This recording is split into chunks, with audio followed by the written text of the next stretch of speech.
Istanbul Passage by Joseph Kanon. Read by Jefferson Mays.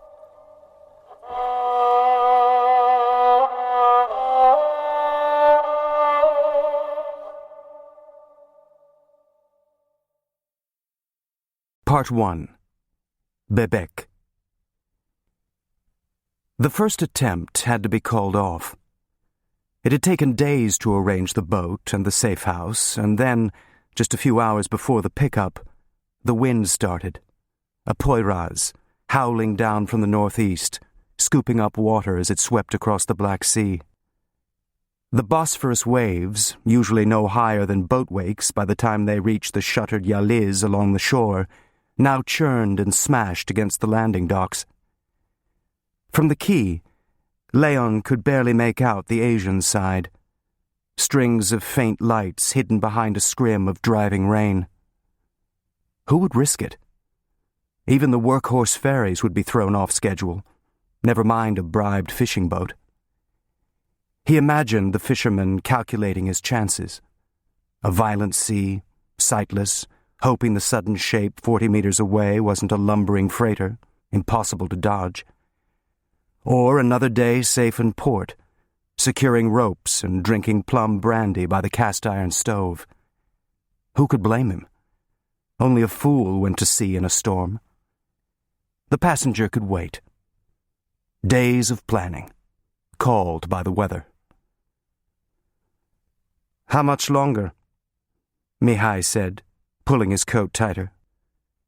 They were parked just below Rumeli Hisari, watching the moored boats tossing, pulling against their ties. "Give it another half hour. If he's late and I'm not here—" "He's not late," Mihai said, dismissive. He glanced over. "Is that important?" "I don't know. I'm just a delivery boy." "It's freezing," Mihai said, turning on the motor. "This time of year." Leon smiled. In Istanbul's dream of itself, it was always summer. Ladies eating sherbets in garden pavilions, caiques floating by. The city shivered through winters with braziers and sweaters, somehow surprised that it had turned cold at all. Mihai ran the heater for a few minutes, then switched it off, burrowing turtle-like into his coat. "So, come with me, but no questions." Leon rubbed his hand across the window condensation, clearing it. "There's no risk to you." "Wonderful. Something new. You couldn't do this yourself?" "He's coming out of Constanza. For all I know, he only speaks Romanian. Then what, sign language?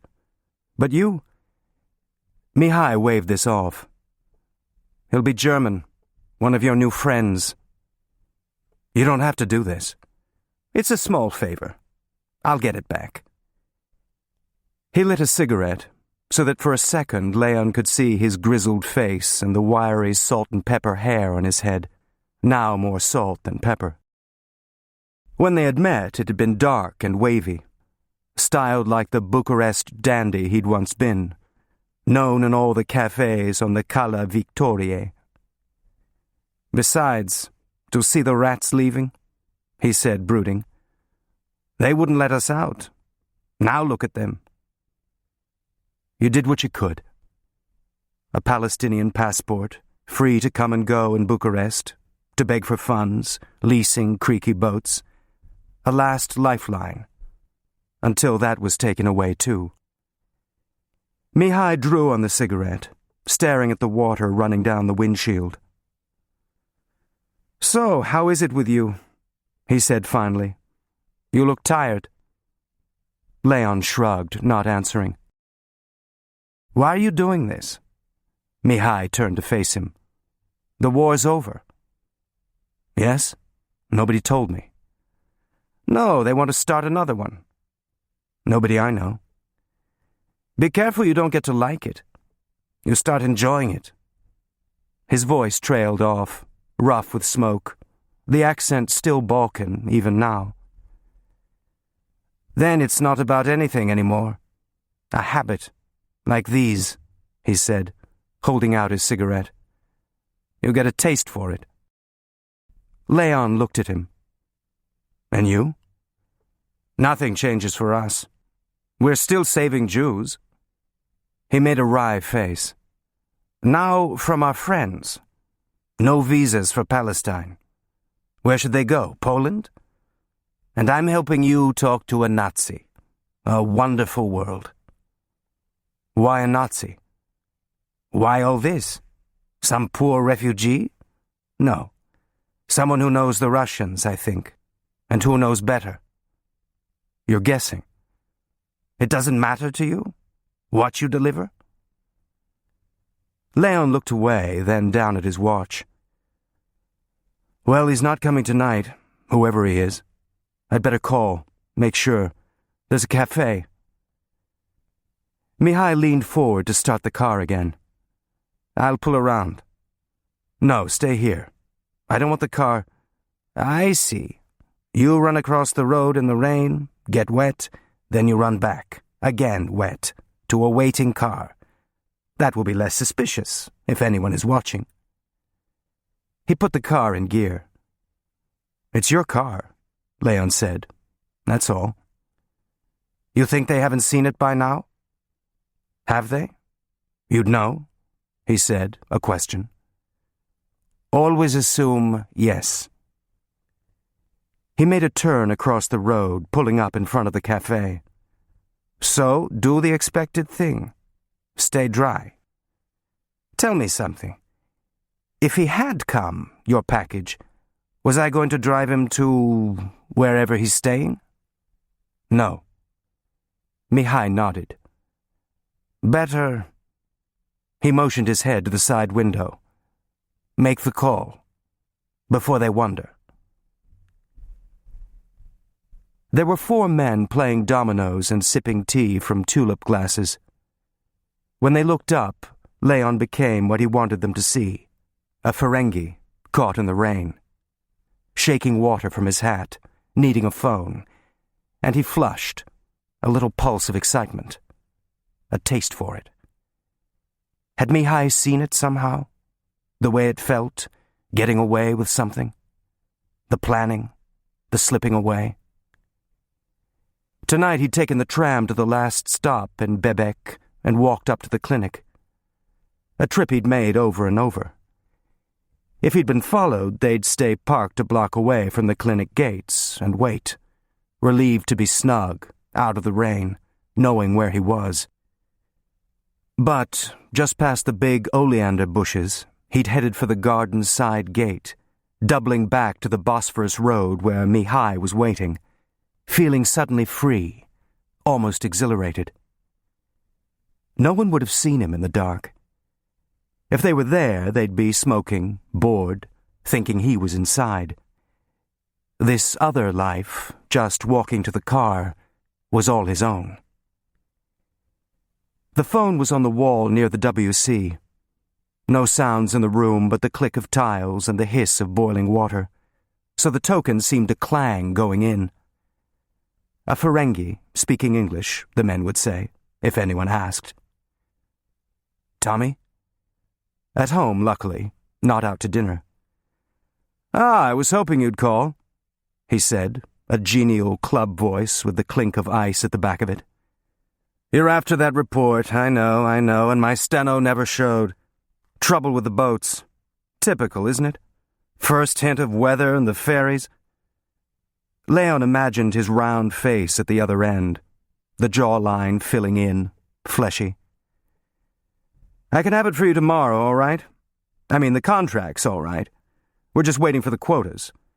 I've had American Tobacco on the phone half the day, so you're all in the same boat on this one. All we need now are the signatures. At Commercial Corp., the wartime agency that was Tommy's cover at the consulate. That's all right. I'm stuck here at the clinic anyway. Just wanted to check if it was on its way. No, tomorrow now. Sorry about this. Let me make it up to you. Buy you a drink at the park. An off note, Leon thought. This late? I'm in Bebek. I'll get a head start. An order, then. Don't worry, I'll roll you home. Their standard joke. Leon's apartment building just down the hill from the Park Hotel, before Aya Pasha made its wide curve. "Give me an hour." "From Bebek?" Surprised, an edge now. "Well, take a look outside. It'll be a crawl in this. Just save me a stool."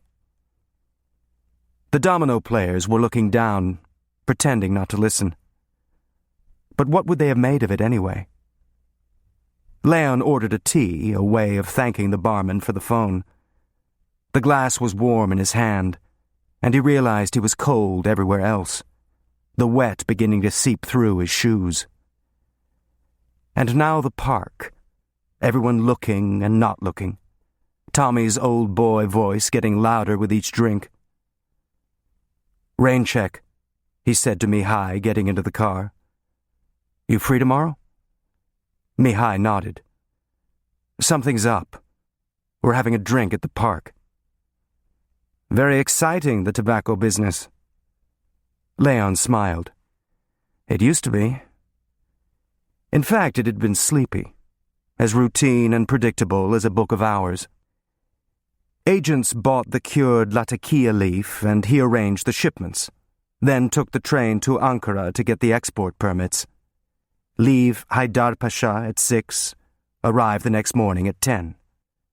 That's how it had started, carrying things on the train for Tommy, papers they couldn't put in the diplomatic pouch, something for the war effort. No money involved then. An American helping out. Not just standing around at the club getting drunk with Sacconi and Liggett and Myers and Western Electric. The men interchangeable. Lucky businessmen sitting out the war. Tommy asked him to help Commercial Corp. Buy up chromium so the Germans wouldn't get it. And suddenly he was in the war after all. The peculiar one that played out over dinner at Abdullah's, or those consulate receptions where the sides lined up on either end of the room. Cocktail wars. What surprised him later, when he knew more, was how many others were in it too. Tracking shipping through the straits, collecting gossip, turning a commercial attaché who needed the money. Everyone spinning webs, watching one another. The Turkish emniyet watching them. Nothing sleepy anymore. "I'll drop you home. You'll want to change." "No, just back to the village. I want to go to the clinic. Look in." Mihai waited until they were almost there. "How is she?" "The same," Leon said, his voice neutral. And then there was nothing to say. Still, he'd asked. Anna was still alive to him. A presence, not just someone in Obstbaum's clinic who had retreated into herself, gone somewhere behind her own eyes. People used to ask all the time, painful questions at the club, an awkward concern at the office. But gradually they began to forget she was still there. Out of sight, out of mind. Except Leon's, a wound that wouldn't close. Any day she might come back, just as quickly as she had gone away. Someone had to be there, waiting. "You know what I think?" Mihai said. "What?" "Sometimes I think you do this for her, to prove something. I don't know what." Leon was quiet, not answering. "Do you still talk to her?" Mihai said finally. "Yes." "Tell her we got a boat out. She'll like that." "Past the British patrols?" "So far. Otherwise we'd be in Cyprus. Tell her 300. We saved 300. He took the same side street back, the same garden entrance. He'd expected to have to ring, but the door was unlocked and he frowned, annoyed the staff had been so careless. But no one was trying to get out, and who would want to get in? The clinic was really a kind of nursing home, a place to be out of the way. Dr. Obstbaum had been one of the German refugees welcomed by Ataturk in the 30s, to help the new republic get up on its feet. The ones who could afford it had moved to Bebek, or closer in, Ortaköy, where hillsides covered in fir trees and lindens may have reminded them of home. Or maybe, lemming-like, they had simply followed the first settler. Most of the clinic's medical staff was still German, which Leon had thought might help. Her own language, something she would understand, if she was still listening. But of course the nurses, the people who bathed her and fed her and chattered around her, were Turkish, so in the end he realized it didn't matter, and now he worried that she was more isolated than ever. Dr. Obstbaum himself encouraged Leon to talk. "We have no idea what she hears. This form of melancholia. It may be a matter of responding, not awareness. Her brain hasn't shut down. Otherwise she wouldn't be breathing or have any motor functions. The idea is to keep up the level of activity. Over time, maybe it grows. So, music. Does she hear it? I don't know. But the brain does, somewhere. Something functions. Not disturbing music, but things she knew, had played at home. Lovely notes to fill the silence in her. If she heard them. Most of the time I think I'm talking to myself, Leon had said. Everyone here talks to himself, Obstbaum had said, a puckish joke. One of life's great pleasures, evidently. You at least are being asked. It's late, the nurse said in Turkish, a hushed whisper, her eyes glancing down to the water dripping from his coat. Is she asleep? I'll just say good night. I'm sorry about... But the nurse was already opening the door, brusque, the client's whims no business of hers. He'd sit and talk, the way he always did, and she'd have to check back again, another round, but it was a private clinic and he was paying. Anna was lying in bed, the room shadowy, only a dim nightlight on. When he touched her hand, she opened her eyes but looked at him without recognition. It was the disconcerting thing, the way she took in what was happening around her without responding. Having her hair brushed, people moving across the room, things happened far away, just little blurs of movement. How are you feeling? He said. Warm enough? There's a terrible storm. He nodded toward the French windows, the sound of rain on the glass. She didn't say anything, but he no longer expected her to. Even her hand didn't touch back. When he talked, he answered for her, silent responses to keep things going. Sometimes, sitting next to her, he'd actually hear her voice in his head, a ghost conversation, even worse than talking to himself. But this is nice, isn't it? He said, indicating the room. Cozy, gemütlich. As if a change of language would matter. He let her hand go and sat down in the chair.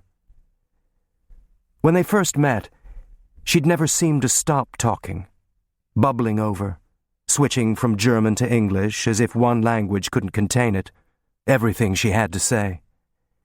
And her eyes had been everywhere, ahead of the words sometimes, waiting for them to catch up, lighting her face. The odd thing was that the face was still her own, stopped in time. The wonderful skin, the soft line of her cheek, everything just the way it always had been. Aging itself put off while she was away. Only the eyes were different, vacant. I saw Mihai tonight. He sends his love. He said they got a boat through. People are getting out again.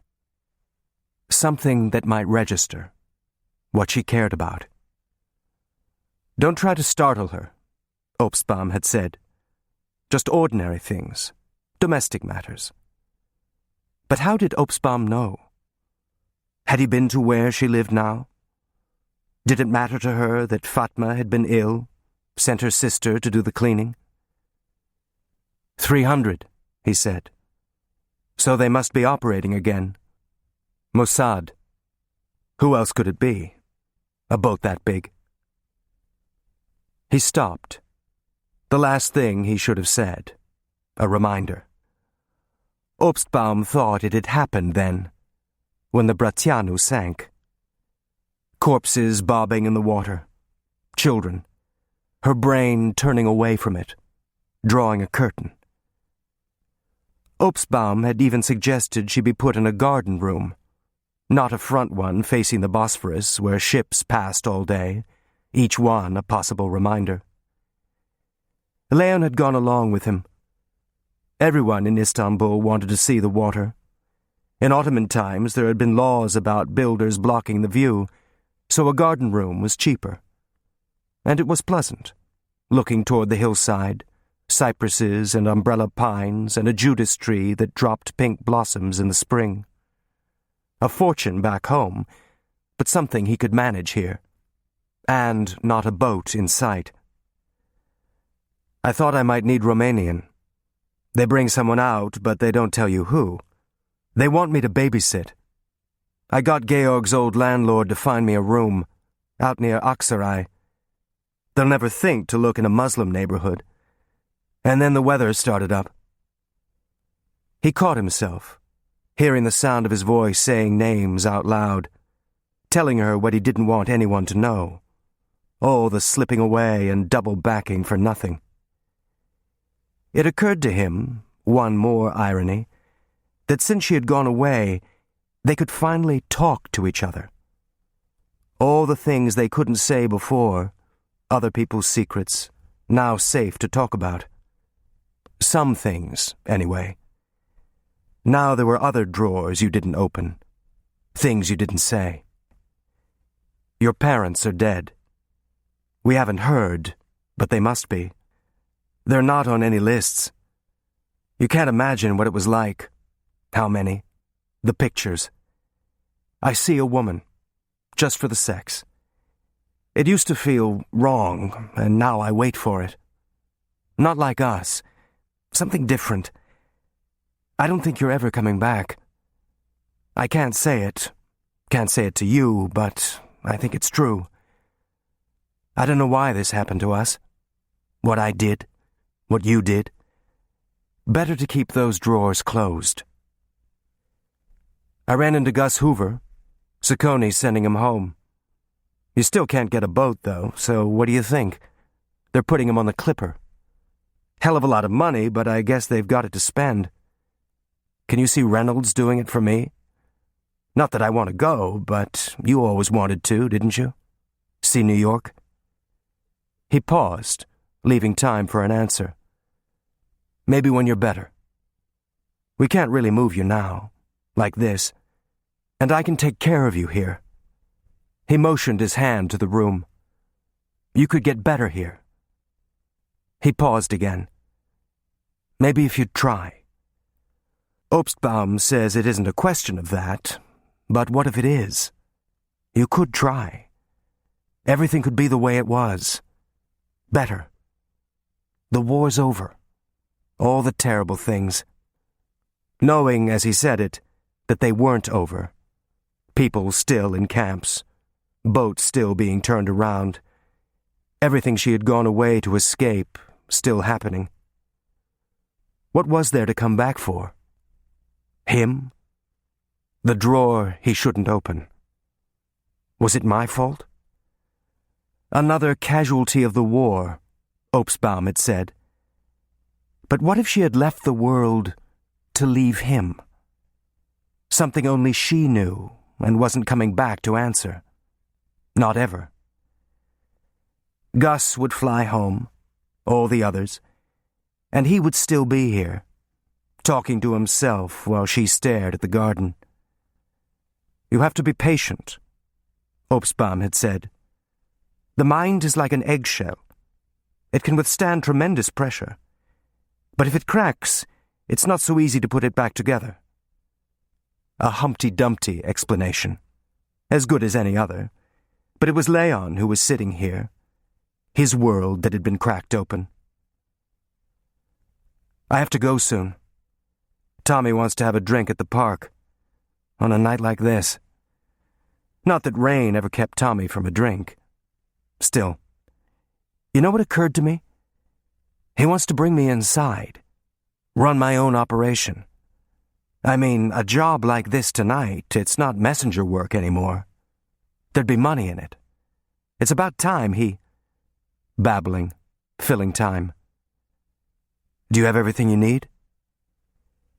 He got up and went over to the bed, putting his hand on the dark hair fanning out beneath her.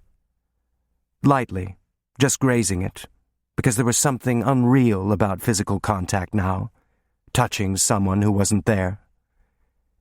And there was always a moment when he flinched, apprehensive, expecting her to reach up and snatch at his hand, finally mad. He passed the back of his hand over her forehead, a soothing motion, and she closed her eyes to it, looking for a second the way she used to after they made love, drifting. Get some sleep, he said quietly. I'll be back. But not tomorrow. In the beginning, he'd come every night, a kind of vigil, but then days slid by, filled with other things. Because the worst part was that, without even wanting to, he'd begun to leave her too. Outside, he walked through the village to the shore road, glancing at parked cars. But he wouldn't see them, would he? Not if they were any good. After a while, you developed an instinct. The Turkish police had been clumsy when Anna worked with Mihai. They'd parked someone in the lobby of the Continental, where Mossad had its office. A bored policeman in a business suit who must have thought himself invisible behind the cigarette smoke. The work had been open, arranging visas for the weekly train to Baghdad, the overland route to Palestine. Just a trickle of refugees, but legal. The police watched Anna go to the Red Crescent offices, watched her check the manifest lists at Sirkaci, watched the transfer to Haydar Pasha, a pattern so familiar they never thought to look anywhere else. When the illegal work began, Mihai's boats, they were still following Anna to Sirkaci, still smoking in the lobby. Later, her work became a cover for Leon, too. It was the Jewish wife working for Mossad who needed watching, not her American husband. Once he'd been playing tennis at the Summa Palace in Torabia when a man he assumed to be police wanted a quiet word. His wife. No doubt well-meaning, but her activities were attracting attention. Turkey was a neutral country. They were its guests. It was a husband's duty to watch over his household. Nobody wanted to be embarrassed. Not the R.J. Reynolds Company, not the Turkish government. Leon remembered standing speechless in front of the old hotel, staring at the famous hydrangea bushes, trying not to smile, to savor the unexpected gift. Anna suspect, not him. But that had been the locals.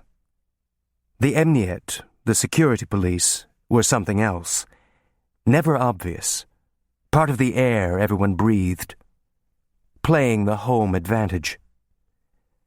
When McFarland had been station head, he was convinced they'd planted somebody inside, which would mean they might know about Leon too.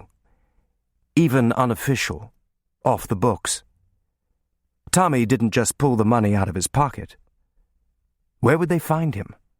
Miscellaneous expenses? Jobs Tommy wanted to freelance out, like tonight.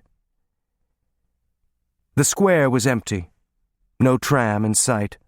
Just two women huddled under umbrellas waiting for a dolmuş. And then, improbably, there was a single taxi, maybe out here on a run from Taksim. Leon stopped it, glancing over his shoulder as he got in, half expecting to see headlights turning on, a car starting up. But no one followed. He looked out back.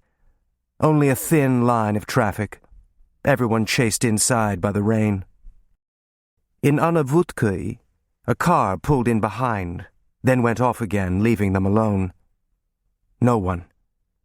Unless the taxi was Emniet.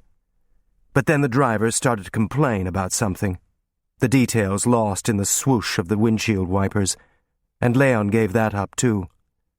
So much for instinct. Maybe he hadn't had to do any of it. Sneak out of the clinic, meet Mihai in the road. Maybe no one watched anymore. Maybe Mihai was right. It had become a habit.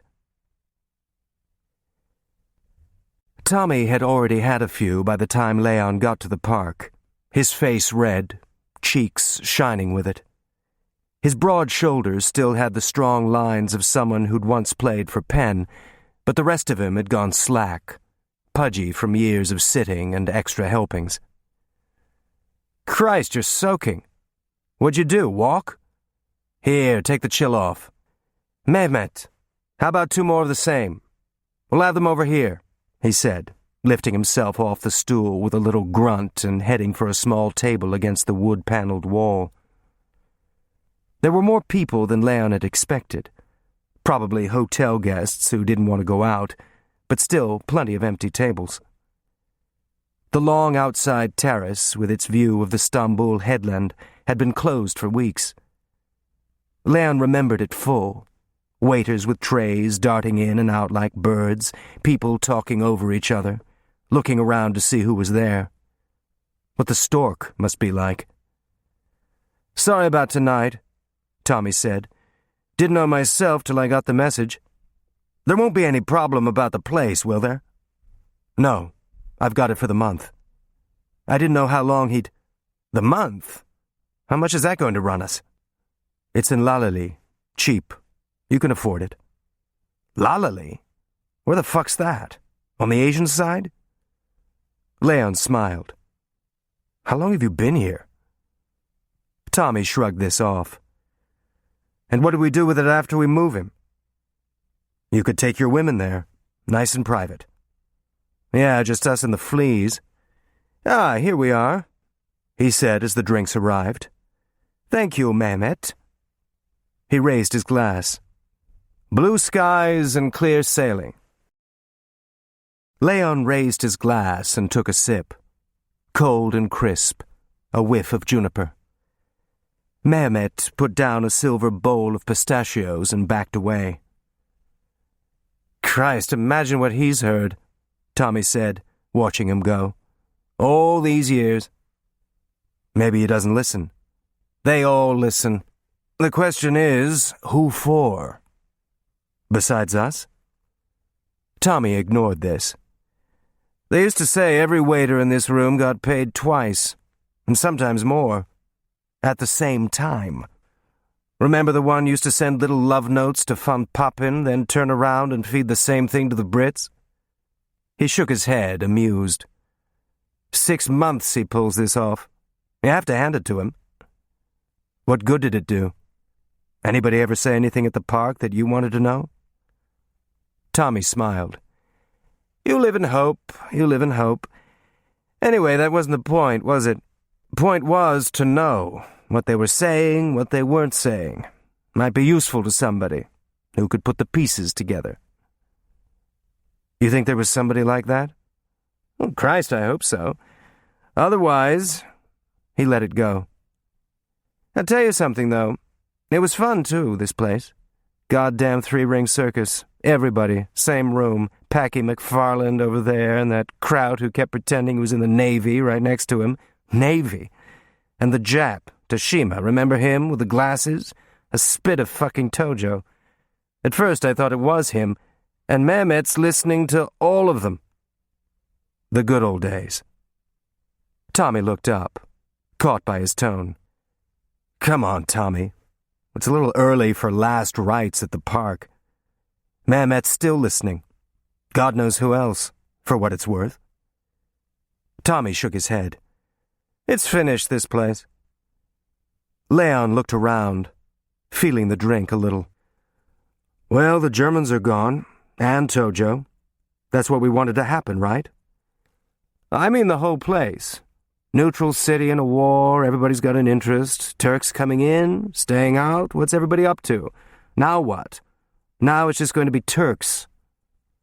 You've still got me meeting boats, Leon said, finishing his glass. We're still here. Not for long. What do you mean? Tommy looked away, then raised his hand to signal for another round. You're going home? Leon guessed. We need to talk. That's why we're having the drink? Not a new job, he thought. Tommy nodded. They're rolling up the operation. Don't react. Which operation? Here. All of us. Well, most. You? Washington. You know, September they handed us over to the War Department. Couldn't get rid of Bill fast enough, I guess. What G2 wanted all along. R&A went to State, whole unit. Now they're Research Intelligence, Office of. But the field? What's the War Department going to do with field officers? War's over. Tell that to the Russians, Leon said. That's Europe, not here. Christ, Leon, you didn't think we'd just keep going here forever, did you? After the war? He said, his tone slightly defensive. Ah, Mehmet. Making room for the new drinks, some banter Leon didn't hear as he watched Tommy's face, the red cheeks moving as he talked. Knowing it was coming, arranging his own transfer, taking care of business. A desk at the War Department? Or something closer to the Mayflower bar? He looked down at the fresh drink, his stomach queasy. Now what? Back to the desk at Reynolds. Days without edge. When does this happen? End of the month. Just like that. What about me? You? I thought you'd be glad it's over. You never wanted. I had to talk you into it, remember? Though I have to say, you took right to it. Best I had. You know that, don't you? That I always thought that. He moved his hand, as if he were about to put it on Leon's, but stopped. I could put in a word for you. I mean, knowing Turkish, that's something. But they're closing the shop here. Everything back to G2, and you don't want to join the army, do you? He looked over the brim of his glass. It's time to go home, Leon. OWI's already packed up. Everybody's going home. I haven't been back to the States in, 10 years now. You don't want to stay here. What's here? My life, Leon thought. Get Reynolds to transfer you back. Be a big shot in the tobacco business. Would they? An office in a long corridor of offices, sharing a secretary, not his own corner overlooking Taksim. A house in Raleigh with a small yard, not the flat on Aya Pasha, looking all the way to the Sea of Marmara. Anna, where? He shook his head.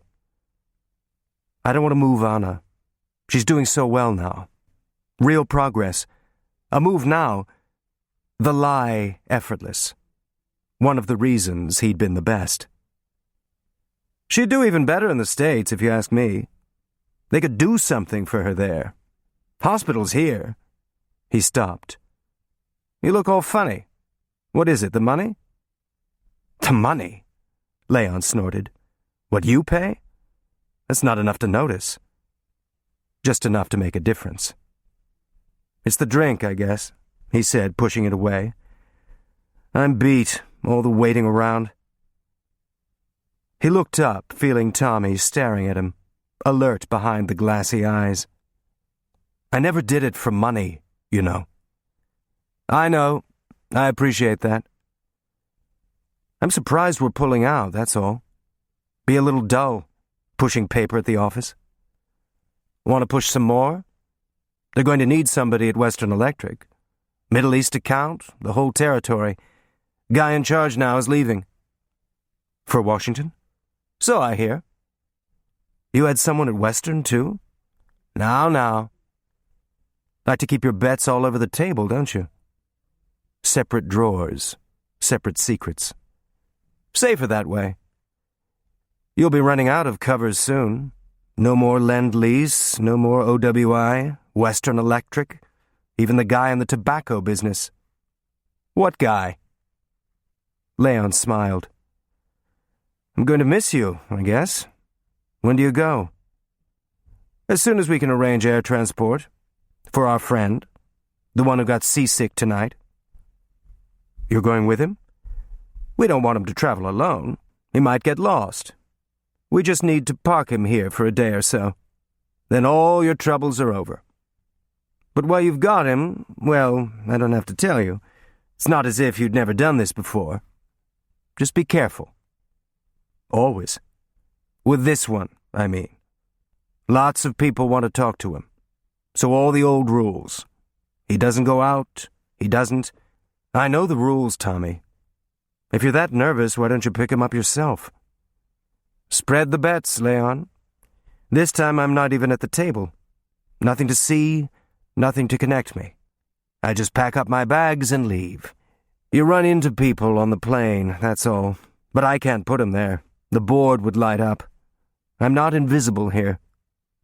And I am. You're freelance. They won't be expecting that. Not for him. What's he got that you have to take him to Washington yourself?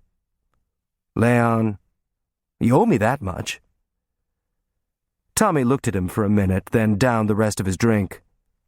Lots, he said, finally nodding. Up here. He touched his temple. Also a very nice photo album.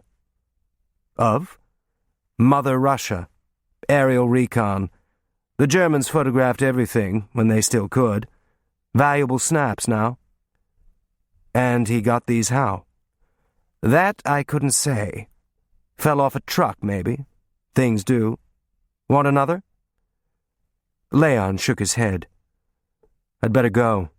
Start being invisible. Here, finish this. Well, since I'm paying. Leon stood up. Some evening. Tomorrow, then. One more and you're a free man. Leon looked at him, disconcerted by the phrase. Who is he, Tommy? He'll answer to John. As in Johann, German? As in John Doe. He glanced up. No funny business, okay? Let Washington ask the questions. Just do your piece. There'll be a bonus in it, if I can talk them into it. I don't care about that. That's right, go to the country. Still, think of it as, I don't know, for old time's sake. He turned his head to the room. You coming? I'll just finish this. Give the place one last look. Goddamn three-ring circus, wasn't it? He said, his voice drooping, like his eyes, maudlin. Leon picked up his damp coat. By the way, Tommy said, sharp again, separate pieces, but where the hell's Lalali? Past the university, before you get to Aksaray. Christ, who goes out there? That's the idea. It was still raining hard enough to get wet again, and he was shivering when he got home. The Cihangir apartments, just down Ayya Pasha from the park, had been put up in the 1920s and still had a few modern touches in the lobby, but the plaster had begun to chip, a sign of larger decay to come. Reynolds had bought a company flat here because it had central heating, a luxury. But fuel shortages had kept the radiators tepid all during the war, and now Leon relied on space heaters, a few rows of toaster coils barely strong enough to warm your hands. The elevator was sporadic. Hot water came through the geyser in a trickle, so that it was cool by the time the tub had filled. None of it mattered. The first time he and Anna had come to the flat, a ritual handing over of keys, all they saw was the window, with its view across the rooftops of Cihangir, past the mosques at Kabatash and Findikli, to the open mouth of the Bosphorus, alive with boats. On a clear day you could see Leander's Tower, the Green Park at Topkapi. The first year they'd sit with a drink after work and watch the ferries crossing to Asia, the freighters passing up the strait. There was no balcony, just the window, a private movie screen. "You'll like it here," Perkins had said, a little wistful. "Of course, it helps if you're handy yourself. Mr. Cicek, that's the building, manager, I suppose. Not much with a wrench, with anything really. So if you need something—" "Oh, it's wonderful, just the way it is," Anna had said, eyes fixed on the view. "How can you bear to leave it?" But that was when everything was new. Istanbul, something almost magical after Germany. Somewhere you could breathe. Leon remembered the very first day stepping out of Sirkaci station into a swarm of motorbikes, the smell of frying fish, trays piled with simits balanced on vendors' heads, boats crowding the Eminönü piers, everything noisy and sunlit. In the taxi crossing Galata Bridge, he had turned back to look at Sinan's graceful minarets pricking the sky, and at that moment a flock of birds rose up, swooping around the dome of the Yeni Mosque, then diving back to the water, rippling with light, and Leon thought it was the most wonderful place he had ever seen. During those first weeks, they didn't see the old wooden houses listing and creaking from neglect, the back streets with clumps of garbage and mud, cracked fountains seeping moss. They saw color, heaps of spices, everything that wasn't Germany, and water everywhere, a city where you took ferries just to be out on it, looking at domes and spires, not the crooked, dirty streets.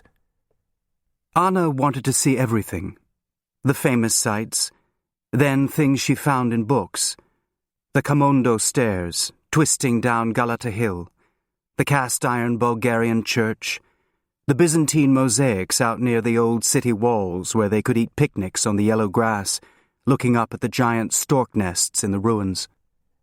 Their building had been fronted with sunny lemon plaster then, a confection, the plane trees in the median shading Aya Pasha. That was before the grime had settled in the edges, the white trim faded, before anything had happened to them. There was a small pile of mail on the floor just inside the door, pushed through the slot by Cicek. Did he glance at them first? Report anything interesting? But these days not much came. No air letters from home, no thick envelopes with consular seals. When he and Anna had been a new couple in town, invitations fell in clumps through the door. Tennis parties, drinks parties, receptions, the endless social life of the European community. Then, after she got sick, he noticed the thinning out. Events one could attend alone. Sometimes just bills or nothing at all. He picked up the mail, at least one invitation, a thick envelope, then shivered again, a chill that didn't stop at the door. He went over and switched on the space heater, stood next to it and opened the envelope. A party at Lily's. Something to look forward to. Piles of food and the yale warm even this time of year. Fuel never a problem for the rich. A woman who had actually been in the Sultan's harem. Something out of the last century. Now serving cocktails to modern Turks who still left their wives home. One more Istanbul paradox. He looked down. As usual, the coils were glowing without producing any heat. At least get out of the wet clothes. He went to the bathroom, stripping on the way, the clothes sticking to him. When he reached for his bathrobe, he shuddered with cold, almost a spasm. Chilled to the bone, not just an expression. He threw the clothes over the shower rod to dry, then wrapped the robe tighter and went back out to the drinks table to pour brandy. You don't want to get sick, not before a job, which Tommy could easily have done himself, putting John Doe up at the consulate, safe, out of sight, until the plane was ready. Why involve Leon at all? A bonus in it for you, if you do your piece. The brandy burned as it went down, the only heat in the room. But why do it in pieces anyway? Unless he didn't want anybody at the consulate to know. Didn't even want his own office to know. I'm not invisible. No connection until they were on the plane together. A German with photographs. Important enough, maybe, to get Tommy a bigger desk in Washington. Planning it. You were the best I had. A cheap compliment, while he looked out for himself and Leon went back to buying tobacco. He went through the rest of the mail. A utility bill, a circular for made-to-order suits, and a card from Georg Ritter, a namesake knight on the front. On the back, a pen drawing of a chessboard. A game this week? Thursday? Tomorrow. Well, not Thursday. He'd have to call, which Georg could have done. Why send a card when you could just pick up the phone? But a call was an intrusion. You could ignore a card, just not respond if you'd rather not. The formal manners part of Georg's way of dealing with the world, as if the past 50 years had never happened. Calling cards, notes, a pneumatique, if they still existed. Even his flat with its heavy furniture and the Meissen figurines, a relic of old Europe. He'd been fond of Anna, a kind of substitute father, and now, like an aging parent, was becoming easy to neglect. He shouldn't have to be sending cards, gentle reminders.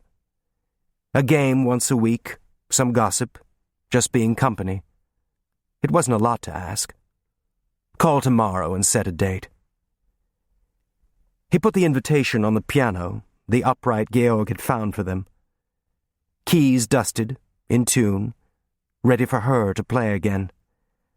During the war, it had been Mendelssohn, because you couldn't play him in Germany. Jüdische Musik. Anna thumbing her nose at the Nazis with Lieder. Along the piano top was the row of framed photographs Leon had come to think of as his war memorial. Anna's parents, dressed for a walk in the Tiergarten, the last picture they'd sent before they were taken away. Anna herself, mouth open in laughter, when she still had words. Phil, kneeling with the ground crew on an airstrip somewhere in the Pacific, the propellers just behind their heads. His unexpected baby brother. So many years between them that they had never been friends, and then suddenly were the only family each of them had. The telegram had come to him, the only one left. Missing in action over New Guinea. Then, months later, a letter from an officer who'd survived the Japanese camp who wanted Leon to know that Phil had been brave to the end, whatever that meant. Maybe a samurai sword to the back of the neck. Maybe dysentery. Anyway, gone. Leon's last tie to America. And yet, oddly, losing Phil had pulled him closer to it. Wanting to be a part of it. Even carrying papers for Tommy, as if that would help somehow. Like a ground mechanic who checked the oil and waited for the others to come back. He draped an Afghan over his shoulders and sat next to the electric fire. One of your new friends, Mihai had guessed. Now on a VIP ticket to Washington. What would Anna have said? Who else would have reconnaissance pictures? A Nazi or a thief? Your new friends. Not what he imagined doing when it had started. An innocent train to Ankara, then dinner at Karpich's to leave the papers. No need to go to the embassy. Just in town on business. And then Tommy had other things for him. You have a gift for languages, he'd said. Who picks up Turkish and Kraut? Leon's grandfather's legacy. English at school, German at home. You should be proud. The language of Schiller. But of course he wasn't, hiding it from his friends, an embarrassment, until one day it got him a job, not Paris, where he wanted to go, but still overseas and paid in dollars. One job to another, Hamburg, then Berlin, where he met Anna. After that, the trips home became less frequent, and then, when his mother died, there was no reason to go. They stayed in Berlin until Kristallnacht, when Anna's parents, in panic, pleaded with him to take her to New York. They would follow, as soon as things could be arranged. But when would that be? An ocean between them, something final. And then, almost a fluke, the Reynolds job came up. Somewhere safe, but still close enough to help get them out.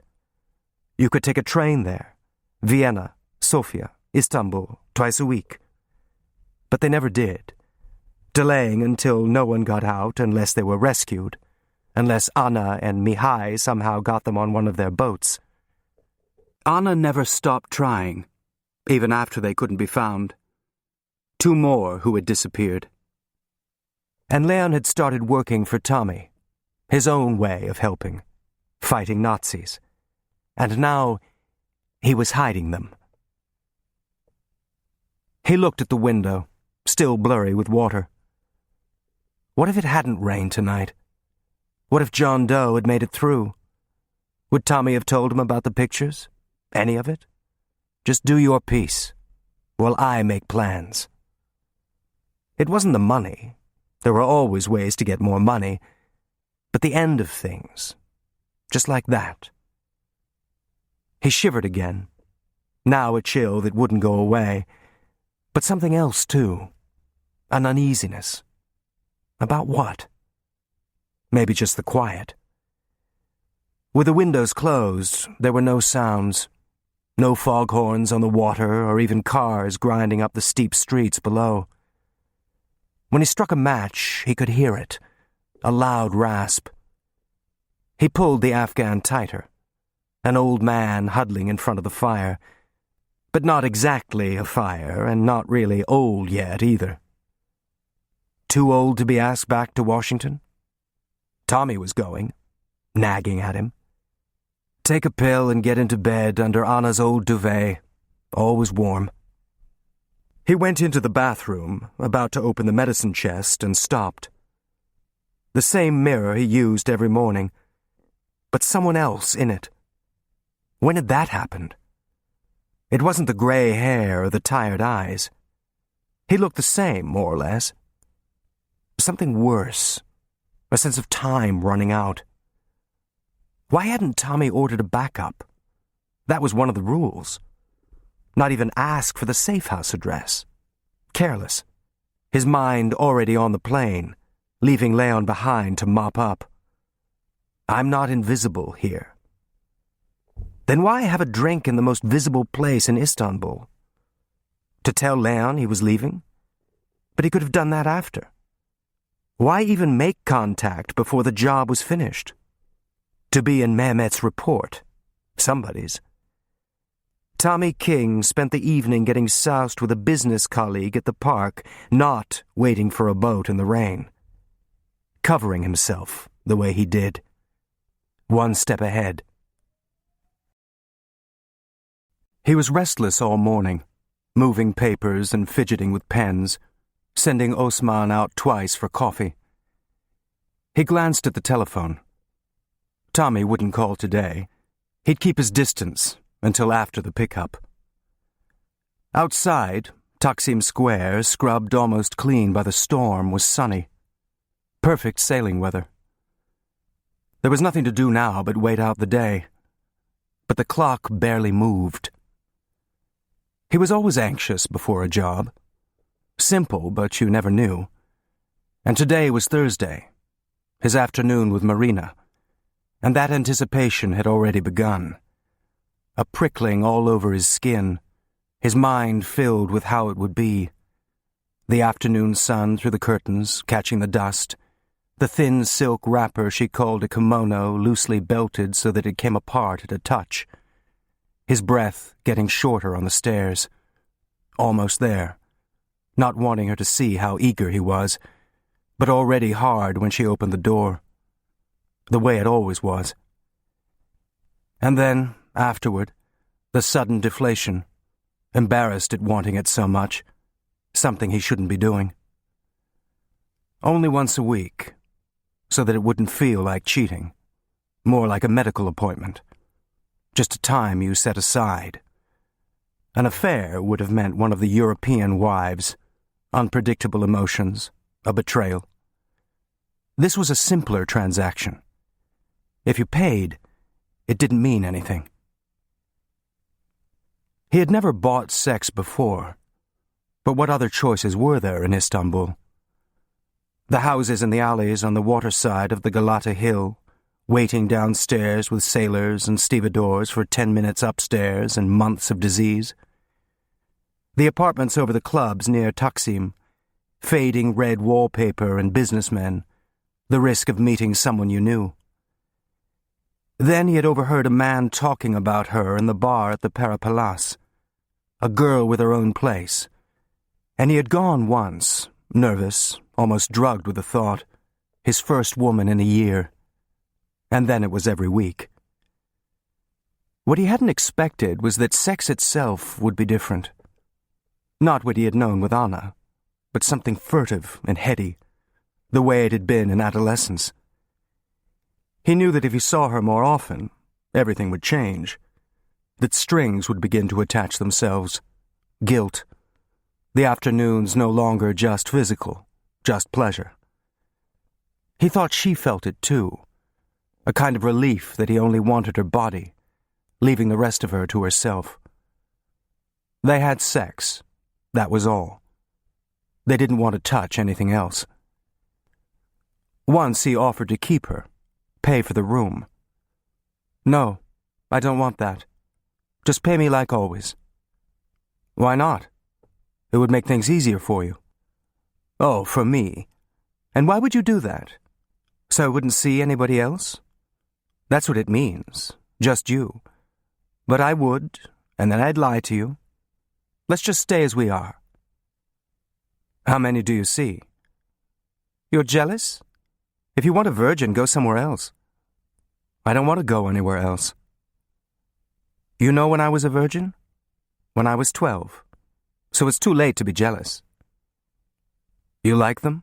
The others? Everyone wants to know that. Now you. Some yes, some no. I like it with you. That's what you want to know, yes? Nobody really cares about the others, just how is it with me? But they ask anyway. What do they like, the men who see you? They want to hear stories. Do you tell them stories about me? She shook her head. What could I tell them? Thursday afternoon. That's all I know about you. Somebody who doesn't ask me questions. Until today. And now what? Pay for the room. I pay for it. I told myself if you ever get out of that place, you'll have your own room. Just yours. Not in some house with people walking around. It's mine, she said, looking at the room. I pay for it. But this is how you pay for it, he said, nodding at the bed, the tangled sheets. Yes. Then I'm paying anyway. Not for the room. Which is when he realized someone else was keeping her. Their Thursday afternoons just extra cash, something to tuck away under the mattress. All the others just pin money too. Did the man know about him? The afternoons, the most private thing he had, seemed suddenly invaded, no longer safe. It became important to know. He even watched the building for a while, curious to see the others. Europeans, always in the afternoon, like him. Only one at night, a Turk who showed up at odd times, as if he never knew when he could manage to get away. Someone she kept her evenings free for, just in case. Why do you want to know? She said when he pressed her. Does he know about me? No, I told you that. Or the others? You think there are so many? He waited. Does he know? She belted her robe tightly, reaching for a cigarette. No. Why? Do you want to tell him? You said you didn't want to lie to me. but you lie to him. Maybe I have feelings for you. Now you are lying to me. She glanced over at him, then smiled wryly and drew on the cigarette. I'm a whore. That's what we do. You're surprised? Tell me. Oh, tell what? Leave me alone. He's rescuing me. That's how he sees things, a fairy story. He gives me this room, so I'm like a princess, somebody in a window, in a drawing. And he's the prince. She smiled again. The Pasha. He stole the building. An Armenian owned it. Remember the Varlik Vergisi? How they taxed the Jews and the Armenians? And when they couldn't pay, they sent them to camps and took what was left. He got the building. So he gives me this room. No rent. But I pay for it with him. Is that what you want to know? And he thinks you've given it up? The others? He thinks I'm grateful. I am grateful. But I have to think of the future, too. He gets tired of me. Anything can happen. He's a simple man. A business in Shishane. He never thought he could have anything like this, a girl in a room waiting for him. But now he's a big landlord, rents. So it was the tax, maybe, that got me out of that place. Strange how things work. Why strange? I'm Armenian. He steals from an Armenian, and he gives the room to another. I don't think he knows. A woman, it's all the same to him. So I lie to him. I don't lie to you. Why not? I know who he is. A man who steals. You? I'm not so sure. You never tell me anything. He touched her wrist. I don't come here to talk. Everyone else, I think that's why they come, to tell me their troubles. Maybe I don't have any troubles. She raised her eyes, meeting his, and held them for a second. A sudden connection. Not saying anything. Not having to. He met Ed Burke for lunch in one of the restaurants in the Flower Passage. A table out in the arcade, under the Belle Epoque globes. Ed had ordered wine and drank most of it himself. Leon sipping a little for show, barely touching the stuffed muscles, his mind somewhere else. So, when are you going home? Ed said. What's the hurry? You don't want to wait too long. The import business is finished. Where are they going to get the hard currency? Another year it'll be strictly domestic here. You should get out now. I'm buying, not selling. They're still open for business. Until the fucking Russians get their hands on the place. What they always wanted. He looked down the arcade to the Istiklal Caddesi, busy with trams and old cars. Be a hell of a thing, won't it, to see all this go? He looked again to the street. You know, when I first got here, they still had the women in veils. Had Marina worn one as a girl? But she was Armenian, so a Christian. Something he hadn't known before. Another piece, like filling in an outline. What did she look like when she went out? He had never seen her in anything but her silk kimono. A swishing sound as she moved, smooth to the touch, like the soft flesh of her inner thigh. He looked up, aware again that Ed was talking. You hear about Tommy? It's all over the consulate. Back to Washington. Really? Leon said, noncommittal. I thought you two were thick as thieves. Leon shook his head. I helped him out with a deal once, that's all. What kind of deal? Ed said, suddenly curious. Chromium. I knew some people in Ankara. Well, that always helps, doesn't it? Always, Leon said, looking more closely for something behind the words. But Ed's face was the same, long and droopy like Fred Allen's, pouches now under the eyes. Board of Economic Warfare. That's where he's going. Except there's no more warfare, Ed said. So they changed the name. It's the government. You're in the government. Not where he's going. What do you mean? Come on, you never thought Tommy might be doing something extra on the QT? Like what? Hush-hush stuff. You never suspected? Tommy? Who'd trust him with a secret?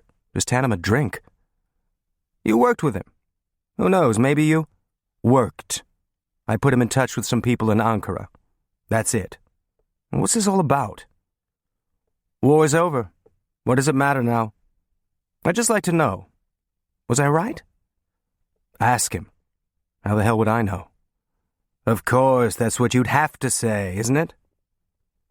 Leon looked at him, then forced a laugh. I guess it is. If I didn't have a foreign wife, German for Christ's sake, I'm the last person they'd ask. The Anna cover's still useful. And I'll bet they didn't ask Tommy either, with his big mouth. What you're talking about, I thought all that was over at OWI, and I hear they packed up, so maybe we'll never know. OWI, Ed said, nodding, not letting it go. And the college. Remember early 42, all of a sudden Robert College gets a whole new group of teachers? You'd meet them at parties, they'd never talk about their classes. Leon smiled. Maybe they came for the view. A hilltop looking down at Bebek and the Bosphorus. Cocktail parties on the terrace in the evening light. Not with the founding missionaries it had in mind.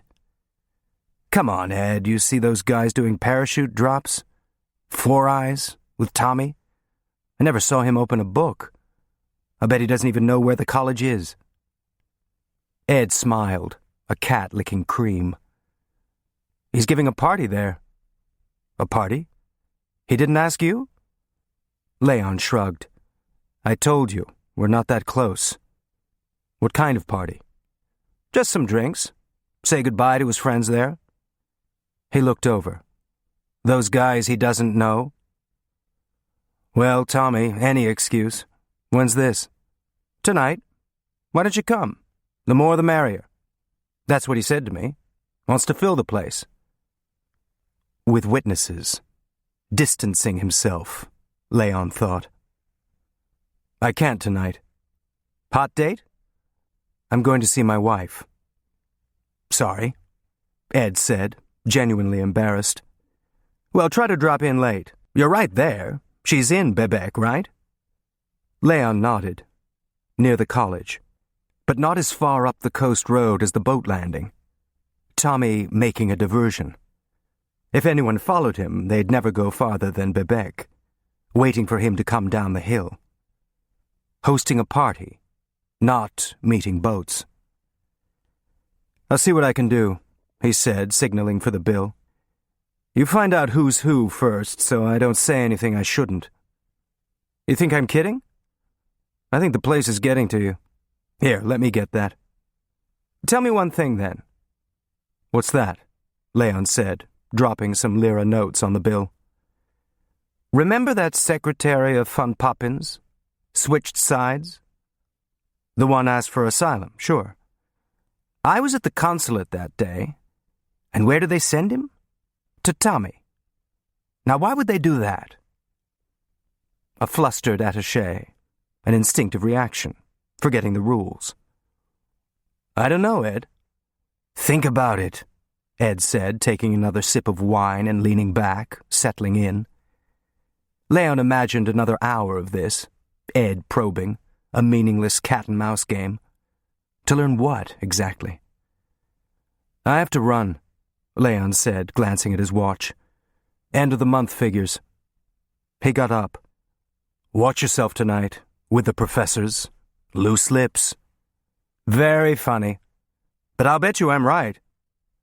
I'll try to make it later, Leon said. A lie they both accepted. He left by the side exit to the fish market, the narrow street slippery with melted ice and old frying grease, then turned through the covered vegetable stalls and out to Meşrutiyet, a long street of apartment buildings looking west to the Golden Horn. What did Ed want, anyway? Imagining Tommy lurking in alleys, missing the real sleight of hand. Follow me to a party while my freelancer does the work up the road. The street curved, hugging the steep hill, opening up to the water view below. Once there would have been hundreds of sails, a dip in the road, past the Perepalace, and then up, threading through the narrow streets to the Tunnel station. Marina's building was just behind, a grey apartment block grimy with neglect. Some of the windows looked toward the square where commuters poured off the funicular, but Marina's faced down to the Chichanet shipyards, the flat waters of the Horn beyond. "I can see my whole life from here," she said once, smoking by the window, her body wrapped again in her kimono. "That's my childhood." She nodded toward the street squeezed behind the docks. "Then, if you lean out this way, well, maybe it's better you can't see that house. But the same hill. A few streets, what a difference. Another life." "And now what?" Leon said idly. "Now here. I like it here. I like looking down on it." He checked his watch. A little early, driven away by Ed's prying, but Marina wouldn't mind. Thursdays were his. "You couldn't wait?" she'd say, teasing, opening the robe to her breasts, waiting for him to take them in his hands, lean down. He had just left the square when he saw the man coming out of the building, stopping for a minute to adjust to the sunlight, then straightening his hat. A Western suit, not the workers' overalls or jalabas you usually saw in the building. Leon turned, almost a pivot, and stepped toward the station newsstand, looking at a newspaper, waiting for a presence behind him, then turning again. The man was heading to the Istiklal tram.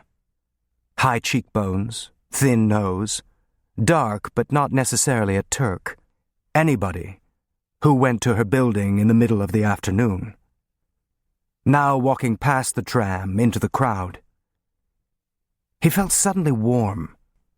Of course, she saw others. He'd always known that. But not on his day. That was the point. Not to be somebody waiting in line, like a sailor in a Galata house. The illusion of something more. The whole day paid for. Unless the man had been somewhere else, visiting one of the other flats. Except he hadn't. Sometimes you knew, just by instinct.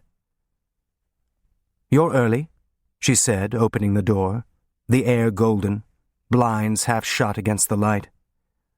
"I know. I just missed your friend." She hesitated for a second. "What friend?" she said, not sure, trying to find a tone. "I saw him coming out." "Oh, and I'm the only one who lives here?"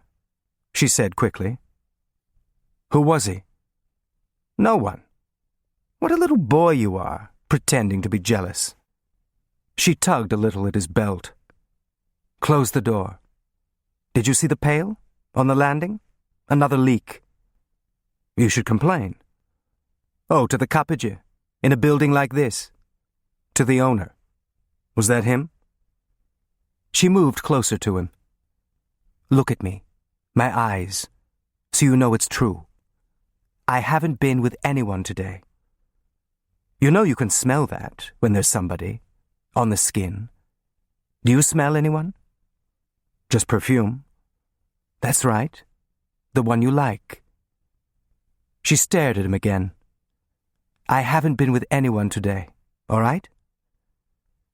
She put her hand on his crotch, rubbing him. "I always save today for you. You know that." Stroking him, the lie like another hand on him, so that he was hard instantly, excited by both, unable to separate them. He took a dolmuş taxi to Bebek this time, making conversation with the other passengers so that he'd be remembered, a foreigner who spoke some Turkish. Anna had already been fed and changed for bed, a soft nightgown she seemed not to notice. "I'll just sit with her until she falls asleep," he told the nurse, holding up the magazine he'd brought to read. An open-ended visit, no need to check back. 15 minutes later, he was through the garden entrance, back on the road where Mihai was waiting. "Anybody around?" "Busy night. Egyptians are giving a party," Mihai said, looking out the windshield toward the old Khedive's summer palace. "Anybody else?" "Hard to see. No moon." Outside the village, the night was black. Only a few yellow windows visible through the cypresses and umbrella pines.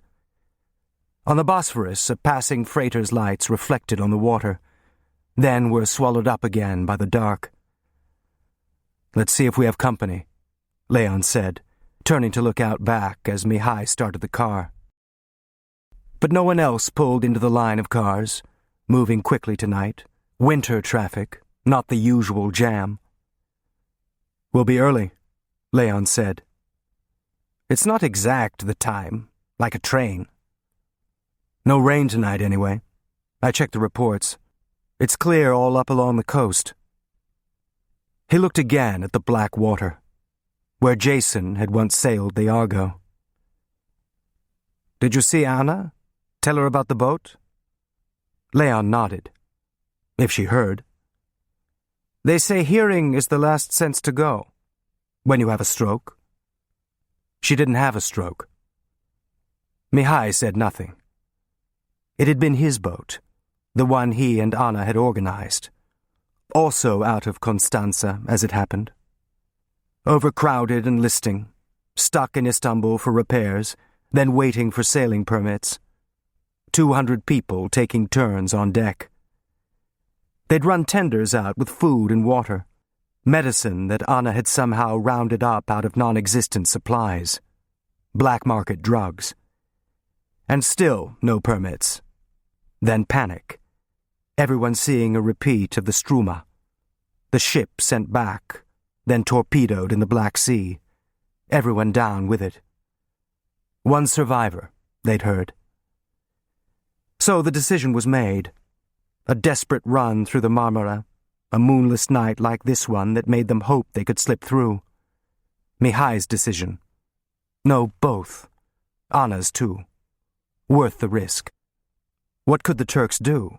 Tow them back to Istanbul, where they were anyway, rotting? Better to make a run for it. Later it was said the engines would never have made it. Not at that speed, that weight. They were bound to overheat. But no one really knew how the fire had started. Some sort of explosion, probably. Flames suddenly leaping up into the night. The ship had been just off Yedikule, close enough for the fire to be seen, but even so the rescue boats were late. The Brătianu had begun to break up by then. People screaming in the water, going under, later washing up, the shore littered with them, like driftwood. Anna had managed to save a few, swimmers strong enough to stay afloat, grab onto paddles, but the children were gone. It must have been then, watching the debris and corpses float toward her in the ship's lights, that something had broken in her, too. Another overheated engine.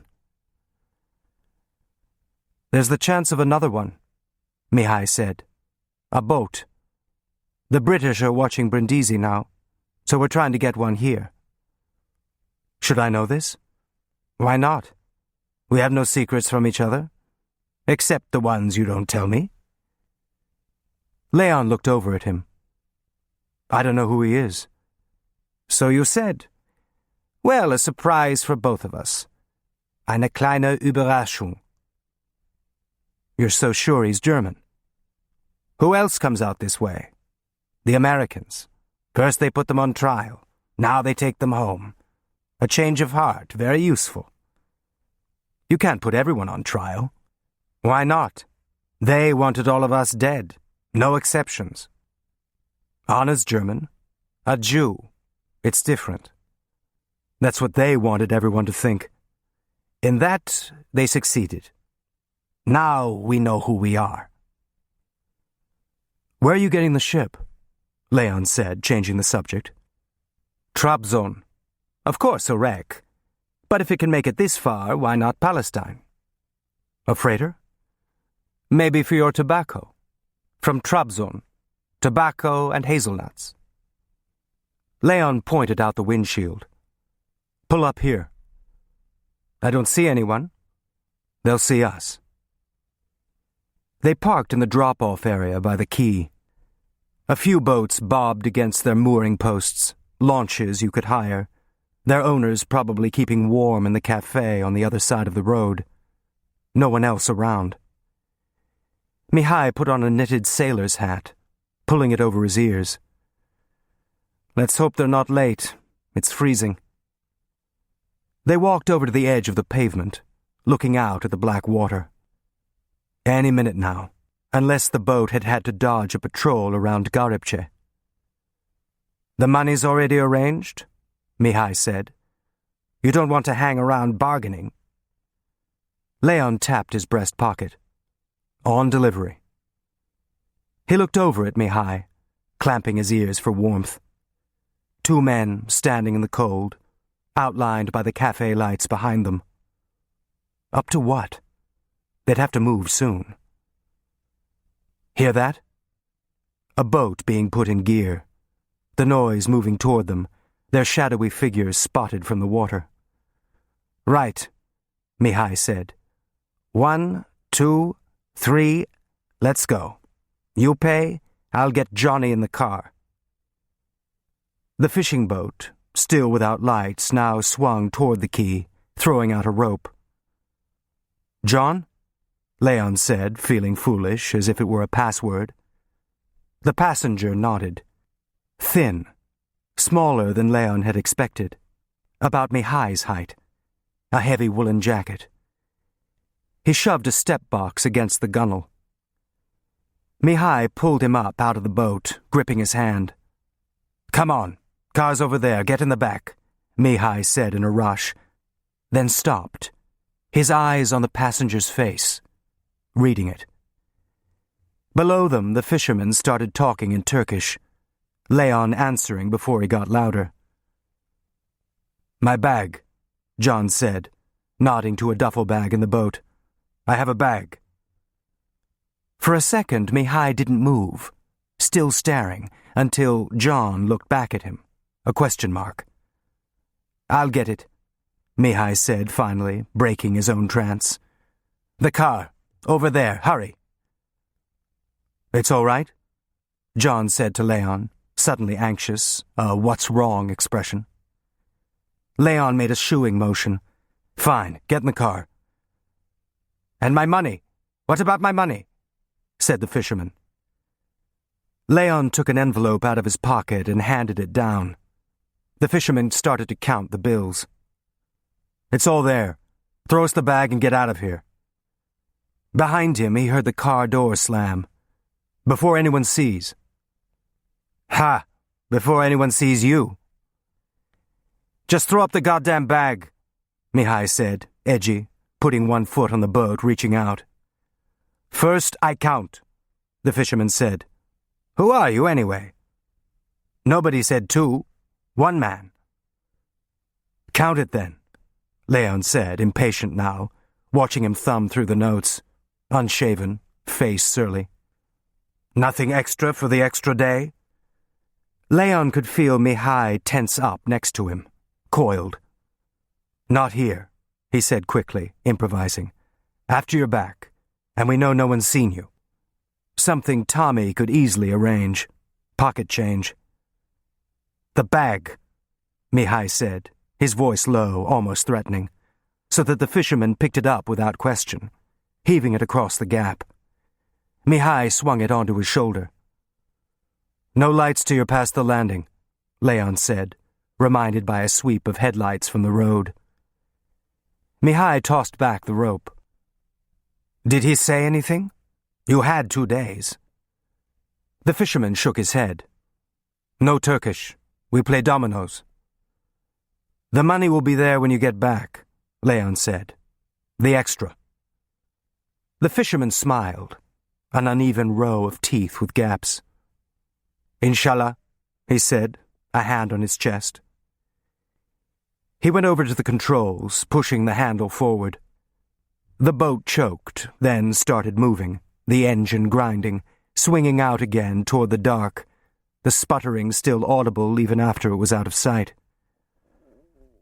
"They're lucky they made it in that," Mihai said. "Come on, let's get out of here." Mihai turned to him. "You know what you're doing?" "What do you mean?" A crunch of tires. A car door slamming. Mihai turned to it, then suddenly swiveled, the air near him exploding, his body jerking back as if he'd been punched. He let out a sharp cry, hit somewhere. Leon saw the duffel bag falling, then Mihai pitching forward, rocking. "Get down!"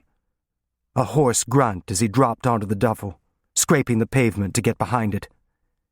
Another shot, hitting the concrete near the edge of the bag, Mihai rolling away from it. Leon ducked, then threw himself down, flattening his body on the concrete.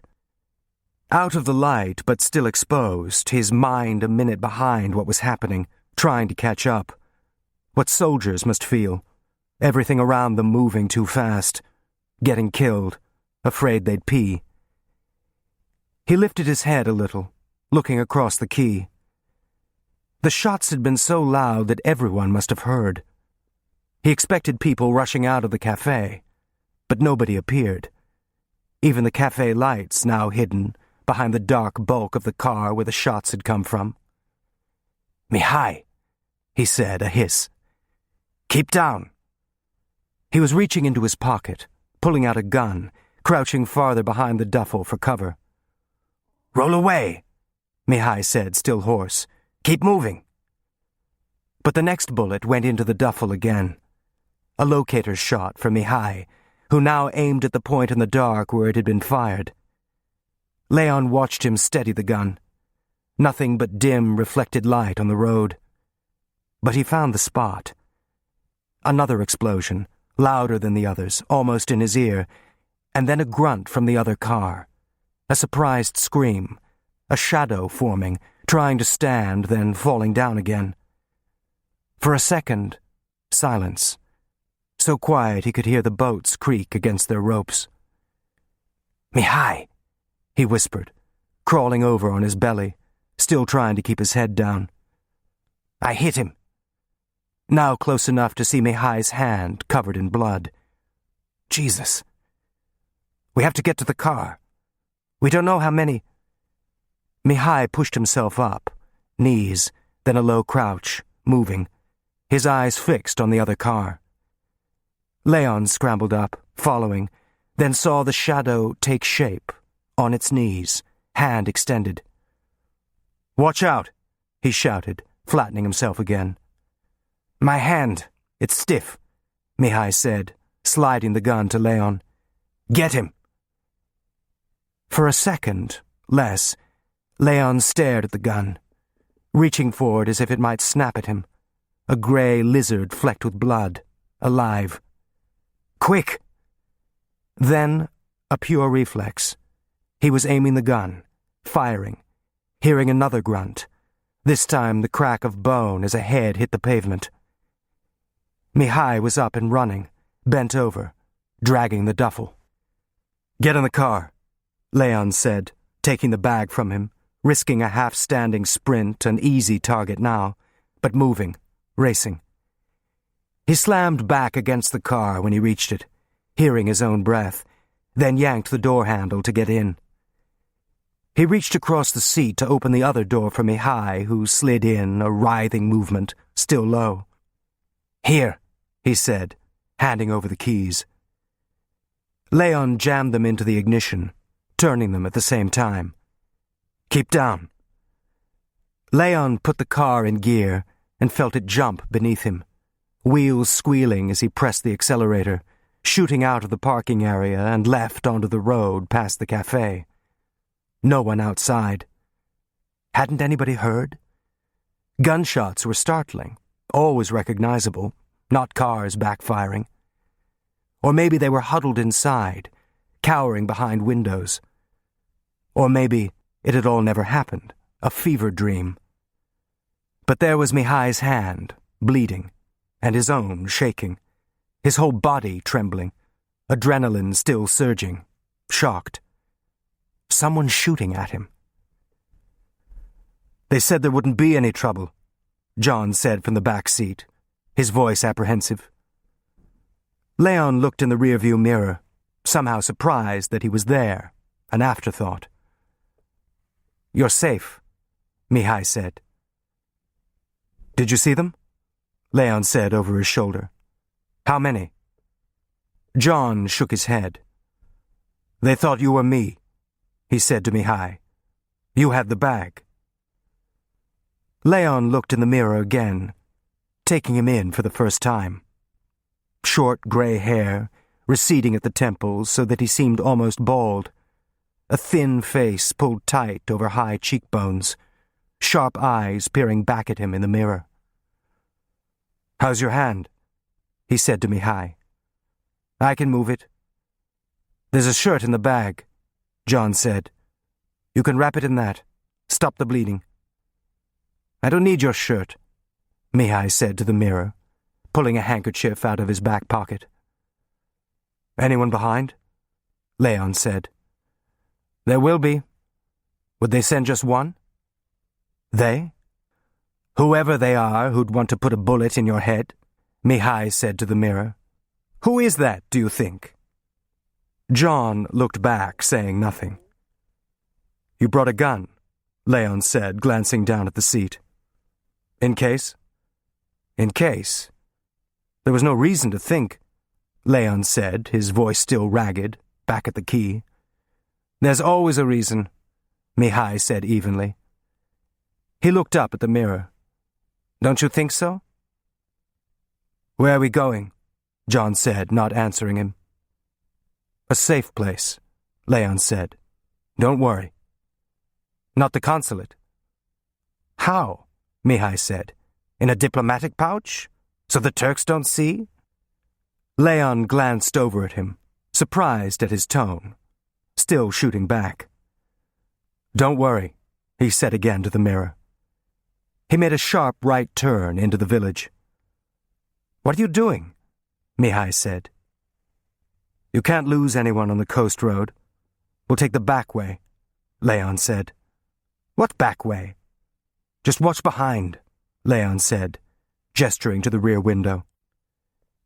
They shot up the steep grade toward Nispetia, Leon leaning forward to concentrate on the twisting road, dark with pines. "Anyone?" "No. It's hard to follow here. Suburbs with shady local roads circling the hills, easy to get lost in, even during the day." "So you're called John," Mihai said, making conversation, holding the bloody hand. "So many Johns. Ivan, Johann, Ion in Romania." John looked into the mirror. "Alexei," he said. "John was for the fishermen." Mihai continued to look back for a second, then turned to Leon. "Who knew about the pickup?" "Here? Nobody. That's why they used me. Someone outside." "So then your end," Mihai said to Alexei, turning in his seat to face him. "Someone at your end." Alexei just stared back at him. "Any ideas?" "No." "Of course, there's always the fisherman, if someone pays more. But who? Who wants to kill you?" Alexei looked at him, deliberate, moving a chess piece into place. "Everybody," he said. "Why do you think I'm coming to you? Do you have a cigarette?" Leon reached into his pocket and handed back a pack. "So, thank you for that," Alexei said, lighting one. "Saving my life." Mihai nodded. "That's right, isn't it? I did. And the bag saved mine. How things work." "What if he isn't dead?" Leon said, taking a left at the intersection down toward Yildiz. "Who? Our friend? Then he's as good as dead. He can't go to a hospital. What would he say?" Leon looked over. his stomach suddenly light. Someone was dead. Had to be. And he hadn't felt anything. Just the blind panic of firing back, saving himself. It must be different for snipers, taking aim, knowing you're about to kill. Detached, not shaking later, gripping the wheel tighter, head filled with it. It was supposed to be a simple pickup, he said. They drove for a while in silence, then skirted the dark border of Yildiz Park, where Sultan Abdul Hamid had walled himself away, frightened of shadows. Leon glanced at the rearview mirror. Nobody behind. You know the pharmacy in Taksim? The late-night one? I should get some iodine for this. Leon spotted the green pharmacy sign and double-parked in front of a burek stall, looking both ways as he stepped into the street. Maybe he would always do this now, listening for bullets. Inside, he got the iodine and bandages, and then, an afterthought, some aspirin, so it would look like a general supplies run. When he got back to the car, he had a sense that something had happened, a change in the air. But neither Mihai nor Alexei said anything. Maybe the change was in him, a new churning uneasiness, as suspicious now as Abdul Hamid. Shit, Mihai gasped as he applied the iodine. Leon was heading downhill again toward Galata Bridge. Can you drive home with that? He said, indicating the bandage. I'll be all right. Just worry about him. A hard look. Mihai somehow blaming Leon. They crossed the Horn and went up into the old city, past the tourist monuments, then Beyazıt. Laleli Caddesi turned downhill toward Yenikapı station, in a stretch of small hotels and cheap textile dealers. We'll get out here, Leon said, stopping, so they don't see the car. Who? Leon pointed to a light 3 doors down. Hotel. It's safe, Alexei said, looking out, suddenly vulnerable. Let's hope so. Leon turned to Mihai. You sure you'll be all right? Another look. His eyes meeting Leon's, then letting it go, pushing the bag back to Alexei. Here, keep it close. It might come in handy again. He slid over to the driver's seat, waiting for them to leave, then handed Leon the gun. Better have this. Watch your back. Leon touched it, feeling it alive again, then nodded. Keep the car off the street, in case anybody spotted it. He hesitated. I'm sorry. Mihai shrugged. Don't be sorry. Just get him out of Istanbul. You were never there. You can trust me on that. And him? They moved to the curb, watching the car pull away. Down the hill, 3 men appeared out of the shadows, probably on their way to a mihanya. The night belonged to men here, roaming the streets in bored groups, the women safely shuttered away. Except for the ones loitering near the station, hoping for a few hours in one of the hotels. Salesmen from Izmir, with suitcases of samples. Workers up from the country to see about a job. A neighborhood used to new faces, passing through.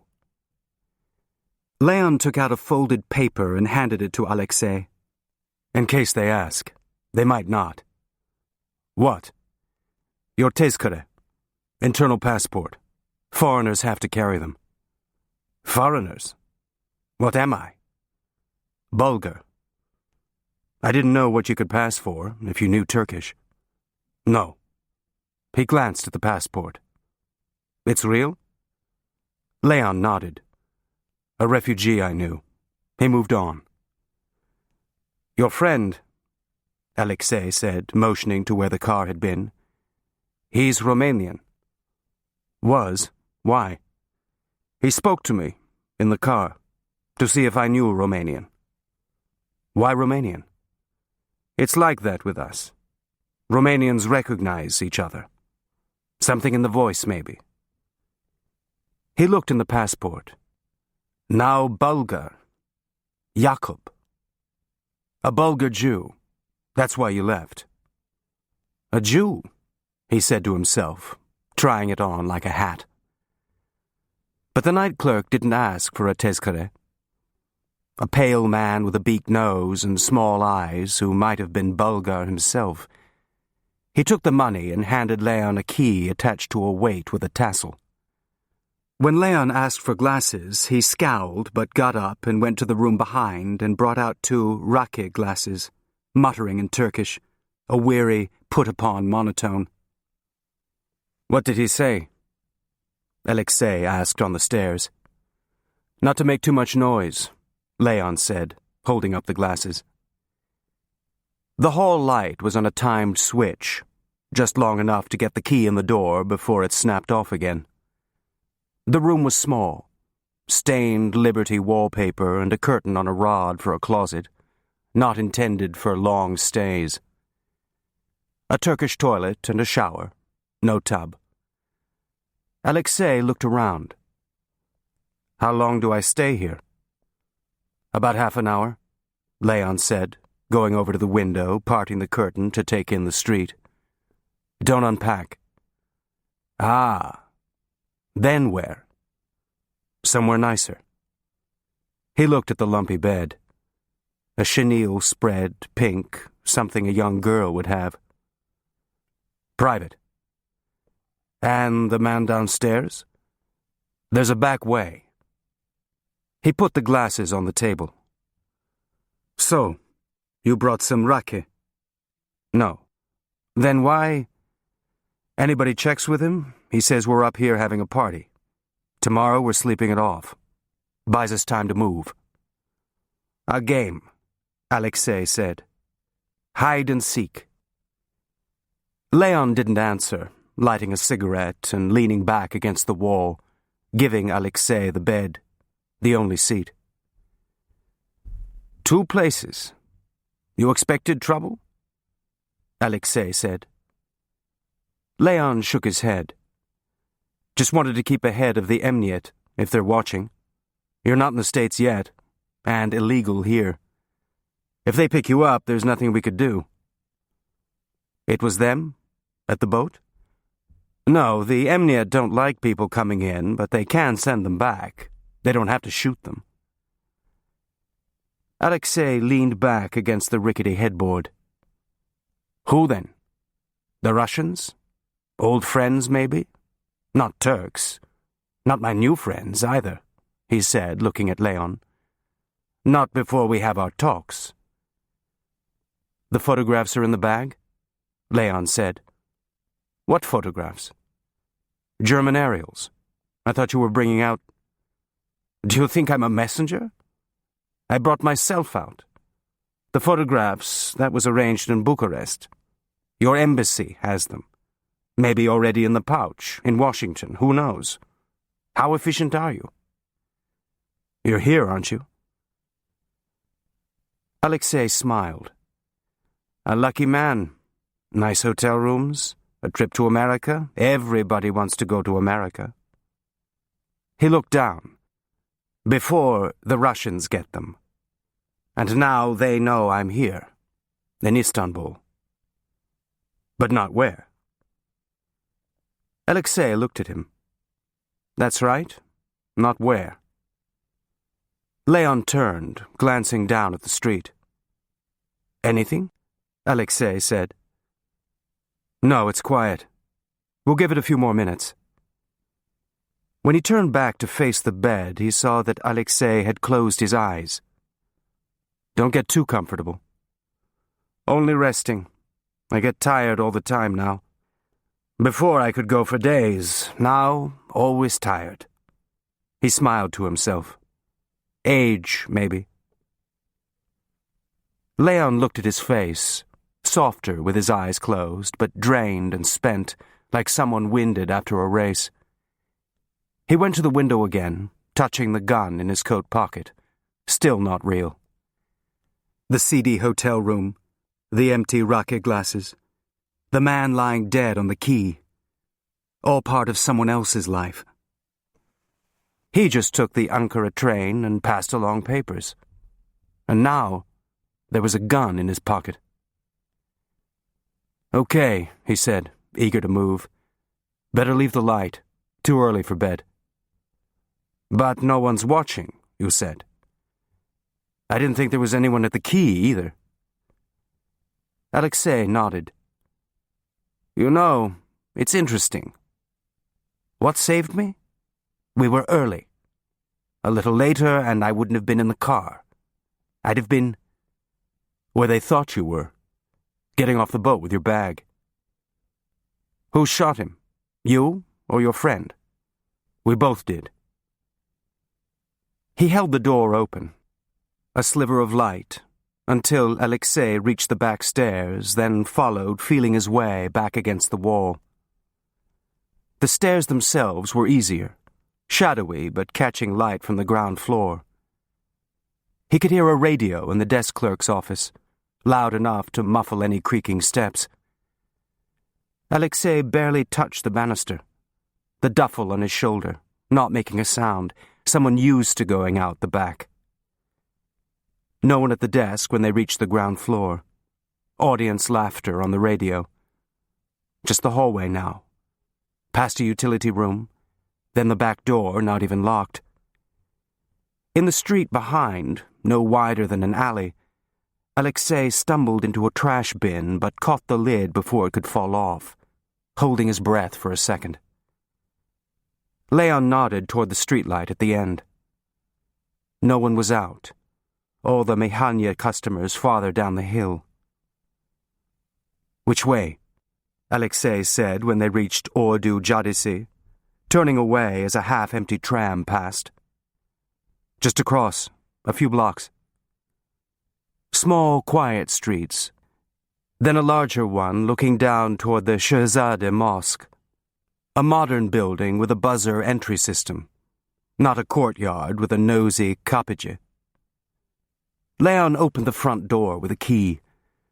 More timer switches on the stairs, but at least everything working. The lobby clean, smelling faintly of disinfectant. "One more floor," Leon said when they reached the landing. "Who lives here?" "University people. It's nearby." "Students?" "No, they couldn't afford it." "So, I'm a professor?" "You're not anything. You don't go out, you're not here." The flat was no more than functional, but a pleasant step up from the hotel. "I stocked the fridge," Leon said. "You should have everything you need, at least for the next few days." "Few days?" "Or sooner, depending on the plane." Alexei threw the duffel on the bed, then walked over to the bottle on a side chest. "So, now the rake." "Not for me. I have to go." "We don't talk tonight?" Alexei said, surprised, thinking Leon was Tommy, not just the babysitter. "No questions?" "Later." "Well, join me anyway. A welcome toast." Alexei poured the drinks, then raised his. "To safe journeys." "Safe journeys," Leon said, feeling the heat as it slipped down. Finally, something real. "You don't stay here?" Alexei said. "The watchdog?" "It's safe." "Safe," Alexei said, his voice neutral. "No one followed us here." "I know. I worked in the field too. So now the only risk is you." "Me? When you come back? Or is someone else coming tomorrow? Either way, a visitor leaves a trail, like Hansel and the pebbles. So perhaps it's better to stay." Again, trying to be light, he poured more rake in his glass. "I haven't talked to anybody in 2 days. Dominoes, it's not the same thing. A game for simpletons. You see them in the mountains, every village, sitting in the cafes, click, clack, 2 days of that." Leon smiled a little. You'll be all right now. Just stay put. Where would I go? He walked over to the window. Where are we? What part? The old city. Constantinople, Alexei said, playing with it for effect, a student reciting homework. And that? He pointed to a hulking shadow beyond the mosque. Valen's aqueduct. Aqueduct? From Romans? Byzantine, 4th century. A fact he'd picked up from Anna on one of their walks. 4th?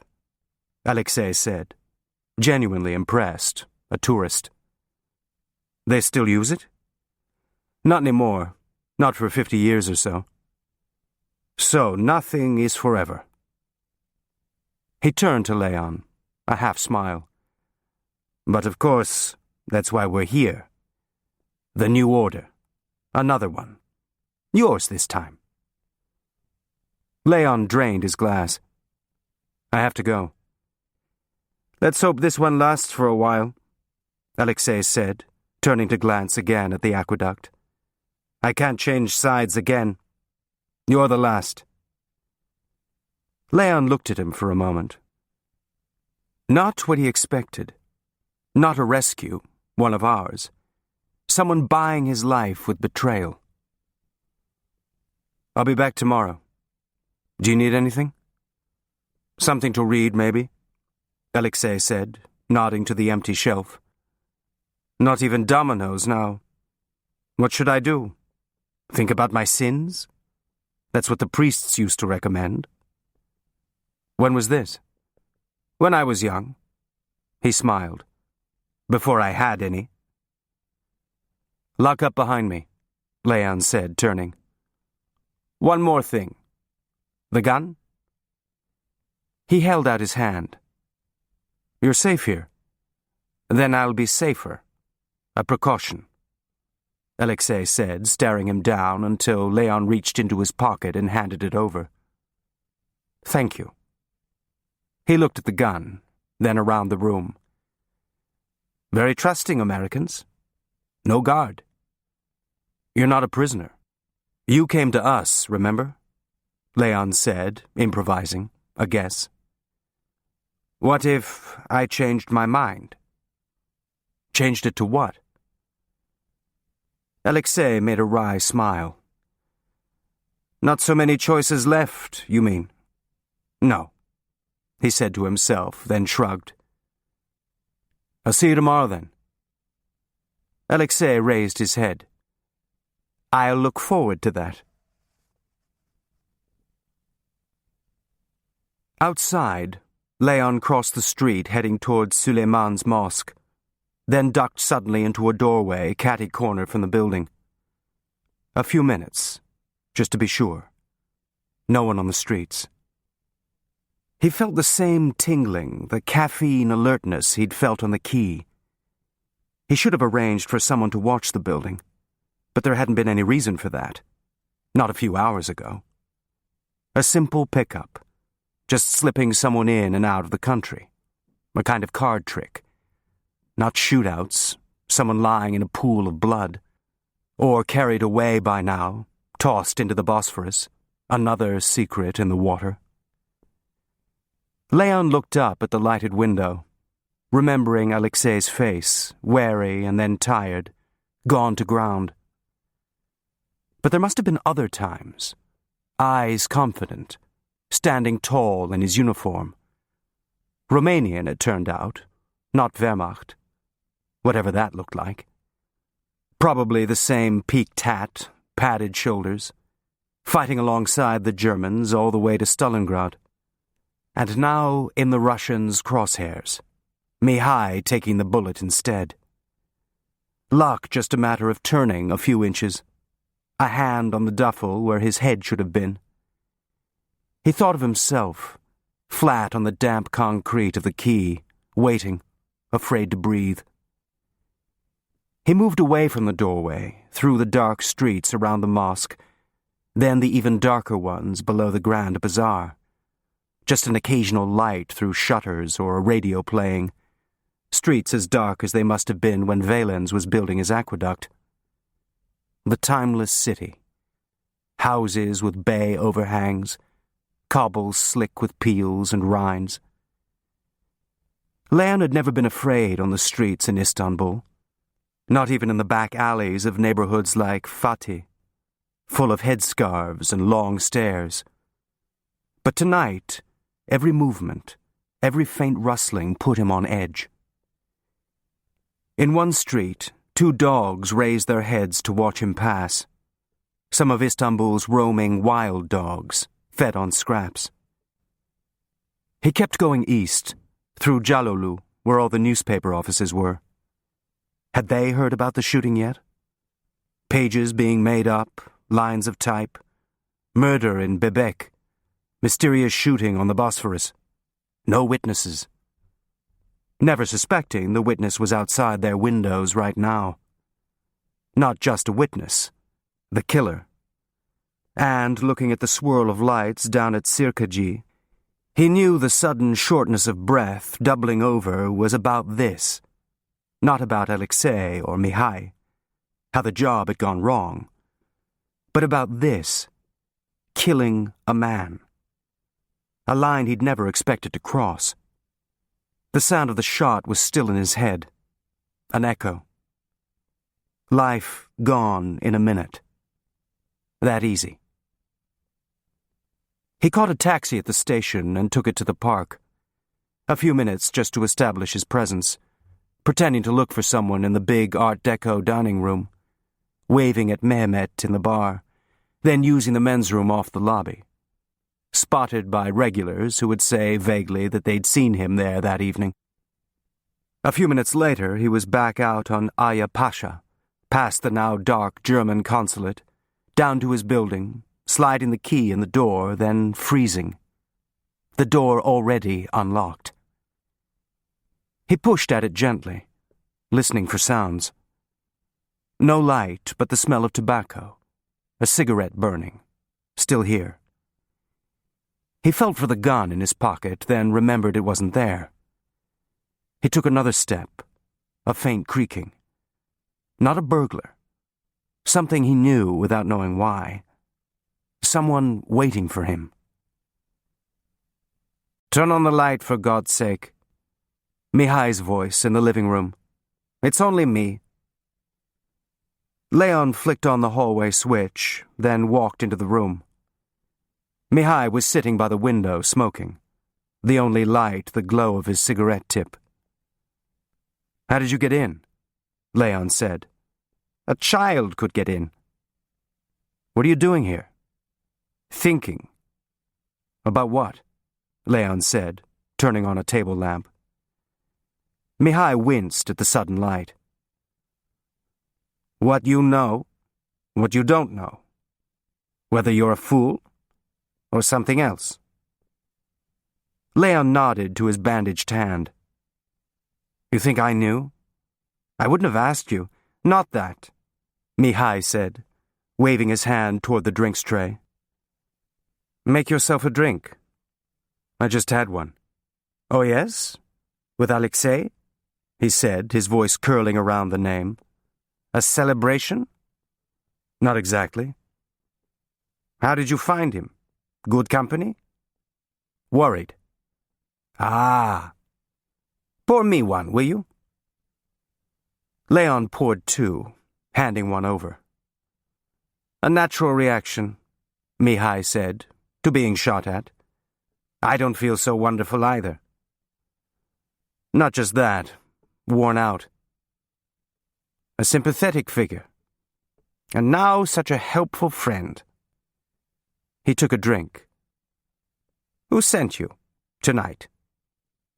"You know I can't tell you that." "Scruples at such a moment.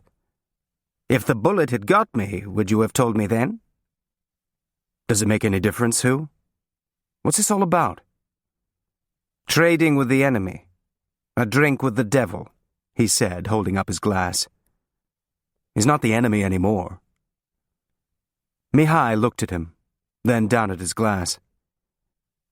"So I wondered, is he a fool? Now I know. Sit down. You've got something on your mind? Leon said, taking a chair. My mind, yes. Not on my conscience. Yet. I thought, he doesn't know. He should know. Know what? Who he is. Your Alexei. Shall I guess what you think? The Romanians. Well, they sided with the Germans. How could they not? The expedient thing. Our friend, too. What choice? Then Stalingrad, the Russians push back, and push into Romania. Now Germany's losing, and who's coming? So why not make a deal with them? Throw out the fascists. Fight with the Russians instead.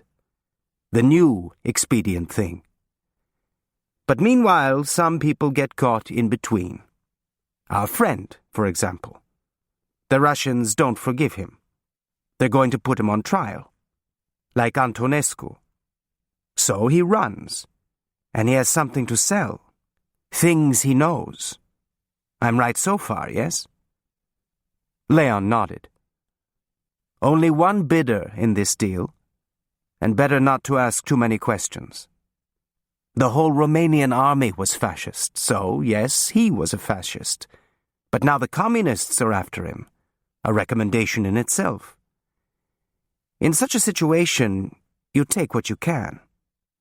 All right, an opportunist, but our opportunist. That's what you think, isn't it? I haven't thought. I don't know. But I do. I recognized him. Before I took a bullet for him.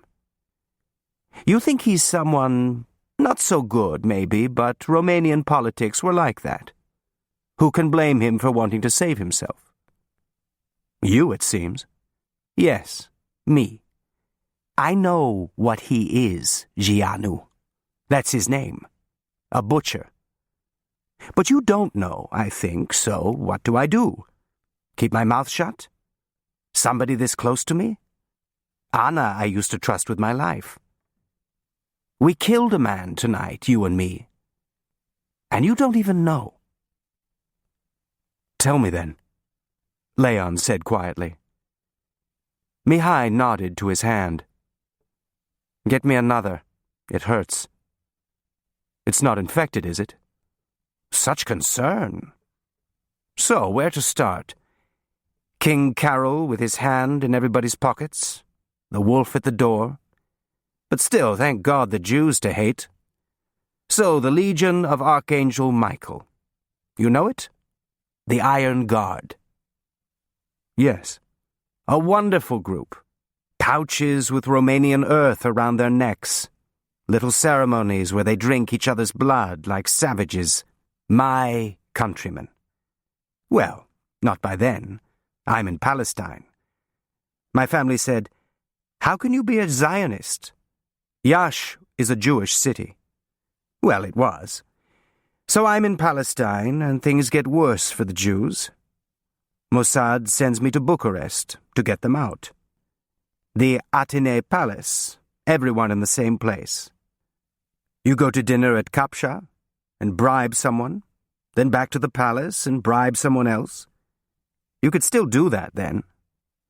But how many Jews listen? Then Carol runs away with Lupescu, the mistress, and the treasury.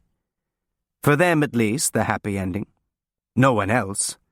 Now Michael is king. But really, General Antonescu, the army. And meanwhile, the Iron Guard are running wild, killing people, government people even. Pogroms, naturally, what else? Terrible excesses. Finally, it's too much even for Antonescu. He sends the tanks out, the army fighting the Iron Guard, fascist against fascist. But Hitler prefers Antonescu. Not so crazy. He sides with him. And so does our friend Gianu, your Alexei. He was in the Iron Guard? But now he helps Antonescu break them. So Antonescu joins the Axis and the army goes off to invade Russia. A reign of terror in Odessa, that you know from the trials this summer. Deportations from Bessarabia, all the Jews.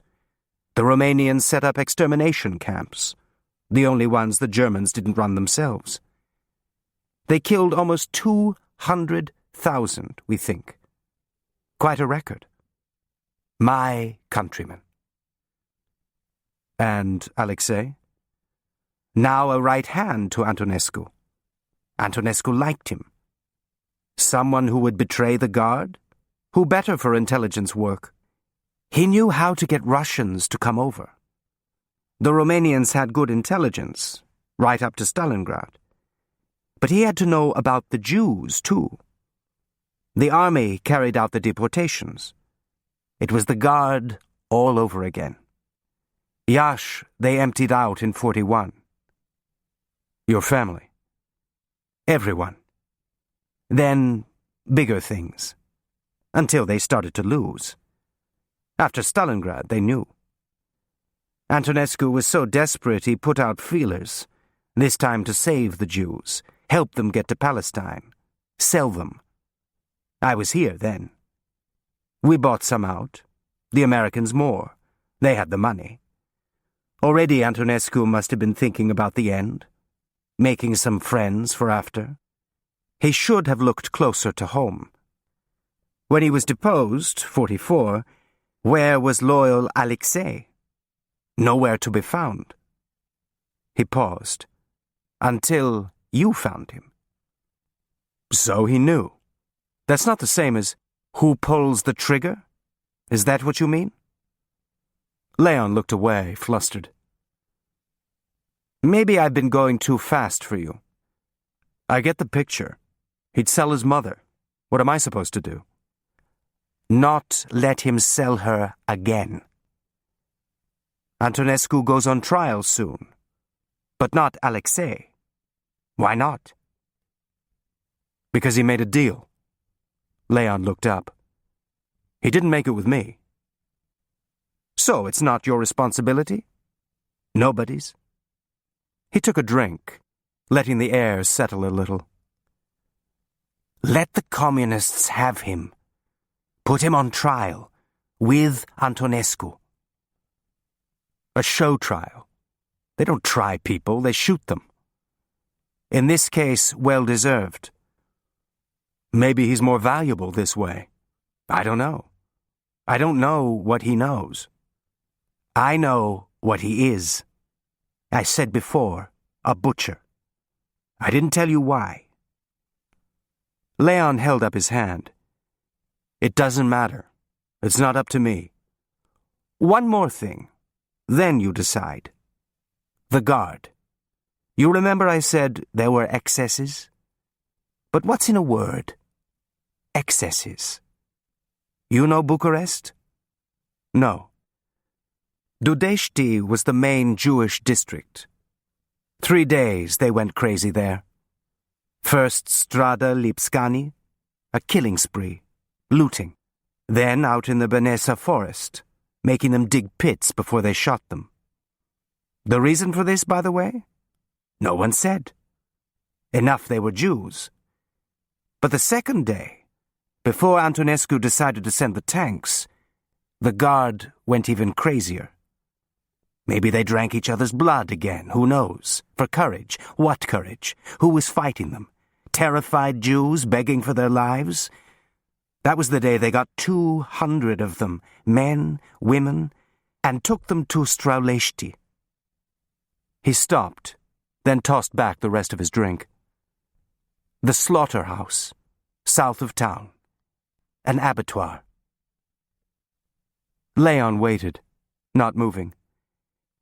They put the Jews on the conveyor belts, stripped on all fours.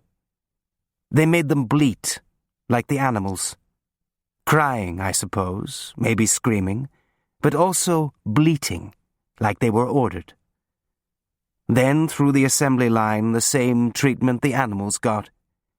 Heads sliced off, then limbs, then hung up on hooks, carcasses.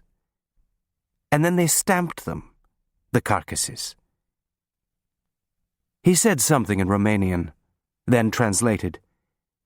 Fit for human consumption. The inspector's stamp. He paused. You decide.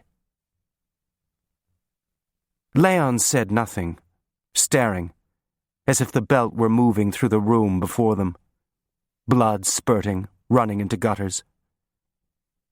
And Alexei was there? Leon said, marking time, his stomach queasy. There were no witnesses among the Jews, just the guard. But he's still with the guard then. He was seen. Ask him. He sold the guard out, you said. When it was convenient. A fine point. He paused again. You decide. Leon was quiet. I can't, he said finally. It's not my decision. It's somebody's. Not yours either. No, I just speak Romanian and drive the car, and keep my mouth shut. That was before. Help a man like this escape? I won't be part of that. Whoever sent you, maybe he doesn't know either. He needs to know, so somebody can decide. You're not part of it. They don't even know you were there. That's not so easy now. Maybe you didn't think about this either. What it means for me. What this is now. Leon looked at him, waiting. So, more thinking. I had this time, he said, waving to the room, while you were having your drink. Who were they tonight? Russians? All right. Who else would have such an interest? Stop him before... So they send a unit, 3, 4 men, in which case they've already cleaned up the mess, got rid of the body. But no one followed us. It's more important to get Gianu than worry about the fallen comrade. But no one follows. So he must have been alone. Think what that means. I know what it means. Yes? You have thought about this too? No one moves the body. It lies there to be found, and it will be found. Now something for the police, even Emniet. And what are they looking for? My gun. My car. Who protects me now? The boss you can't tell me about? Who wants me to help the butcher? I'm working for him now too. I have a right to know. I never meant it's too late for that. Do we want to tell the police it was self-defense? Then we have to tell them what we were doing there. Leon stared at his drink for a minute. Can they trace the car to you? This is your response? They can't, can they? Where is it? The garage. Where it's been all night, as far as anyone knows. There's nothing special about the car, if they saw it from the cafe. Unless they got the plate number. Could be anybody's. So I have nothing to worry about. There's nothing to connect you to this. Mihai looked over. Except you. If it comes to that, we'll protect you. I promise you that. I'll talk to... Protect me. A Palestinian helping the Americans killing Russians. I'd be out of the country in a day. At least you wouldn't be in jail. Those are my choices. And my work here? Who does that? You were never there, Leon said, his voice level. Nobody knows except Alexei, and he'll be gone. The butcher goes free, and we protect ourselves. So we protect him. That's what I'm doing now. Protecting someone like that. A knot, he said, twisting his fingers. Not so easy to pull apart. I didn't know. That's what the Germans say, Mihai said wryly. Everyone. He put down the glass, ready to go. So, a good night's work. He's safe, and so are we. Only the Turks have this problem, this body. One thing, though, still to think about. How did they know, the Russians? The arrangements? Where he'd be? Just you, no guns. So easy they could send one man. If they knew all that, what else do they know? So maybe we're not so safe, and neither is he said, getting up. The phone rang, twice as loud this late, startling them like an unexpected hand on the shoulder. Leon glanced at his watch, then looked at Mihai, who shook his head, a tick response. Another clang filling the room, waves of sound. He picked up the receiver, snatching it. Leon, I've been trying to reach you. Ed Burke, at this hour. I was at the park, accounting for himself to Ed Burke, already making alibis. Do you know what time? It's about Tommy, Ed said quickly. I thought maybe you'd know something. Know something? Since you were in Bebek with your wife, we couldn't get past the police. Police? Just an echo. You haven't heard? He's dead. Killed. What? A first wave of heat rushing through him. Tommy hit too. The one who was supposed to meet the boat, not a freelance. They'd known where he was. He looked over at Mihai, who was watching him. Leon, you there? Say something, Leon thought. Killed? In a crash? He said, trying to keep his voice steady. No, that's the thing. Shot. In Bebek. That's why I called. I thought you might have heard something before they blocked the whole place off. By the water. Just down from that fort. Rumeli Hisare, Leon said, an automatic response, not hearing himself. Shot? His mind racing now, his blood seeming to travel in two directions. By the water? The boat landing. That's what I wondered too. Hell of a place to be that hour. Tommy leaves his own party. I figure you must have something going on. But Christ, you never know, do you? Maybe somebody saw the car and said there's money there. So if he hadn't left then. But maybe something else. God, Leon said blankly. Shot? You don't expect that here. No, Leon said. You don't. Fire into the dark, and wait for a thud, the crack of a head on the pavement. Well, I didn't mean to bother you. No, I'm glad you called. Thanks. Police cars and lights, questioning people in the cafe. His head filling with blood, face hot. I'll let you know if I hear anything about the arrangements. Arrangements? Well, Barbara will want to bury him here, don't you think?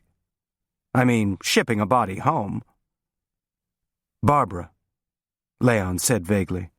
The widow, a bottle blonde who flirted after the second drink. She had to identify the body, Ed said, in the know. Who else had he called? It's a hell of a thing. 1 minute you're at a party, the next you're... I can't believe it, Leon said, what you were supposed to say. You never saw anything? They must have had half the force out. Not while I was there. He waited a second. When did it happen? Right after he left the party, I guess. I must have already gone. Jesus, shot. Well, I'll let you go, Ed said, slightly disappointed, hoping for details. I still say it's a funny place to be that hour. Fishing. Thanks again, Ed, Leon said, not responding. He put down the receiver, moving slowly, and turned to Mihai. What? Mihai said, looking at his face. You have to think some more. It wasn't a Russian. Part 2. Lalali. He spent all morning waiting for a call. Somebody from Tommy's office at the consulate, maybe even the consul himself. The account in Hurriyet had been skimpy, a businessman shot, but the details were already racing through the foreign community. Why hadn't Barbara been invited to the party at the college? Why had Tommy left early, heading away from town? Suspicions percolated up and down the phone lines, but no one believed Tommy was seeing another woman, certainly not one who would shoot him. Which left robbery. Except, according to Barbara, his wallet had been in his pocket when the police found him. His gun had been fired, so he must have scared them off. But why was he carrying a gun? A full morning of it, pacing, then staring at the phone, expectant. Turhan, Leon's secretary, one of the Ataturk new women who didn't cover her head, but still went home to her family at night, gave up any pretense of working, answering calls in a breathless voice, eyes wide with interest. During a normal day, not much happened at R.J. Reynolds. Today, the phone kept ringing, but not with the call he wanted. By noon, standing at the window overlooking Taksim, he realized that no one was going to contact him, that he was alone. Nobody knew.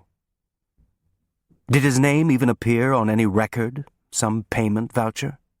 Tommy spreading his bets over the table the way he liked it, using someone outside so he could distance himself, someone to blame if anything went wrong. But why should it? A job so routine it hadn't required the usual precautions. Tommy hadn't even asked where the safe house was, just the neighborhood. Why not? But the answer was the same one he'd been getting all night, sitting up with it. The address didn't matter. Alexei was never supposed to get there. He was supposed to die on the quay. And Leon? Would he have been left there? Tommy squealing away in his car, not sure if he'd been recognized? Impossible to risk that. Of course, he'd have to be killed too. An easy target, not expecting it, just picking up a package. 2 people left dead. Who killed each other? How would Tommy have arranged it? Dressed the scene? He thought of his face at the park bar, pink, reminiscing, already planning it. And that always led back to why, and the other answer he circled around, the one he wasn't ready to accept. He gripped the windowsill, as if his body had caught the swirling in his head. Meanwhile, he had to hand Alexei on to someone. Who? Tommy's people at OWI were already gone. The plants at Robert College, whoever they were. But Tommy hadn't used any of them. They didn't know. Nobody had called. His operation now. He had to find the next link in the chain. There must be a name. Maybe in Ankara. Maybe lying around Tommy's desk. But when he got to the consulate, he found it surrounded. Small clusters of people drawn by the police cars in the street. Patrolmen at the gate cadging cigarettes from the guards. The carved American eagle over the door staring down at them all. Not just a consulate matter anymore. A courier assignment. A crime. Police. Wanting answers. Tommy setting up his own man. Why would they believe it? Why would the consul? The only story they'd hear was that he had killed Tommy. His word against a dead man's. What proof did he have besides Alexei himself, who wasn't here? Not to the police. He looked up. Some movement at the door, the consul shaking hands with a Turk in a bulky suit. Cigarettes doused, orders being given. A few policemen staying behind, everyone else moving toward the gate. They passed around Leon as if he were a stick in a stream. Nobody knew. Getting into cars, writing up reports, not one of them looking at him.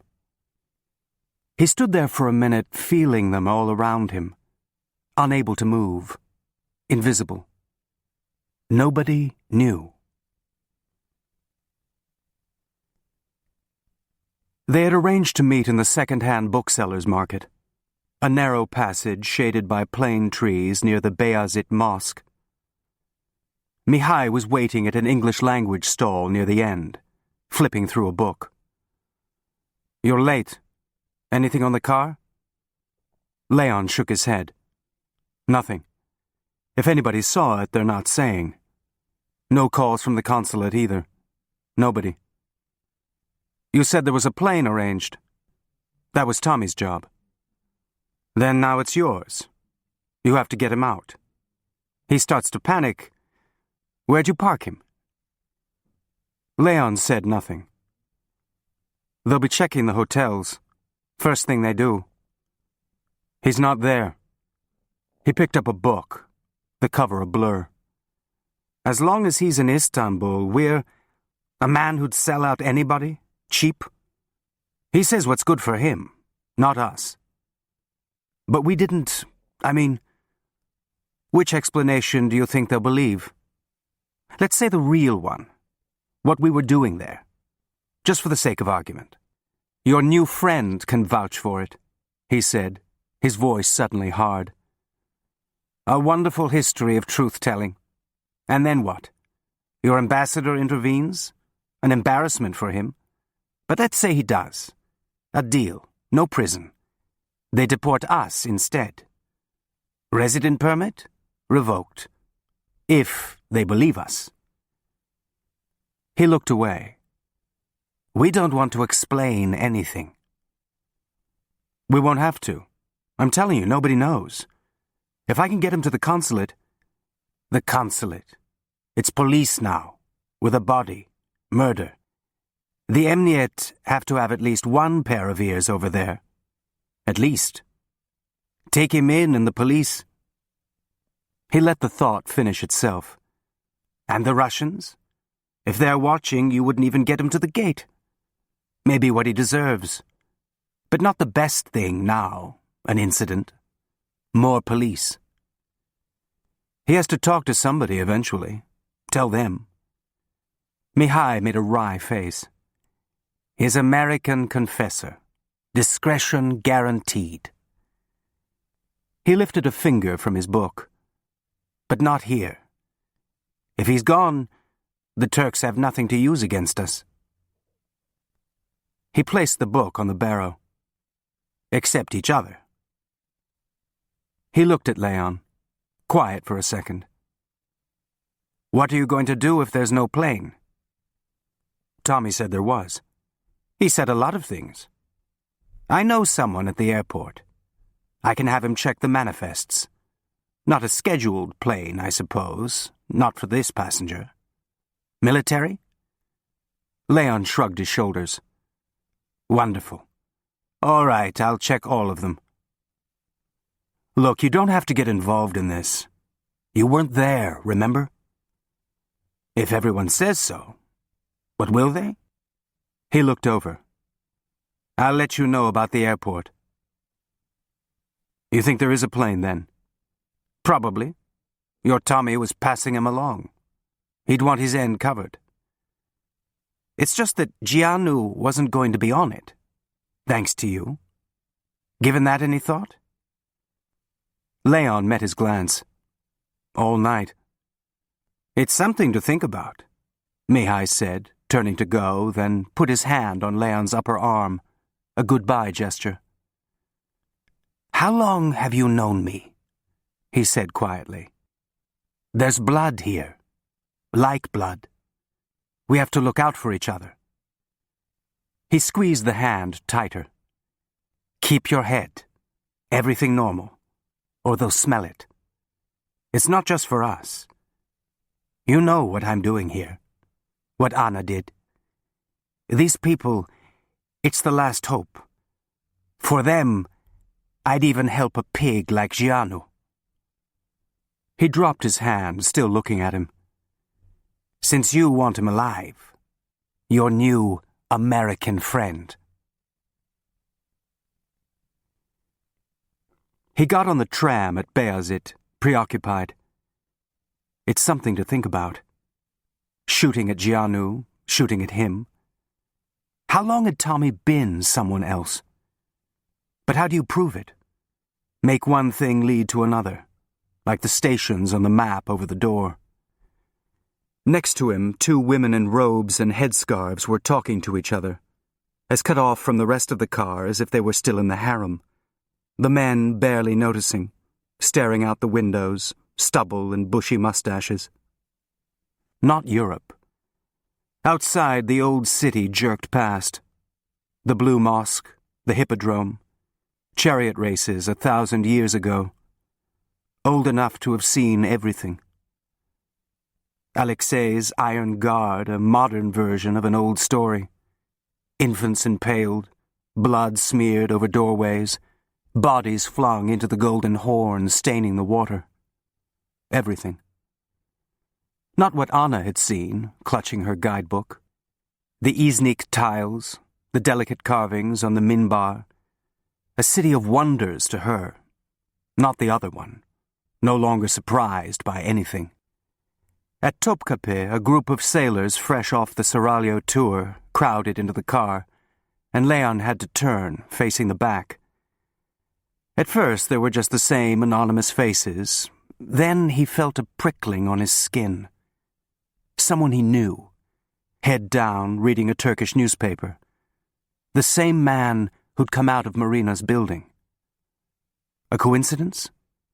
When had he got on? Before Leon? With Leon? So good Leon hadn't noticed, still not looking up from his paper. Leon turned back. Or was it just his imagination, jumpy about everything now? A public tram, a man Marina said she didn't know. Don't turn to look again. The car was heading down the hill into the swirl of Sirkaci. He had begun to sweat. When the doors opened, the crowd pushed in. For a second he felt out of breath, as if they had taken all the air out of the car. The buzzer rang. He held back, waiting, then plunged through the door just as it was closing. Don't look back. A face at the window. Or maybe not. Something he'd never know. Keep moving. He took a gulp of air, heavy with diesel fumes and charcoal smoke, and headed over to the Eminönü piers. Out on the water you could think. Follow the logic. One thing leading to another. Tommy had used someone outside. He took the ferry to Üsküdar, sitting in the open back of the boat with a glass of tea, something warm, his coat pulled tight. He went over it all again, each move like a step into open space with nothing to break the fall. He glanced over at the birds, circling, and tried to fix on landmarks, Galata Tower, the shipping offices, and Karaköy. But they seemed insubstantial too. Just something to graze with your fingers as you fell past. In over your head, a phrase he could actually picture now. Where Tommy had wanted him to be. Grab onto that. Follow it. Someone must still be expecting Alexei. There had been people in Bucharest, the fishing boat. Only Tommy's link had broken. And now they'd come looking. But not for Leon. Not yet. It was the trap that folded in on itself. The minute he went to someone about Alexei, he was putting himself on the pier. And Mihai. He watched the boat crunch against the rubber tire buffers on the dock, the gangplanks being slid into place, everybody in one another's hands. He changed boats for Beşiktaş, looking at people, half expecting to see the man from the train. Two places. A coincidence? But there were only clumps of men in woolen pea coats, smoking, indifferent. Didn't anything show in his face? A man dead. When they landed, he stood on the pier for a minute, at a loss. Commuters brushed past him as if he weren't there, like the police at the consulate. Nobody knew. Go back to the office. everything normal. But nothing was normal. Anna was sitting in a chair, and she lifted her head when he came in. She was aware of physical activity, knew when she was being dressed, helped into clothes, even though her face showed no expression. When he leaned down to kiss her forehead, she didn't flinch, simply accepted it. "Something's happened," he said, then hesitated. Too abrupt. "Are you warm enough?" he said, fidgeting.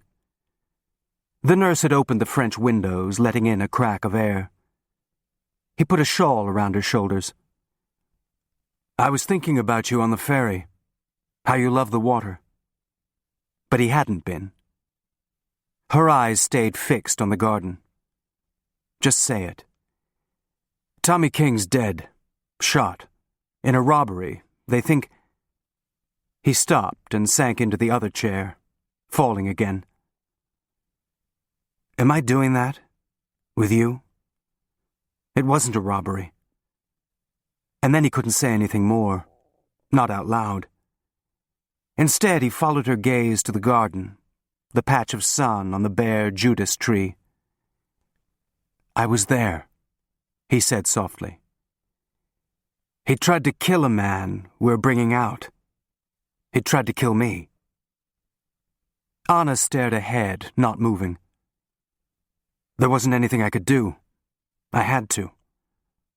Still not finishing it. "It didn't feel like anything. Not at the time. It's only later you... But I can't explain what happened to anybody until I get him out, the man we're moving." He took a breath, looking away from her. "And I don't know if I can do it. Tommy was supposed to..." He stopped. And then there he was, with a gun. He heard her question in his head and nodded.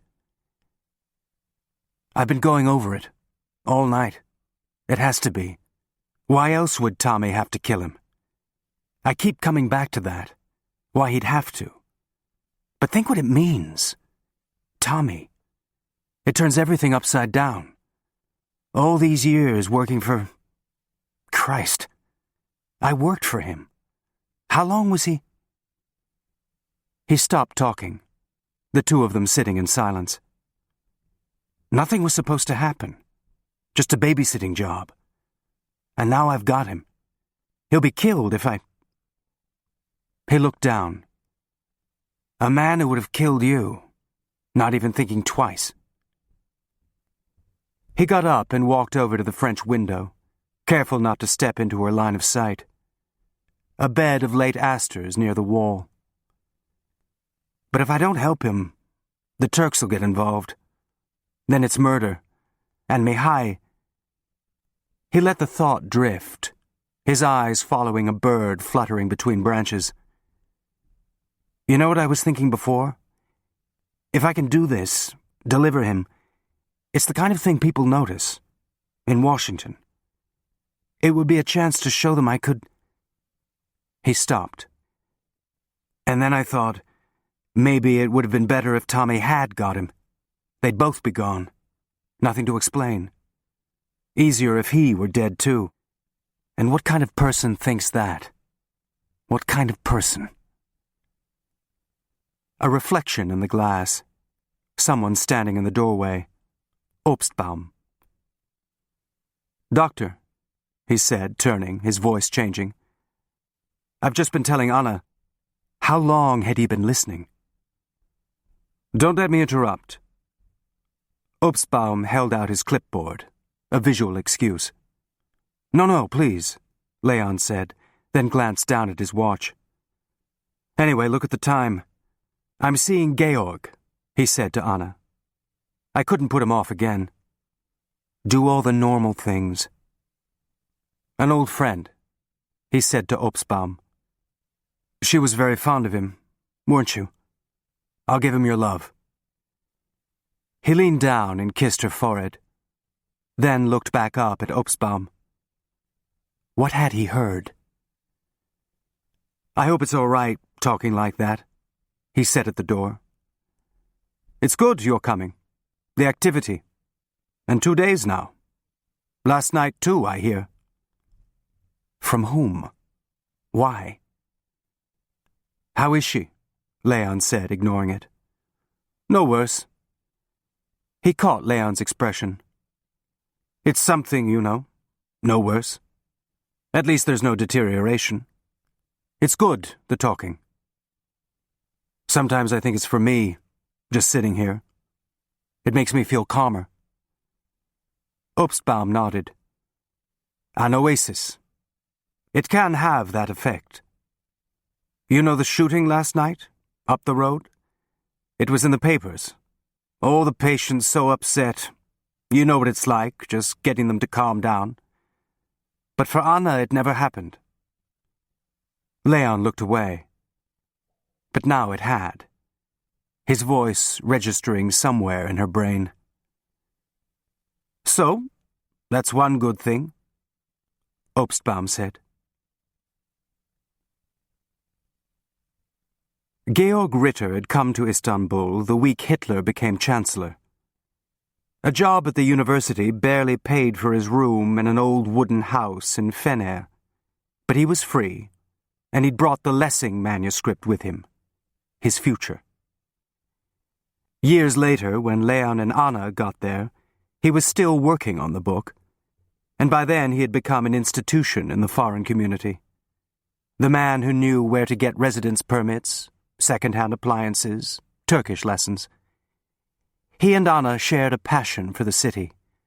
Out-of-the-way fish restaurants, the best carpet seller in the bazaar, and he became an ersatz father to her, as cranky as her own, full of convictions that everyone else had abandoned. When the house in Fener was seized for the wealth tax, the owner, a Greek sent to a work camp, he was rescued by a former student, a rich Turk who set him up in a building he owned in Nişantaşı. The only Marxist in the neighborhood, Georg claimed. But the move suited him. He could now shock the bourgeoisie just by being among them, something he couldn't afford before, and Yildiz Park was nearby for his dog. You don't mind we take a walk? She's been in all day. I thought you wanted to play chess. Georg waved his hand. With you? No surprises. Move the knights out first, keep the pawns back. He was snapping on the leash, locking the door. Are you all right? You don't look... Just tired. At your age. Wait till you see how it feels later. He sighed, the air seeming to wheeze out of his plump cheeks. How's the book? Mendel wants to use the new chapter on Nathan der Weise. He thinks they'll be interested here. The comments on Saladin. As if the Turks will read it. A German journal in Istanbul. Well, where else? Germany? At least to keep something alive. Nathan? Leon said, trying to remember the chronology. Then how much more to go? Georg shrugged. The last years, at Wolfenbüttel. Not so happy for him, but very productive. Several chapters, at least. A pauper's grave, you know, in the end. Me too, by the time I'm finished. What about your friend? He said, tacking. Where are they going to bury him? Who, Tommy? You heard about that? Everybody's heard about it. Like a Western. Karl May. Shootouts in Istanbul, he said, shaking his head. I don't know, that's up to his wife. I knew him, I wouldn't say he was a friend. No? Just drinks at the park. He caught Leon's reaction. You hear things. Leon looked at him, waiting, but Georg moved away from it. You've seen Anna? Yes, the same. They were passing through the gates into the park, the wooded hills dotted with pavilions, the Sultan's old compound. I wonder what she sees. Georg gestured to the trees. A shame to miss these. But of course the mind. Abdul Hamid thought people listened in the trees, everywhere. So it was very quiet here. Whispers. And that made him worse. Why are they whispering? The mind. You know, he thought every week he would be killed. Every Friday in the great Salamlik, down to Hamidiyya Mosque. Hundreds all lined up, the only time they could see him. So one of them must be an assassin. The whole time, all during prayers, waiting to be shot. You know there were 500 slaves in Yildiz then? Not 40 years ago, not even history yet. Slaves here, and people listening in trees. The kind of detail Anna loved. How did you hear about the drink at the park? Someone mentioned it. I don't even remember who. It's a great place for rumors here. A farewell drink, Leon said, answering what hadn't been asked. He was going back to the States. They say it was a robbery. And no money taken. So now everyone has an idea. Like what? You know, maybe a coincidence. But there's a man missing. So one theory, he was meeting your friend Tommy, but shot him instead, and ran away. Why? Georg shrugged. 100 reasons, who knows? An unreliable type, apparently. Unreliable, Leon said, marking time. Who's missing him? Russian friends, Georg said, looking at him. He took something valuable, so they want to find him. He paused. It would be worth a lot to them. Money, you mean? Money, yes, certainly. Favors, whatever is required. How much? Leon said, going along. That would depend. A tip, some information, they would be grateful. But if someone knew where he was, could find him, that would be worth, I don't know a price, a good sum. And of course it would mean finding the man who shot your friend. So it's good that way too. Why are you telling me this? So suspicious you are. Not just you. They want people to know how valuable this help would be. Like a reward. More Karl May. Why don't they just put up posters? A joke. You don't think it's serious? I don't know, is it? They're your friends. He paused. I didn't know you were still in touch with the comrades. Anna said you'd left the party. Old ties only. It's a serious matter. They have to use every channel. And not the police. Georg looked away, watching the dog. What, Georg? Leon said, then pointed to the trees. Nobody's listening. Or is that why we came here? So we could talk? They asked you to approach me? Why? You were a business associate. Of Tommy's? We weren't in business together. An acquaintance, then. Maybe you have an idea why he was shot. Maybe he told you something. A man who's drinking with him the night before. You understand they have to ask. And get you to do it. Sorry, he never said a thing. Why do the comrades think he was shot? That's something they'd like to ask their friend. And they're willing to cough up a reward to do it? Maybe they should just write him off. That's not possible. What did he take? Stalin's phone number? He moved his head toward the main pavilion. Another one. Like old Abdul. Assassins everywhere. So get rid of them. How many now? Millions? That's who you want to do business with? It's a world of excesses. Isn't it just? He killed your friend. He's of no use to you. What do you care what happens to him? It's an old quarrel between them, not with you. So why not make a little money while they work it out? Georg. He turned to go. What makes them think he shot Tommy anyway? We know they were meeting. One's dead. Now the other one is gone. Why would he be unless... How do you know they were meeting? Another rumor? He's capable of this, Georg said, not answering. A violent man, unreliable. I'm surprised they want him back. They don't want him for long. Leon looked at him, but Georg simply stared back. I'll keep my ears open, Leon said, about to leave. As a favor to you. He stopped. I didn't realize, all these years, still with the comrades. A messenger only. Leon nodded. Delivered. He started to go, then turned to face Georg again. Do you really think I would do this? If I did know? Shop a man? This man? It would be the right thing to do. Leon looked at him. Then you wouldn't have to pay me. He used the agreed-upon 3 knocks. I brought you some food, he said, handing over a bag, grease from the kebabs already beginning to stain through. Everything okay? He looked around the flat, as neat as the night before. No clothes draped over chairs, uninhabited. Alexei was sitting before the miniature board of a travel chess set, the only thing that seemed to have been removed from his duffel. The plane? We have a time? Not yet. We're going to need to switch airfields, after last night. The all-purpose excuse. Nothing safe now.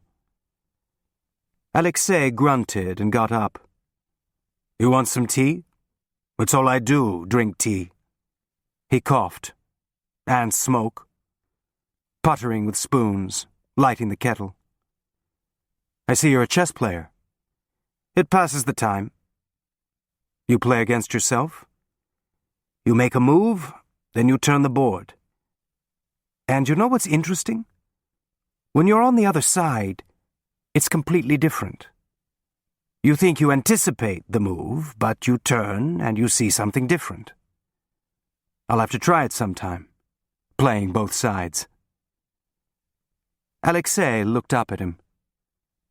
You'd better eat. It gets messy. Did they find the body? Alexei said, taking the food to the table. Yes. So, he was alone. Maybe I'm not so important. And now someone's raising hell. Melnikov. Whose idea to send one? You'll pay for this. It never changes. You knew him? Political officer, he said, eating. You know what that means? At Stalingrad? The Nazis in front of you, Melnikov behind. No cowards there.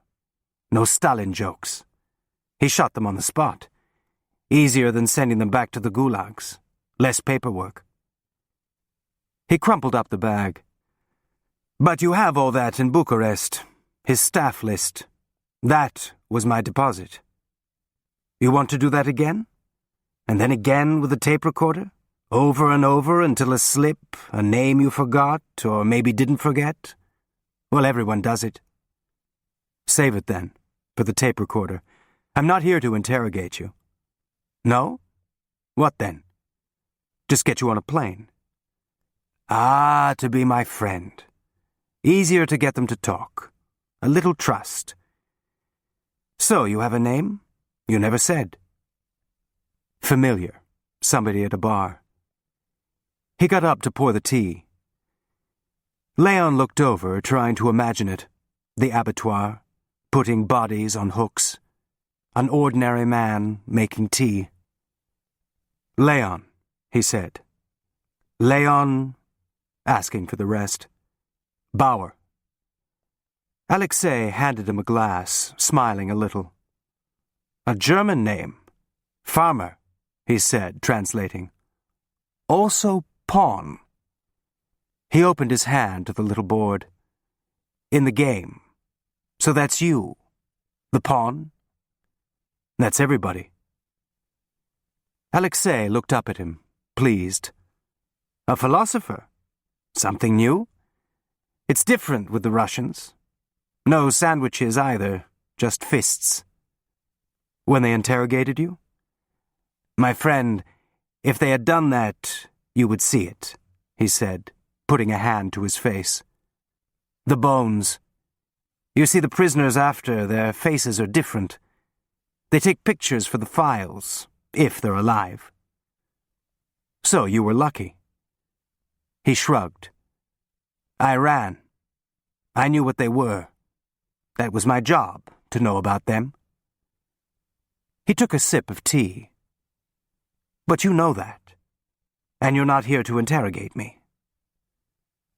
Leon looked over. A conveyor belt. People bleating.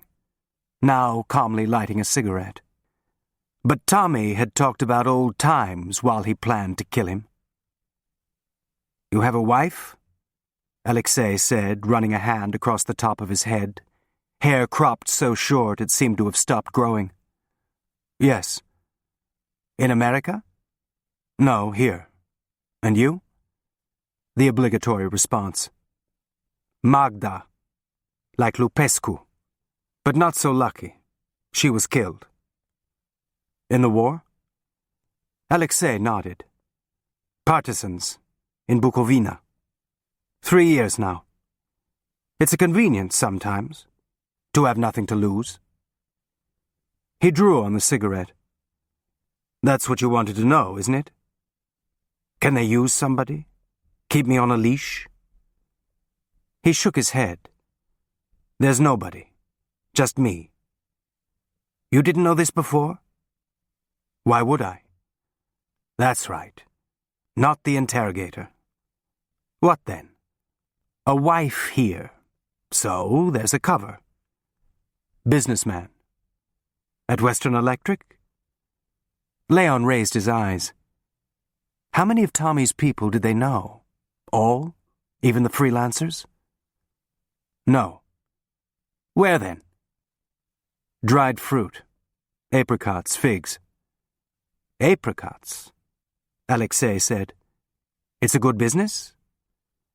Now you're interrogating me. Alexei smiled. Just talking, like you. We do it differently. Maybe better. He leaned his head to the side, still amused. Yes, I think so. That's because you don't know what I'm after.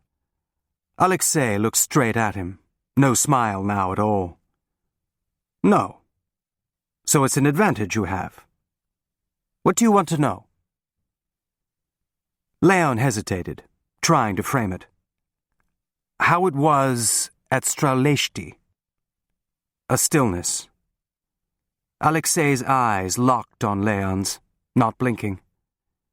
After a minute he looked down at his hand, the cigarette burning to his finger. He rubbed it out, still quiet, a test of wills, his eyes neutral, sorting things out. We do that too, he said finally. Tell them you know the worst thing, so they think you know everything. Leon waited. Nobody asked me this before. Your people. So why now? You were there. Another silence, calculating. Your Romanian friend, he told you. Now it was Leon who was quiet. When did a Romanian not betray a Romanian? A national gift. He reached for another cigarette. Well, I'm one to talk. He waited another second, then shook his head.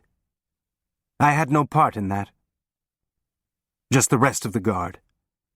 He nodded. That's when I decided... What? That they were crazy. They weren't crazy before. Blood oaths.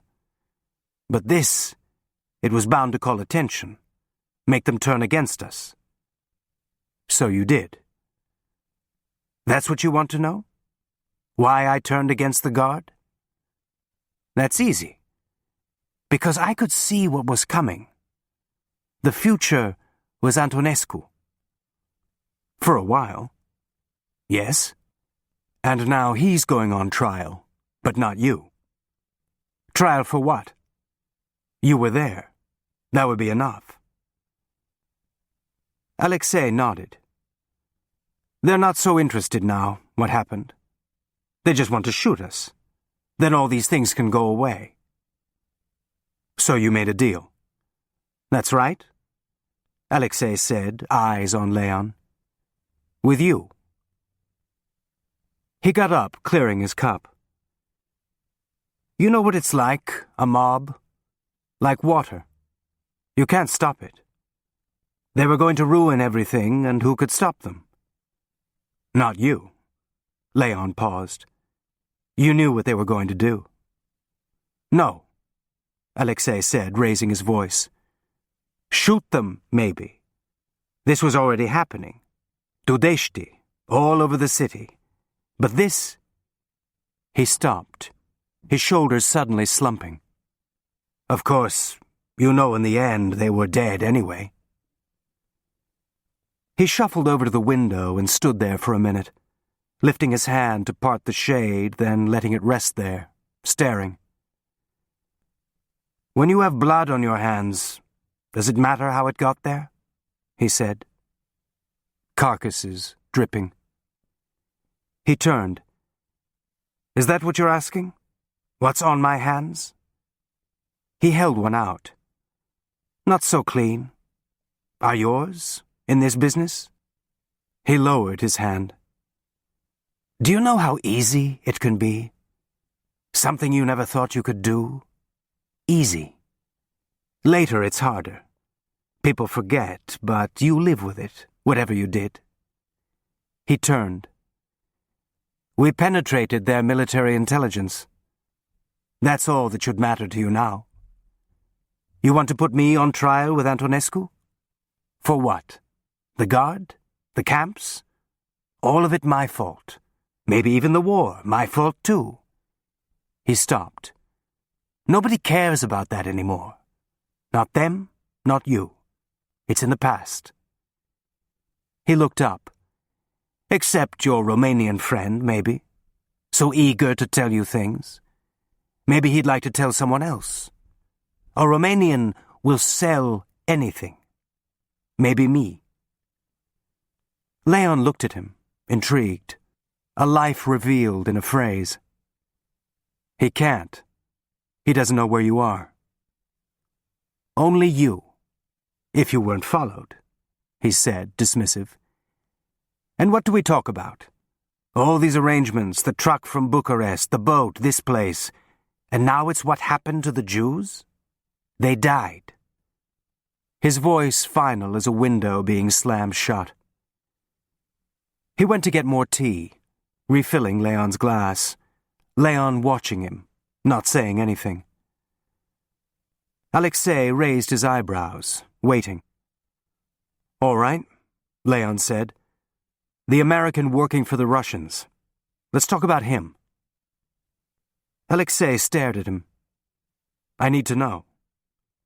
Alexei held his gaze, sipping some tea, calculating, as if he were running his finger over a chess piece, not yet ready to move. How long have you been doing this? He said finally. This work. Maybe you're new to it. Maybe that's it. So let me explain something to you. If I knew such a thing, would I tell you? We talk in Bucharest. Enough information so you know it's real. The rest? When I'm out, safe. If I tell you here, you squeeze a lemon, what's left, so you throw it away. We don't do that. Everybody does that, he said flatly. Everybody. So you can wait. Not anymore. I need to know, for your sake, if he had anyone else here. Here? An American here? Alexei said, a little surprised, relieved. Well, you wouldn't have to wait for that. It's not such a bargaining chip. He stopped. I mean... Leon looked at him, turning this over. Not worth a trip to the States, but someone in Washington would be. Alexei met his glance. Yes, he would be. But we're here, wasting time, these questions. I don't know anyone here. He sipped more tea. You're so sure there is such a person? Leon nodded. How? I shot him last night, on the pier. At first, there was only a flicker of movement in Alexei's face. The composure still fixed. Then his eyes began darting, as if they were involuntarily following his thoughts, leaping from point to point. "They identified the man," he said, leading. "Not a Russian. No, one of us, who knew you were coming out, and who tried to kill you. Why would he do that, in the open, take that chance, unless you were someone he had to stop? He couldn't give you back to the Russians. He'd expose himself, so he'd have to kill you." "Expose himself?" "He was running this operation, getting you out, which makes for some complications. Running this piece of it, anyway. So the trip had to end here. Things go wrong, but he's safe. No one blames him, and the Russians get their rat.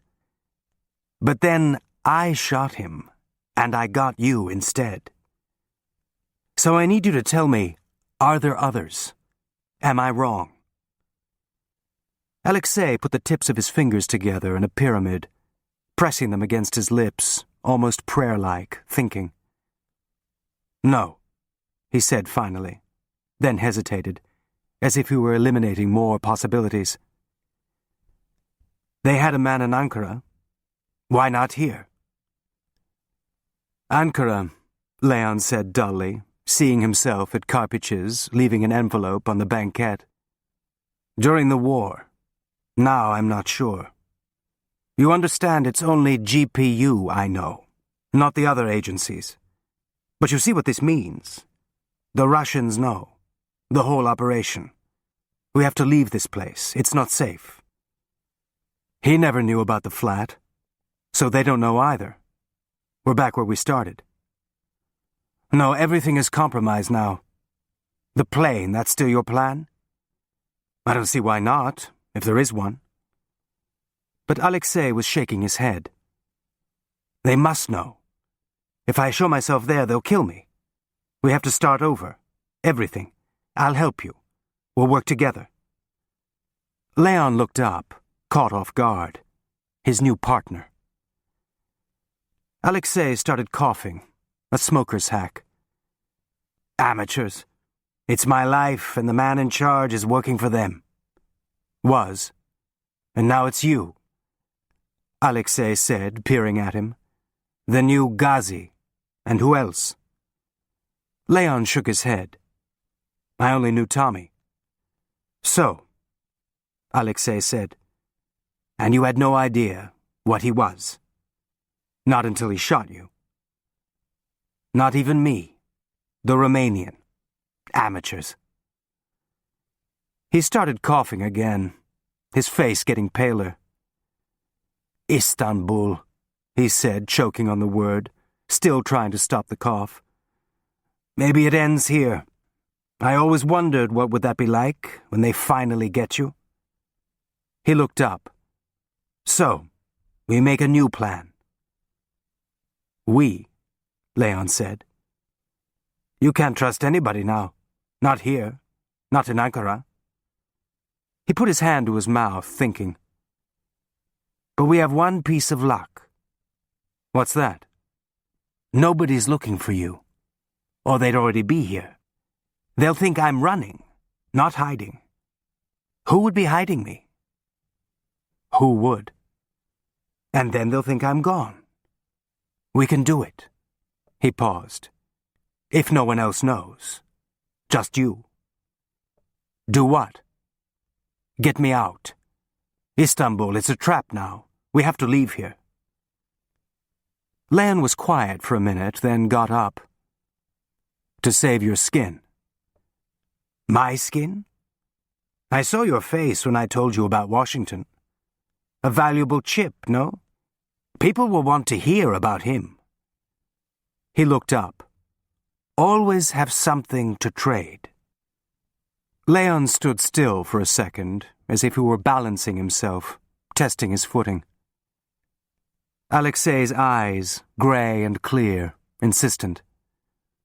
which hadn't seen anything at the abattoir, he said, holding up his bargaining chip. "Let's start with the gun, then," Leon said. "One less complication. I'd better have it back." "The gun?" Alexei said, not expecting this. "What are you going to do with it?" "Get rid of it," Leon said, picking up the empty food bag.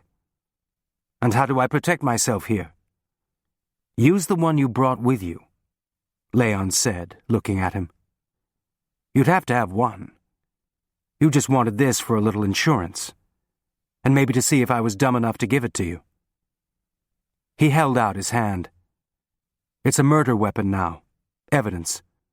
You might use it to put me there, in Bebek, if things don't go well. Right?" Alexei looked at the open hand, then reached into his pocket and took out the gun, smiling a little. "A quick learner." He handed it over. "You're right about the plane," Leon said, putting the gun in the bag. "I'll arrange something else." He started for the door. "Just stay put. You're safe here." "And that's my protection now," Alexei said, nodding to the lock. "A door." He looked at Leon. "And you." Leon reached for the knob. "By the way, it matters to you? What happened at Straleshti?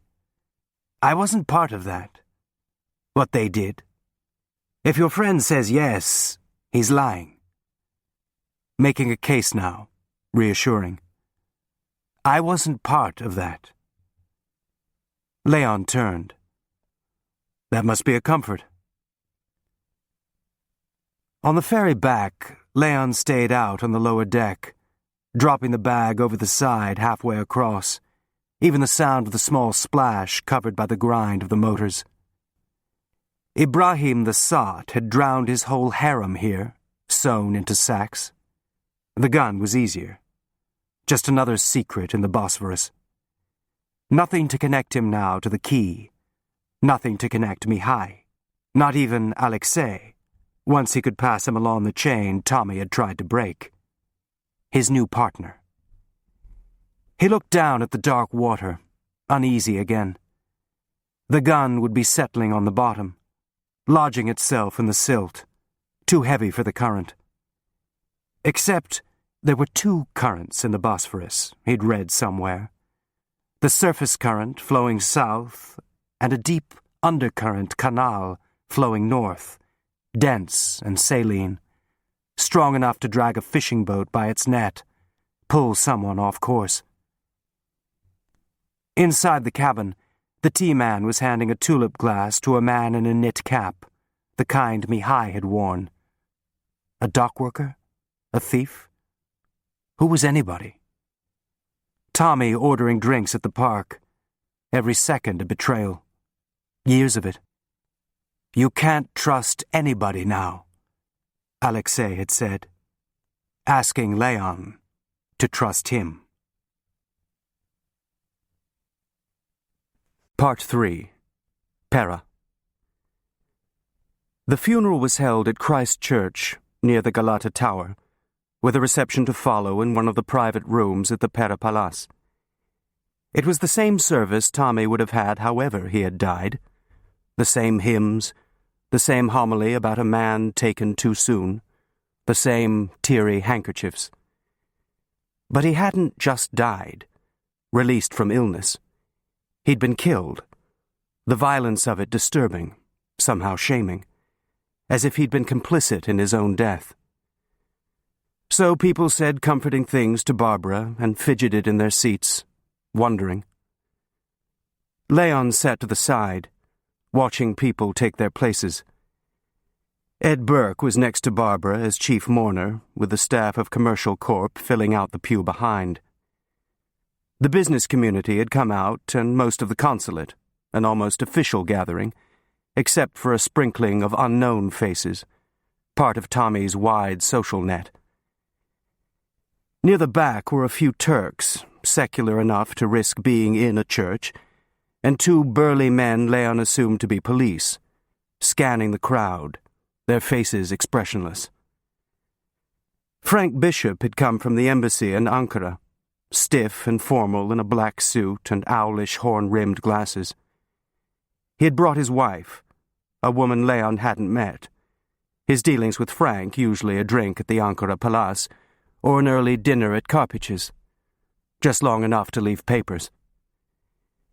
She kept her head half-bowed, so Leon had to crane slightly to see her face, or the part of it not shadowed by her hat. Pale skin, just a hint of makeup, reddish hair, younger than Frank. Next to them, the Liggett & Myers rep was handing out candy to his restless children. A committee from the club had sent a wreath. Barbara wept during the reading of the 23rd Psalm. The minister spoke of Tommy's open heart and concern for others. No one in the solemn, drafty room, Leon realized, had known him at all. Afterward, they clustered at the door, hugging or shaking hands, then started the steep climb up. A taxi had been ordered for Barbara, its width almost filling the narrow street, but everyone else went on foot, wives clinging to their husbands' arms, careful of their heels on the paving stones. "Christ, I don't know how the Hamals do it," Frank said, winded, when they reached the top. "Hamals?" his wife said. "You know, stevedores, whatever you call them, who carry things. You see some of the loads, you don't know how they can stand up." "It'd be mules this far up," Leon said. "I don't think you know my wife, Catherine," Frank said. "Kay," she said almost fiercely, as if she were angry about something. She was wearing dark glasses against the winter sun, her eyes no more visible than they'd been in church. "Nice of you to come," Leon said, taking out a cigarette. "It's a long trip, Ankara." "Could I have one of those? Do you mind? Or isn't it all right? On the street, I mean. I never know what the right thing to do is in this country." Not anger, more a general impatience, waiting for everyone else to catch up. "You're among friends," Leon said, lighting hers. "Catherine, I wish you wouldn't," Frank said, her name some pointless tug-of-war between them. "Oh, I know, set an example, just 2 puffs. Those hymns. Barbara carrying on. I never thought she cared 2 cents for him." "Catherine." "All right, not appropriate." She dropped the cigarette and ground it out. "Sorry," she said to Leon. "I didn't mean to waste it." Leon smiled. "I've got plenty. I'm in the business." "What business?" "I buy tobacco. For export." "I thought you were with the consulate, like everyone else," she said, dipping her head toward the others. "Only when I need a permit." "There's Barbara," Frank said. Her taxi had now reached the square and was waiting for the tram to turn. "At least we'll get decent grub at the Para, and it's right by the consulate." "Convenient," his wife said. Tommy's second office. Funny to think of having his wake there." The tram moved, and they started across. "Ted," Frank said to the man ahead of them. "Catherine, do you mind tagging along with the Kiernans? I need to have a word with Leon. We'll catch up." She lifted her head, about to protest, but Ted had already taken her elbow, so she settled for being annoyed, not bothering to say goodbye. "Do you have another?" Frank said, nodding to Leon's pack. "We need to talk," he said while he lit it. "Walk with me." A self-satisfied boarding school voice, used to getting his way. They started up the Istiklal Caddesi. "This is a real mess," Frank said. "Tommy, you mean?" Frank nodded. "And I don't have a lot of time. What did you do for Tommy? Besides the courier job, I mean." "Just a few favors," Leon said, hesitant. "I know a lot of people in Istanbul." "And speak Turkish, I know," he said, checking off some invisible list. "Tommy liked to work outside. Now it looks like he had his reasons. But it makes it hell with the books. What books? Petty cash, special funds. Tommy liked special funds. So, all right, informants, they don't want their names floating around on check stubs, but it makes things hard to trace. Are you asking if Tommy paid me? He bought me a meal once in a while, Leon said. I'll buy you more than that. Leon stopped. To do what? To be Tommy. What? You're a businessman. You can read books, can't you? Leon nodded, suddenly light-headed. A new mix of absurdity and caution. Maybe you can read Tommy's, a fucking mare's nest. Maybe you can make some sense of them. You've already been through them, Leon said, still stitching things together. We need to put somebody on his desk until we can get a new man. Nobody at the consulate knows you worked for him, do they? So they won't suspect. Suspect what? That you're working for me, Frank said, a little surprised, as if Leon hadn't been following. I can't use anybody inside. It's compromised. The same word Alexei had used. The same world. You think somebody at the consulate killed him? Leon said, his voice his own, but coming from somewhere outside his body. Or set him up. And you want me to find him? He said carefully, slowing things down, not trusting his voice now. I'll find him, but I need someone to help, from outside.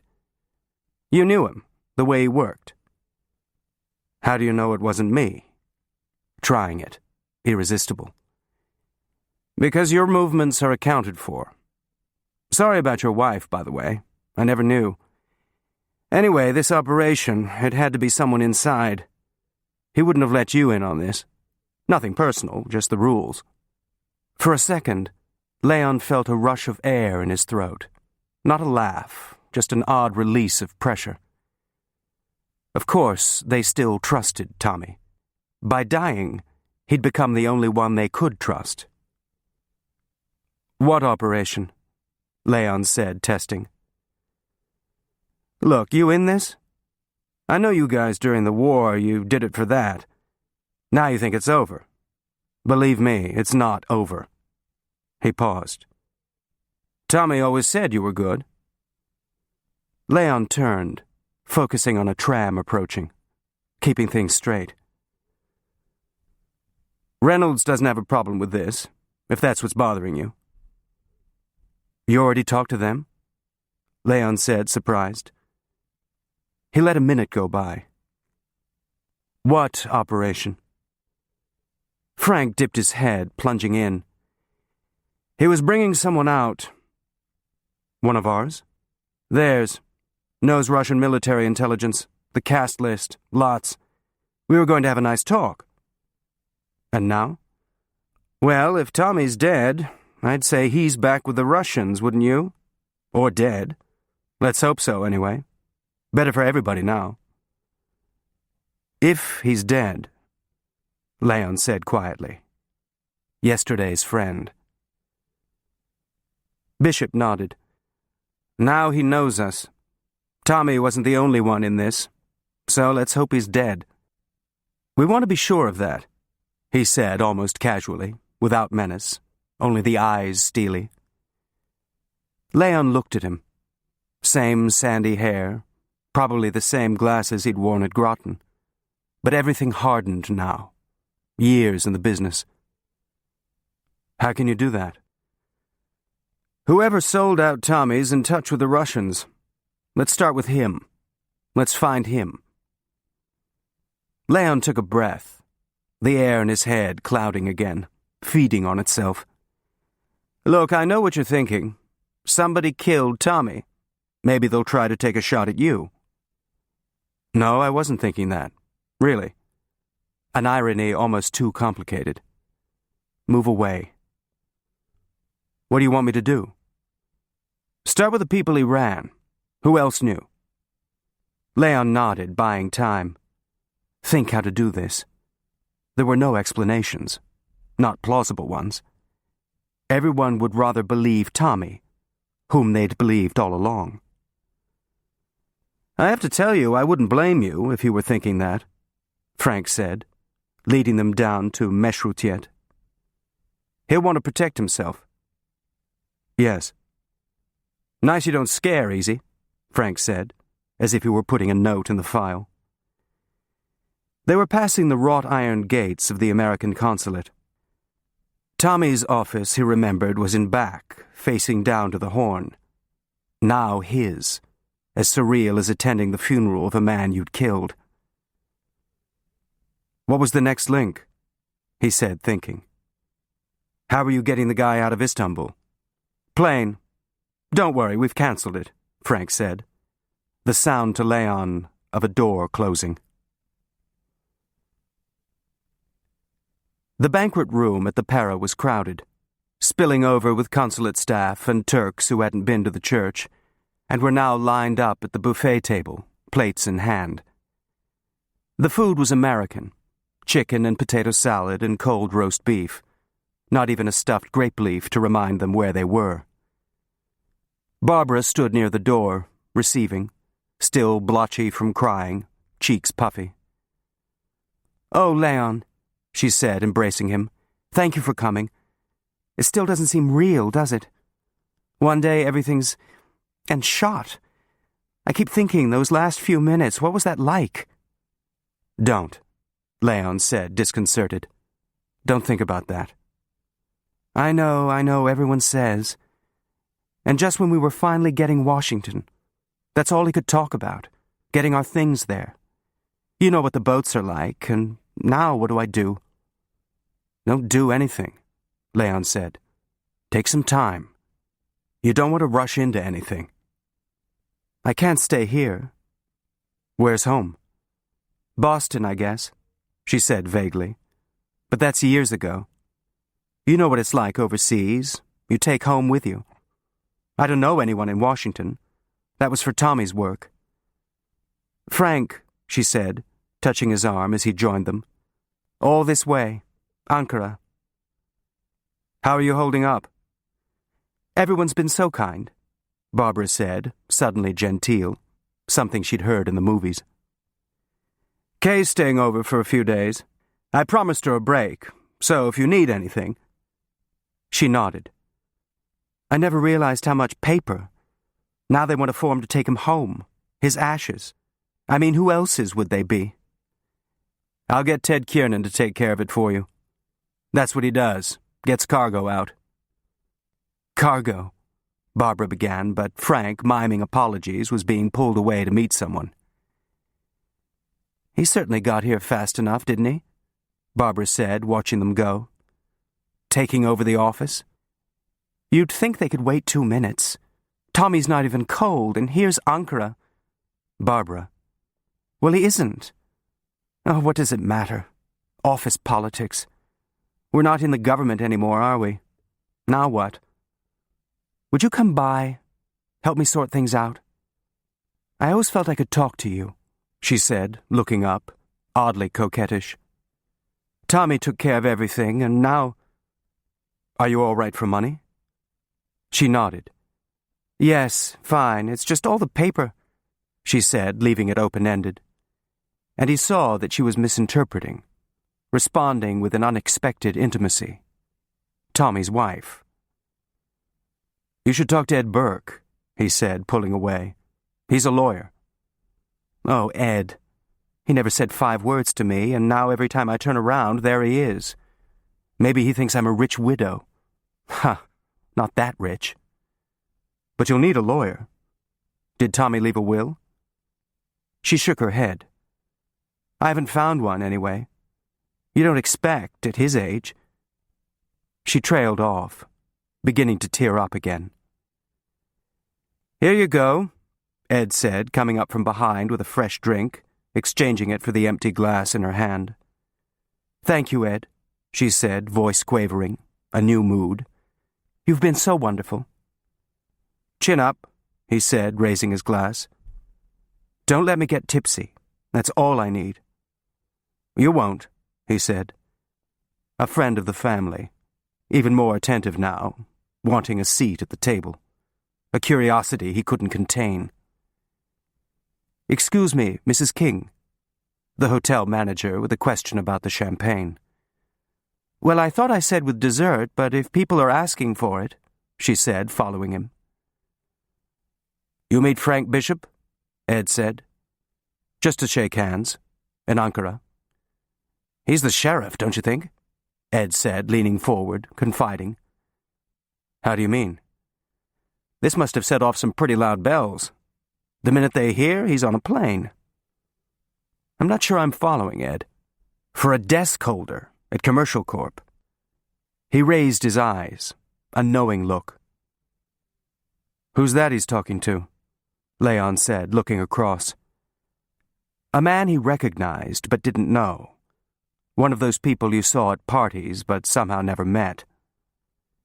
"Al Maynard, Western Electric." "You don't know Al?" Leon shook his head. "Tommy's man." "Too late now, he's going to Washington." Tommy mentioned it."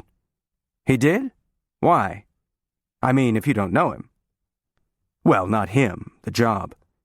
He thought I might be interested in his job." "Funny how things work. Al might get Tommy's now. The new one, in Washington. Somebody will. Look at him sucking up to Frank." "What did you mean, he's the sheriff?" "They don't trust the police here. They sent their own man. They know it wasn't a robbery." "How do they know that?" Ed nodded toward Frank. "Then why send him?" "Ed, I'm just saying what everybody in this room is thinking. Everybody in the room." "Were they?" Leon looked around. The indistinct hum of social conversation, but a tension, too. People shooting side glances at Frank, lowering their voices when Barbara went by, speculating, buzzing with it, everybody with his own idea. But no one knew. Leon felt the tingling at the back of his neck again. No one knew. Frank had moved on to someone else now, another link in Tommy's network. Maybe you could follow him like a diagram around the room, point to undercover point. But what did they all do now? It had started with watching boats, the traffic in the Bosphorus, drinking at the park, hoping for an indiscretion. No one got shot. But that war was over. In the new one, you brought out murderers and kept them safe, so they could tell you about other murderers. With a job in Washington at the end, now open again, waiting for a new Tommy. "Could I catch one more?" Kay Bishop said, suddenly next to him. "Or don't they like it inside either?" He blinked, coming back. "Smoking," she prompted. He took out a pack and turned to introduce Ed, but Ed had gone. How long had he been standing here, watching the room? "I think you can risk it," he said, putting on a party smile. "This crowd." She had taken off her dark glasses, and now he saw her eyes for the first time, shiny and alert, so bright they seemed to have drained the light from her pale skin, leaving a sprinkling of tiny freckles. They looked directly into his, steady, without fluttering movements to the side, and the effect was an easy familiarity, as if they already knew each other and were simply picking up the thread of an ongoing conversation. Then the eyebrows went up slightly, a question, and he realized he'd been staring. "They're green," he said. "Your eyes, like the song." "Just flecks. They're really brown. It's a trick of the light." "Some trick." "Is that a pass?" "Sorry," he said, surprised. "Did it sound like one?" "How would I know anymore?" she said. "I'm in Ankara." "They don't make passes in Ankara?" "If they do, I missed it." "What do they do?" "The wives play cards. The men, I don't know, try to stay awake mostly. Anyway, no passes." "Government town. It's always like that. Saves trouble later." "And the Turks?" "Ah," No, worse. They just look like you're something in a candy store. It's new for them, men and women mixing. They're not used to it. But they're married. Don't they talk to their wives? He smiled. Maybe that's why they don't talk to you. She raised her glass in a touché gesture. He smiled again, feeling suddenly buoyant. The first time since Bebek that he felt himself, his mind clear, not twisting around anything. Then she tilted her head. What? And he shook his in reply. Nothing. Embarrassed now. Flirting. Here, of all places. With Frank's wife. Not even especially pretty, except for the eyes. Aware of her perfume. There's one, for instance. He's been staring at me for 5 minutes. Leon followed her gaze, then froze. Not staring at her. Staring at him. The man in Marina's building. On the tram. Only one coincidence allowed. A thin mustache. Something Leon hadn't noticed before. How do you know he's a Turk? He said, quickly turning back. He could be anybody. Making conversation. The buoyancy gone. Weighted down again with uneasiness. A flicker toward the man, still there. The way he looks, like you're a specimen. But he'll just look. So I guess that leaves you. Let's see. Eyes. Anything else you like? Everything, Leon said, looking at her for a second. But Frank probably does too. She stopped, a ball suspended in midair, then looked down. Don't get the wrong idea, I was just passing the time. You get to learn how to do that. In Ankara, he finished for her. She took a sip from her glass. People don't talk like this there. Like what? Back and forth? Tell Frank to take a furlough. Stay for a while. He has to go back, but I'm here for a few days. Right here, in fact. She looked up as if they could see through the ceiling into her room. Your first trip? One day when we got here, right off the train, we saw Topkapi, the big church. Hagia Sophia. Then another train, then Ankara. So what should I see? Suleiman's Mosque. Start with that. What else? Not in the guidebooks. What do you like? Me? Everything. The water, all the boats, the food. The food? Not this stuff, their food. Eggplant, she said. But look what they do with it. The Sultans had a chef just for eggplant. You like it here, she said, her eyes appraising him. The man was moving away from the wall, heading toward the buffet table, but still keeping them in sight. Why not just come over? But he wouldn't. Not while they were talking. He'd wait for an opening. It's the layers, Leon said. Take here, where we're standing. The Orient Express built it, so their passengers would have somewhere to stay, somewhere grand, with all the latest. Here? She said, taking in the faded room. The height of elegance then, like the train. The dining room at Sirkaji has the same look. This was Para in those days, the European quarter. All the embassies until they moved to Ankara, just across the bridge from the Ottoman city. Except all of it was Ottoman, really, for 500 years. Before that, the hill was Genoese, a trading concession from the Byzantines. They built the tower. The Byzantines lasted 1,000 years. You can probably see their shipyards from your room, all along the Horn. Istanbul is like that. You're always standing on layers. What about this layer? Now, she said, interested. Now?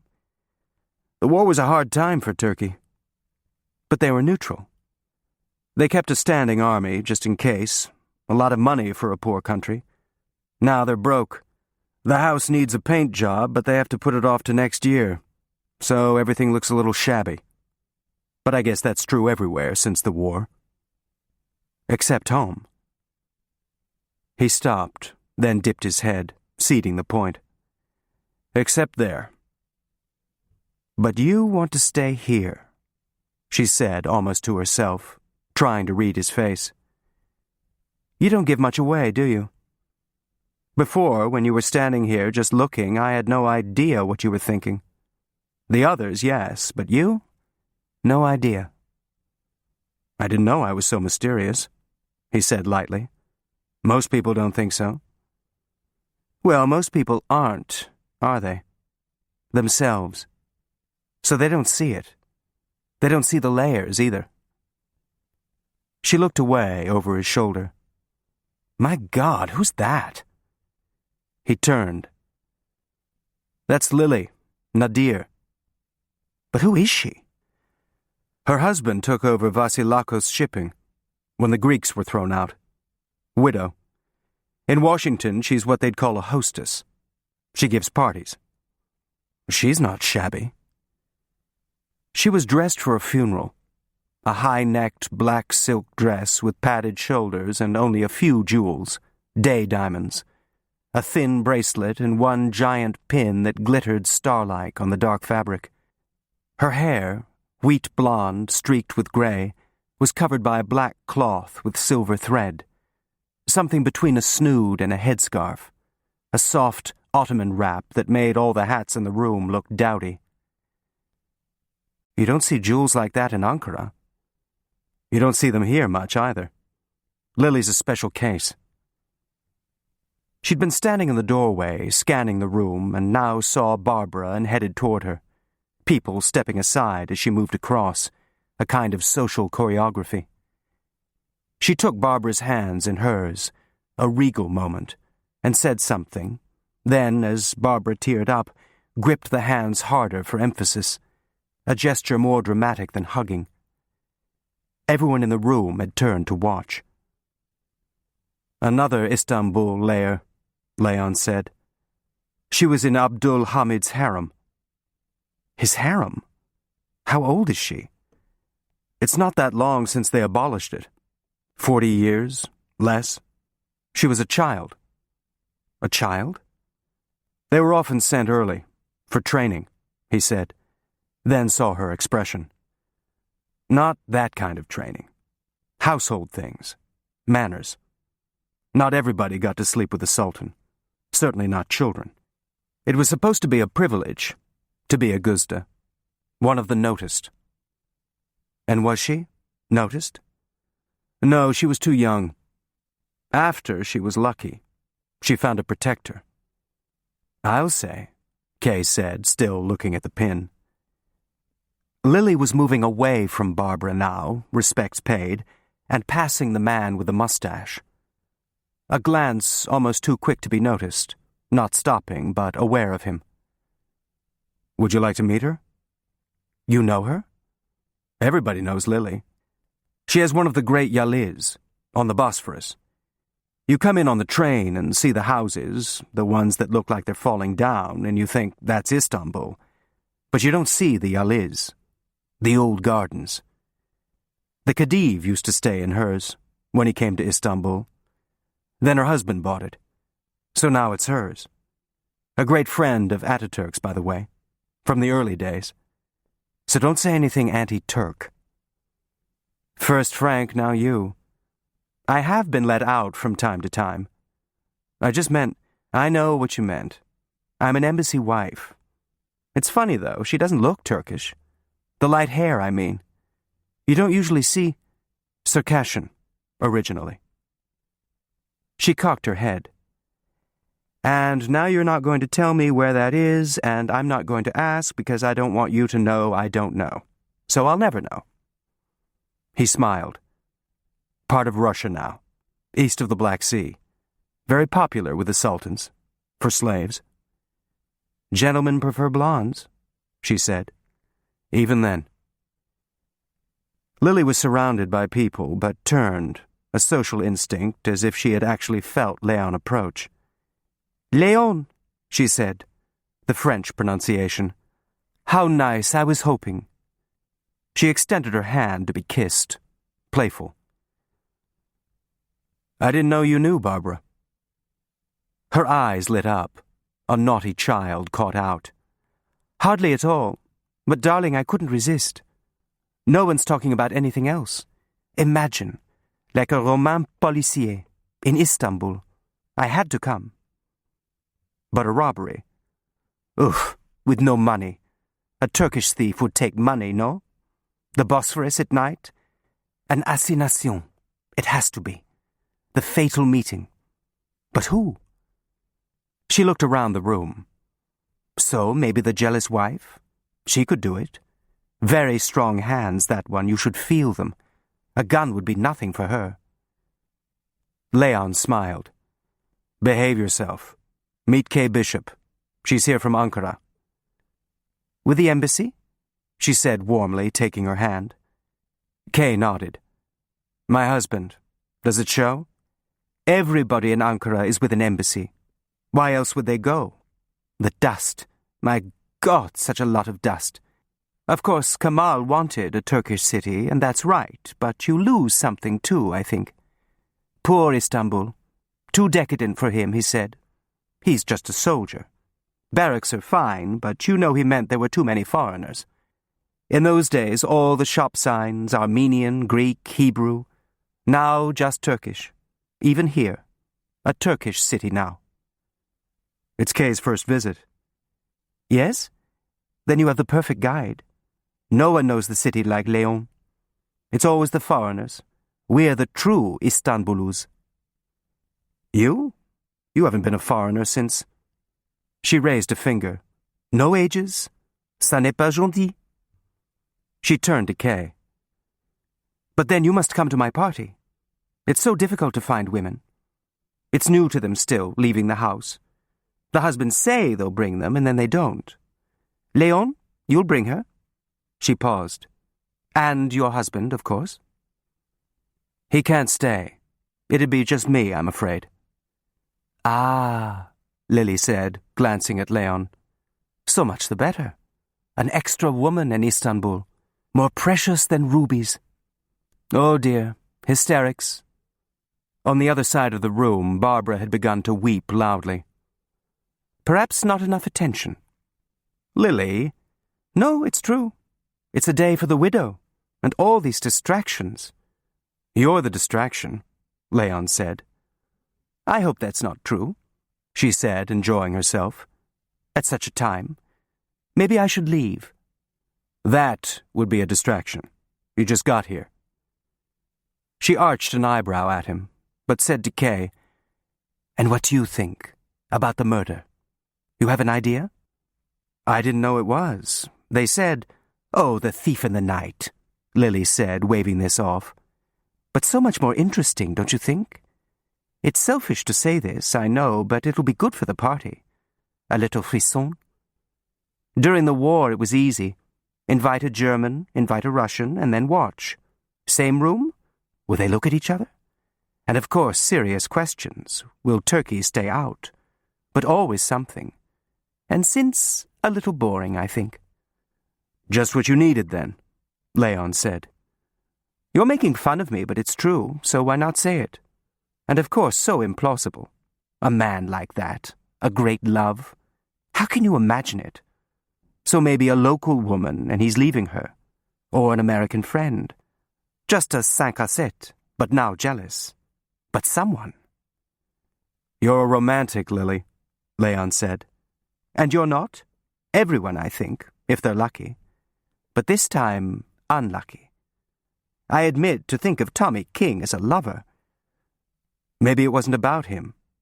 Maybe he just got in the way, Kay said. Léon looked at her, surprised, his mind's eye suddenly back on the landing, tracking bullets, positions, playing it out again. If you see a chessboard from the other side, Alexei said. But nothing changed. It had only happened one way. You're always reading things like that in books, Kay said. People see something they shouldn't, Or they just happen to be. But it's terrible, no? A murder by accident? Not even interesting enough to be a victim. Just someone in the way. Better, I think, the widow. Those hands. He was shot, Lily. The trigger, then. No problem, je t'assure. Listen, again. A new arrival, Barbara in tears. Only the guilty cry like that. Don't have too much fun with this, Leon said. Lily lowered her head, reprimanded. It's true. Still a death. She looked up at Kay. But you'll come to my party? Of course, thank you. Maybe he'll be there, whoever it is. What an idea, Leon said. Why not? Maybe here too.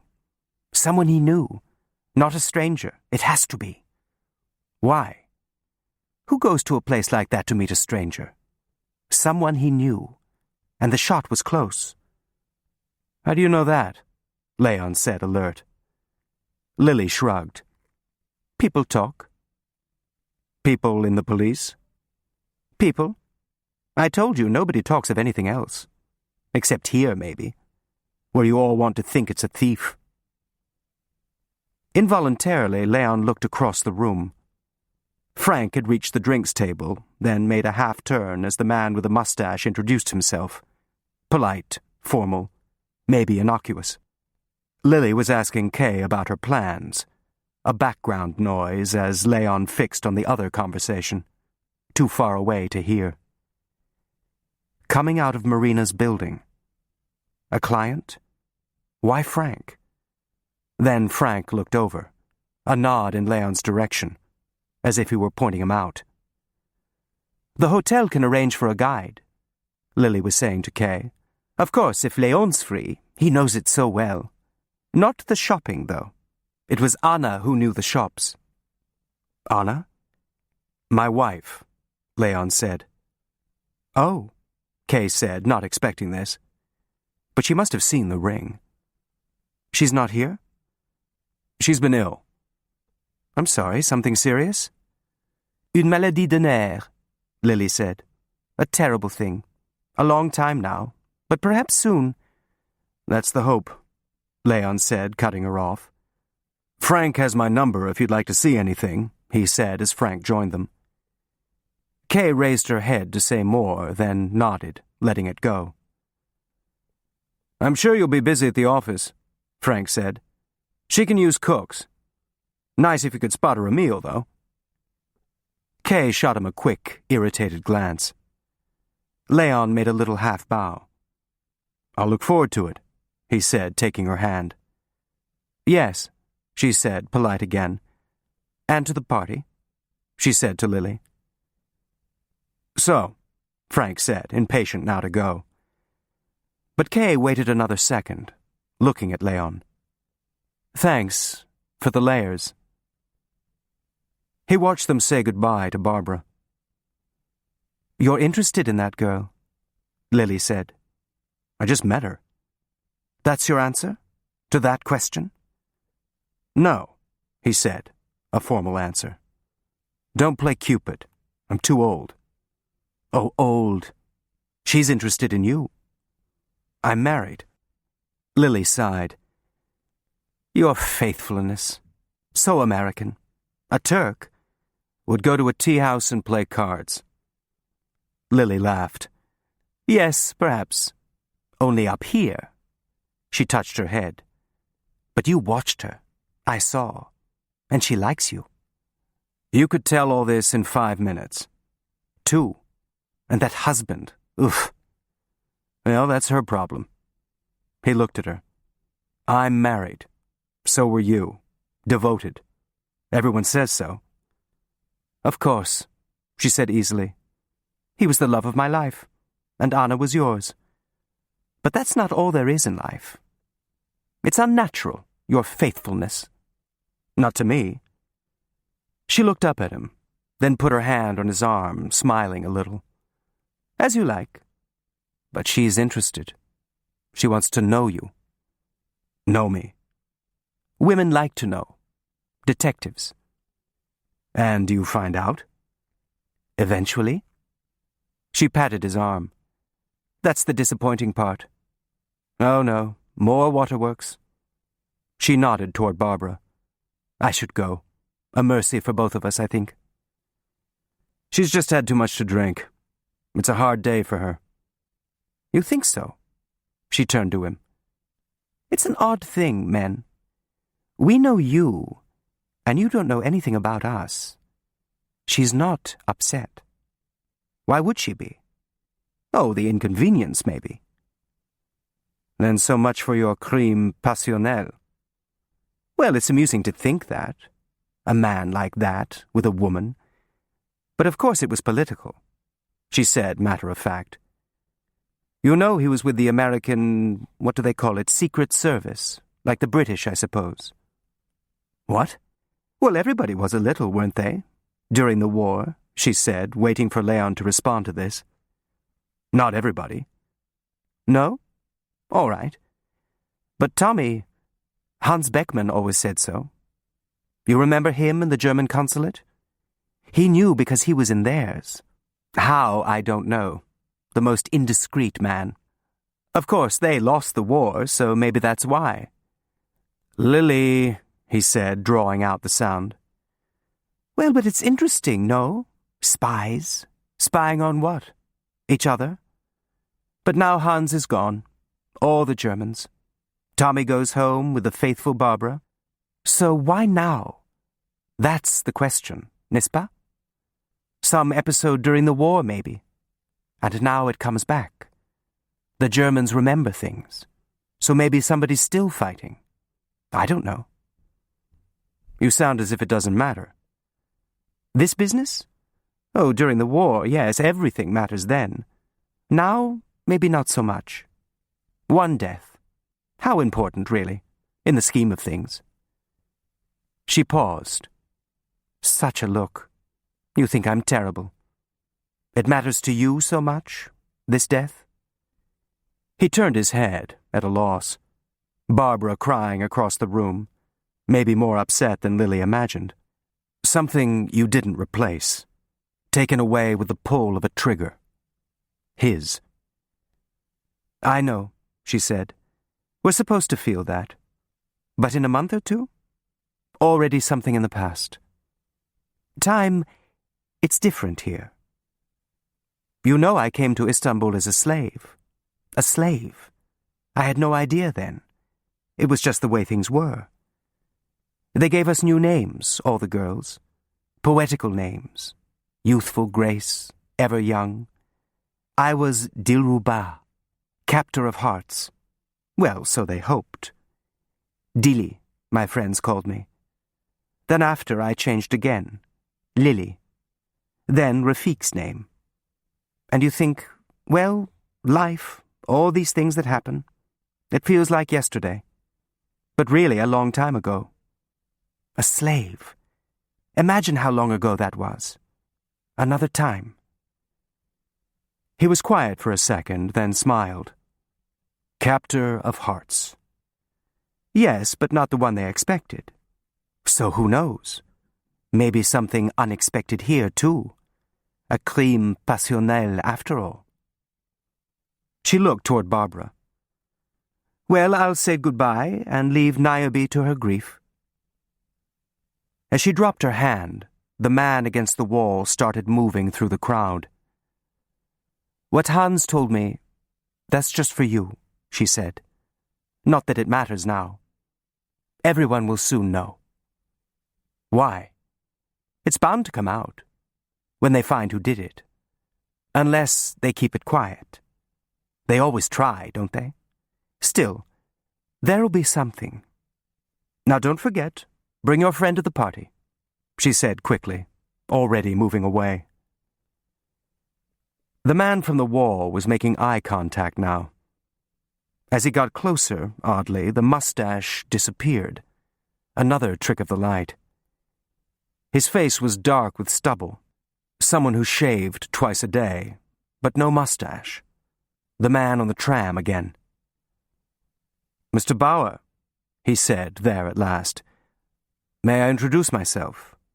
Colonel Altan. Leon nodded. I thought perhaps we might have a cigarette together. Would you mind? Outside, you mean? Altan moved his arm, after you, expecting Leon to move. Are you with the police? No, please. Extending the arm again, now more than a suggestion. They moved to the door, weaving through the crowd. A sad occasion, Altan said.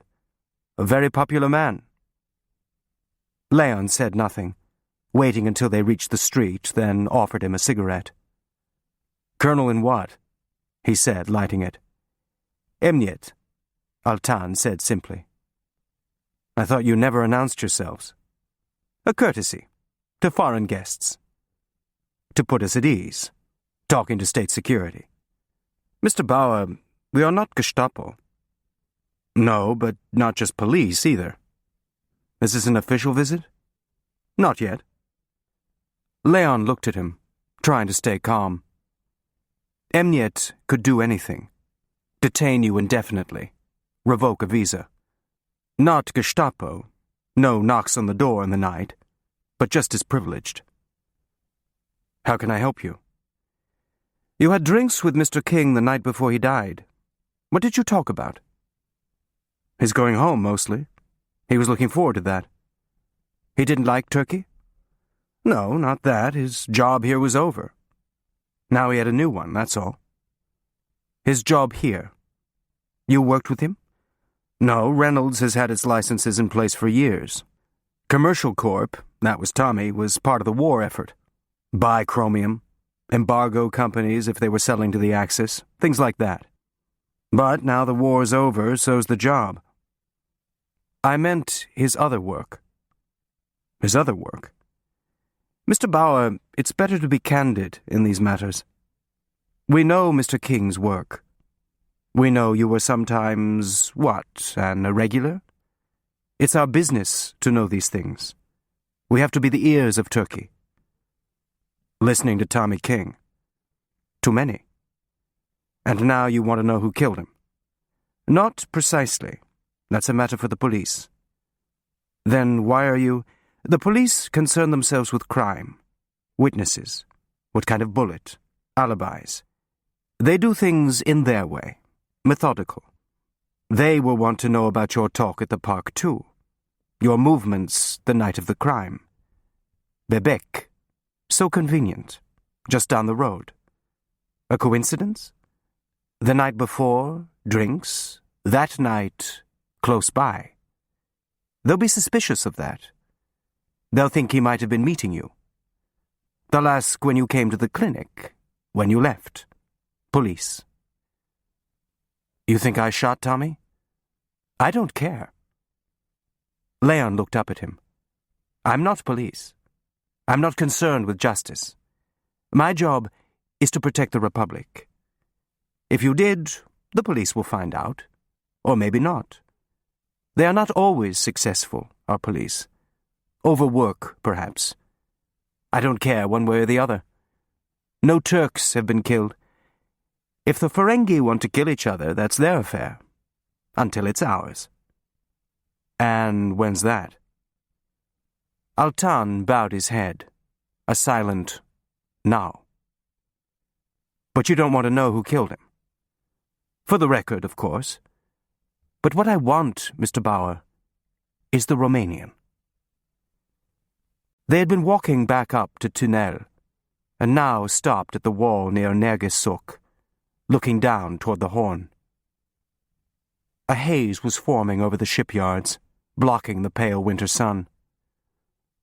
What Romanian? More candor. A Romanian Mr. King arranged to meet. Of great interest to you. To the Russians, too. A prize of war, so to speak. And you think he killed Tommy? Altan shrugged. It's not important. What's important is where he is. Maybe he's with the Russians. No. How do you know? Because I do. Leon looked at him. The ears of Turkey? Another tip of the head. Everywhere. A new thought. With us, too. That's how you know Tommy was meeting someone. Altan stared at him, not saying anything. Did Tommy ever suspect? Leon said. Altan rubbed out his cigarette. We can't be everywhere. We have to choose carefully, where there is likely to be mischief. Mischief? Look down there, Altan said, nodding to the horn. Once the hinge of the world. Now all we can do is listen, to protect ourselves. The Russian bear would swallow us, so we don't offend. America is rich. He turned to Leon. They embargo industries. Their war, our industries. So we don't offend them either. A balancing act. Do you know what it was like for us, this war? The first one was a catastrophe. The Ottomans finished. Istanbul occupied. Greece invades. Only Ataturk saved us. Well, and the Greek soldiers being Greek. Then a new one. Both sides say, come in. Maybe another catastrophe. So we walked a tightrope. One step, another step, always watching to see if someone might push, trip us. And now we're still watching. A man is shot in our streets. The police have a crime, but we may have an incident. Something that gets worse. Both of you pulling at us. So we want this man, before you tear us apart to get him. You mean the Russians have asked for him? They're accusing? Altan shook his head. They can't do that. Officially, such a man can't exist. He looked over. For either of you. There is no Romanian. But what will you both do to get him? Already a man here from Ankara. The Russians offering money. Battle lines. And who's in the middle? Russians offering. Ears everywhere. But if everybody's still looking, then nobody has him. That point has not escaped me. What would you do if you got him? Altan smiled to himself. A valuable thing to have. You mean you'd sell him to the highest bidder? No. We would advance our interests. Of course, it's not for me to decide how to do that, only to find him. He paused. It would be a good thing for Turkey to stop this, move the war somewhere else. We would be grateful for that. Someone who helps. Leon looked at him. I'm an American. With interests here. A good life, I think. Your wife? You're satisfied with her care? I can't help you even if I wanted to. I never heard of your Romanian. No? I'm sorry to hear it. He reached for cigarettes, then stopped as Leon offered his again. And if you really know as much as you say you do, you know that I was nothing to Tommy. An errand boy when I happened to be going to the right place. Altan nodded. Karpiches. Leon said nothing, taking this in. How long had they been watching? You could have been deported for that, you know. We were fighting Germany, not Turkey. In Turkey. I'm just a businessman. You've got somebody inside, from the sound of it. Ask him. I wasn't part of anything. Just an irregular. But that's what makes you so interesting. We don't know you. That's what this talk is all about? No, I would say it's to warn you, not to get involved. He turned. Unless, of course, you are. This is excellent, he said, looking at the cigarette. It's superior, American tobacco. And yet you're in Turkey. It's the blend. Virginia Bright is cheaper, but Turkish Latakia has a stronger flavor. It brings the blend up. And there's a certain cachet to Turkish. People associate it with the rich, custom blends. Then it's lucky for us. Your real competition is Kentucky burley leaf. You can flue cure and flavor it. Altan drew on the cigarette. So you know tobacco. Leon looked at him. It's my business. That's what I do here. Yes. You know, Altan said, as if something had just occurred to him, you see people and you think you've seen them before, but you can't remember where. And then it comes to you. I think I saw you yesterday on a tram. Maybe not. The hat. It's hard to tell. Where was this? Beyazıt. Was it you? Not really a question. It may have been. I went to see a friend at the university. Yes? Who? Georg Ritter. Ah, our Marxist philosopher. There? I thought he was in Nişantaşı now. His office. He still keeps one there. He's well? The rhythm of conversation, eyes watching carefully. Actually, he wasn't in. Stupid, I suppose, just stopping by like that, but it gave me an excuse to go to the book market. You know, by Beyazıt Cami. You pronounce it correctly. The C. It's tricky for foreigners. A valuable skill. So few Americans know the language.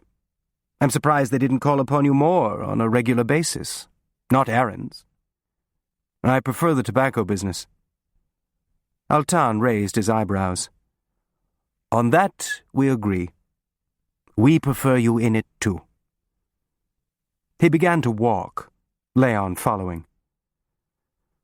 The book market. We had some dealings there once. You know the German bookseller? The corner with the old tree? Not just selling books. The Germans denied it, of course, but they stopped. It's always better that way, to arrange things quietly. Quite a coincidence, you being on the tram. Yes. Oh, I see, you think on purpose. What would be the reason for that? None. No, I was out in Lalili, a hotel. The police, you know, it's routine with them to check hotels, after a crime. So we wanted to know, is the Romanian somewhere? Maybe an assumed name, but Ferengi, that's usually remembered. And was he? 2 men at this one. On a drunk, the clerk said. Sailors, he thought. But he could identify them if he saw them again? Oh, easily, I think. Both, he said, looking at Leon. Of course, the clerk, sometimes these types are not reliable. An unusual drinking party. The room was clean. Sailors are usually neat. Mr. Bauer, have you ever been drunk? Look at your room the next morning. The police could show him a picture of the Romanian. Then you'd know for sure. If they had one. Don't you? Mr. Bauer, he said, not answering, the police have their own methods. We don't interfere. Interfere? Emniyet? You can do... I don't think you understand. The police must do their work, but it would be better if they don't solve this crime. Leon looked at him, waiting. The men are gone, whoever they were, whatever they did. If the police find who killed Mr. King, friends are likely to be embarrassed. Someone will be put on trial. The Russians are an excitable people, quick to take offense. We could lose our balance, trip. Much better to deal with this quietly, out of the public eye. What if the Romanian shot him? Would you want to solve it then? Even more quietly, Altan said, his own voice lower. After we find him. He turned, making a formal goodbye nod. Thank you for the cigarettes. The Turkish tobacco, it comes mostly from the north coast, I think. That's right. Your business, it must take you to the Black Sea ports, then. Once in a while. Your wife, too, I think. Leon said nothing. A woman with Jewish interests. She is Jewish. Yes, I understand. Terrible things during the war. One can't help but be sympathetic. To save people, it's heroic. What is illegal when a life is at stake. Now, of course, a different time. What makes you think their lives aren't still at stake? Every day you hear stories. And now another friend to balance. The Americans want this, the Russians want that, and the British want us to stop ships. You say refugees, they say human contraband. You were the safety valve, all during the war. The only people who got out through here. But now a flood, and the British turning them back. To where? For myself, I don't... He paused. Your wife, I know, is ill. You don't share her interests? The old work? No. Good. It's a difficulty for Turkey. Why do you ask? No reason. Just to know your sympathies. Times change. The Black Sea, a very troubled place now. We think the Romanian came that way. Now, all the Jews. A place that needs more ears, familiar with the ports. Leon took this in. An invitation? A warning? But Altan's face remained blank. Have you seen the human contraband? What they look like? Leon said. Yes, skeletons, some of them. They had reached the top of the rise. The Sea of Marmara, a distant glimpse of blue between rooftops. To think when Jason sailed through there, Altan said, looking down at the water, the Black Sea was a new place. A treasure house, hides, amber, maybe gold. Now it sends corpses. Europe's war. And the survivors float to us. They're just passing through. To where? America? No. Another war. The British took Palestine from us. Now they ask us to help keep peace there. And we have to do it. Keep our balance. He stopped. You wouldn't want to help anyone pass through, make difficulties. There seem to be a lot of things you don't want me to do. But I'm not doing any of them. I buy tobacco, that's all. And now the Emniet is accusing me of... I don't know what exactly. Am I suspected of something? Altan looked over at him, taking a second. Of not being candid, Mr. Bauer. That's all. He raised 2 fingers to his forehead in a salute. Hoşça kalın, he said, and turned away, melting into the crowd of people at the funicular station. Leon stood for a minute, watching, then went back to the end of the square and lit a cigarette, unnerved.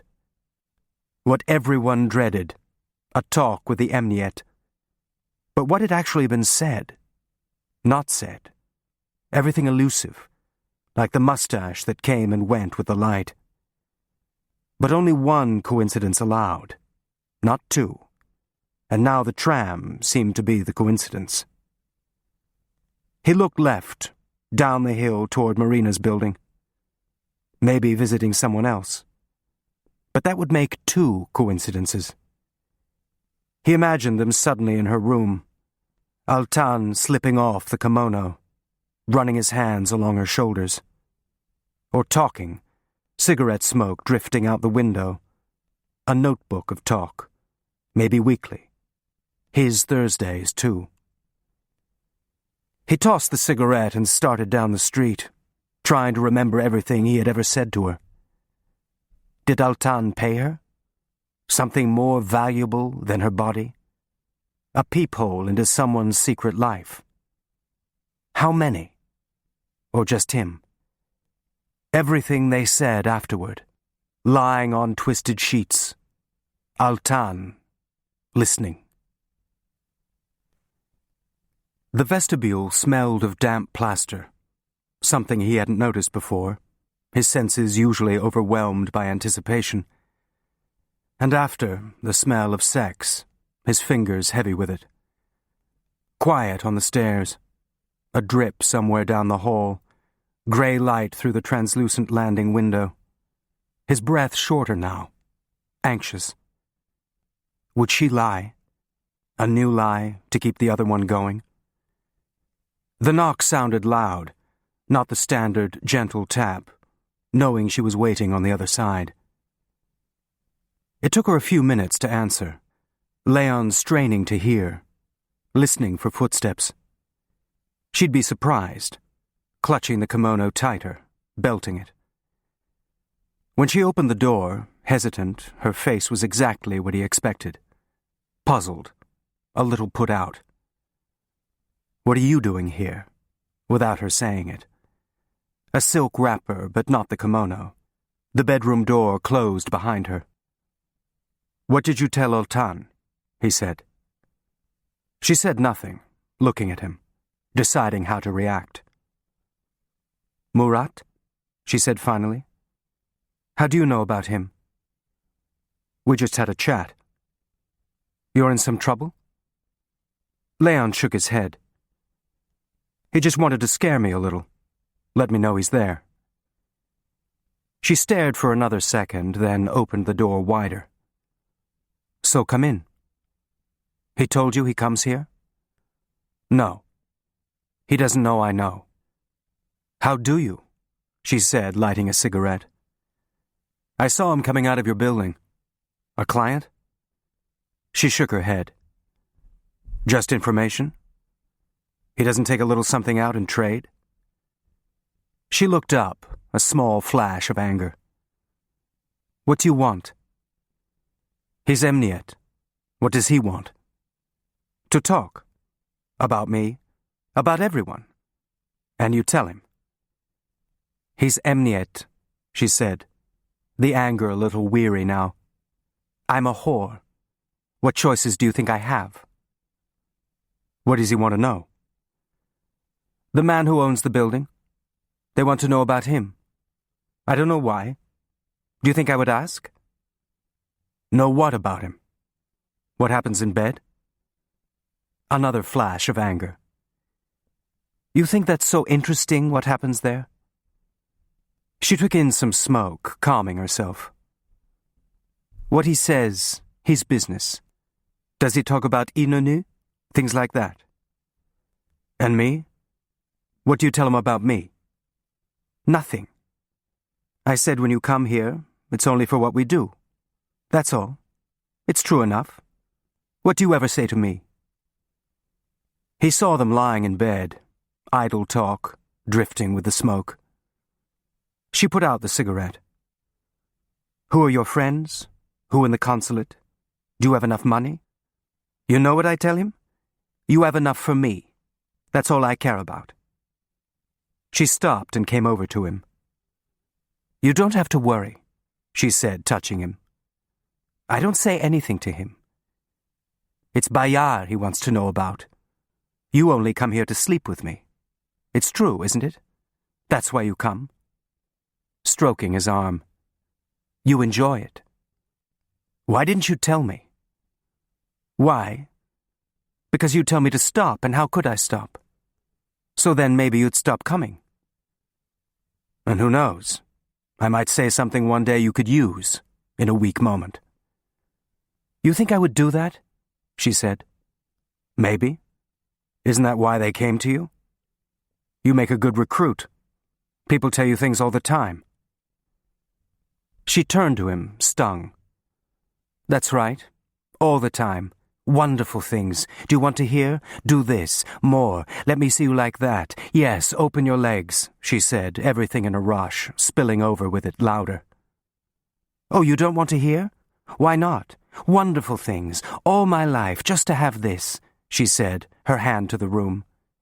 "Emniyet doesn't want to hear either. Tell us what he says. What do they think men say to a whore?" The bedroom door opened. Just a head, face unshaven, and the top of an undershirt. A quick exchange in a language Leon didn't understand. Marina telling him to go back inside. Glowering at Leon, unsure, then closing the door. Marina looked over at him, saying nothing, the mood now slightly deflated, interrupted. "What was that? The language?" "Armenian," she said. A specialty? He likes it, yes, she said, defiant now. It makes it better for him, his language. Would you like to know what he tells me in it?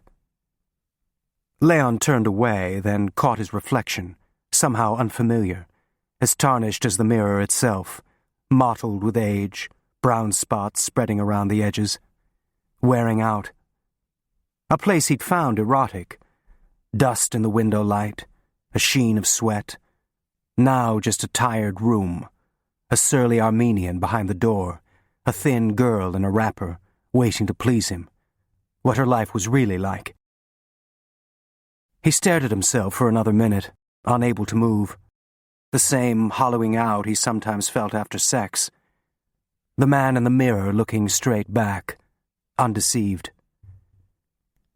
Marina came over to him, touching his arm, tentative, sensing his withdrawal. When he looked down, he saw her differently too. More rouge brushed over the cheekbones, maybe the way the Armenian liked it. For a second he had the feeling, a strange jarring, that he made her up, that all the visits here, those afternoons he'd waited for, had really taken place in his head. Come Thursday. Altan, it's nothing. I tell him nothing. He wants to know about WWII, not you. She paused. And I wouldn't, you know. I wouldn't tell him. It's just, he likes to know who comes here. Come Thursday. A half smile squeezing his arm. We don't have to talk at all if you don't want. She moved her hand higher to draw his head down, but stopped, both of them aware that something had happened, had broken whatever spell the room used to cast, like a crack in the mirror. Would you do something for me? He said. She raised her eyes, waiting. Don't tell him I know he comes here. Why not? Maybe someday I will tell you something that he'd want to know. And he'd believe it, because I told him. You'd use me for that. It wouldn't be a lie. No? Then tell him yourself. You're alike, you two. You want to do what he does. He moved to the door. I don't sleep with him, she said, as if it made a difference. Yet, he said. He took the Istiklal tram to the office and went through messages with Turhan, then got a Dolmuş taxi out to Aksaray, waiting until the other passengers found their buses, then waiting a little longer to make sure he was alone. The Emniyet wanted you to think they knew everything, watched everywhere. Wasn't that the point of Altan's meeting? But no one could watch all the time. Only one man at the station seemed fixed in place, a possible plant. But then he got on a bus headed to the airport, and Leon started back toward Lalali, twisting first down to the aqueduct, then up the hill. Alexei opened the door, a half-filled chessboard behind him. Nothing hot? He said, looking into the bag Leon had brought. He was clean-shaven, his shirt pressed, military crisp. Leon thought of the grizzled Armenian. Heat up a can of soup. Alexei opened the cigarette carton, tearing the cellophane off a pack. The food isn't much, but your cigarettes are excellent. They're easy to get here? American cigarettes? In Bucharest, like gold. I have a good source. So, Alexei said, taking a puff. Why the face? There's trouble? I've just been to a funeral. Ah, your friend? How did that feel? He said, almost amused. And then I had a visit from the Emniyet. Why you? They're seeing everybody who knew Tommy. And? They'd like to find you, so they can play us off against the Russians. Odds on the Russians this time. You'd be a kind of peace offering. Feeding the beast to keep him quiet. And my new friends? You're topic A with them, too. The embassy just sent a man from Ankara. The name Bishop mean anything to you? If it does, I need to know.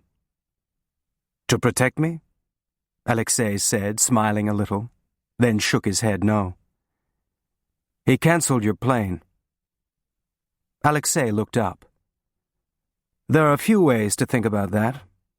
Depends whether you feel like trusting him. Alexei waved this off, not worth answering. And your Tommy? No one suspects? They still think he died in the line of duty, keeping you from the Russians. Who now have me? Except they're offering money for you, which Frank's bound to hear. I did, so no. Then it's as before. Not exactly. He wants to bring me inside to take over Tommy's desk. Find out who shot him. Alexei raised his eyebrows at this, then looked over to the chess game. A complicated board now. Every move. He stood up. Every time you take your fingers off a piece, very dangerous for pawns. Would you like some tea? He moved over to the stove. So now we're careful. That's how you survive. There's a leak in Turkey. Somebody told the Russians I was here. Well, Tommy would have. But that's the interesting thing, Alexei said, sitting down, sipping tea. I don't think he did. What? Leon said, a delayed reaction. There were no Russians there that night. Just him. One man. Not even a good shot. The Russians don't work that way. Go on, Leon said quietly. You leave me here alone all day, so what is there to do but think? Turn things over. Your Tommy was the Istanbul link?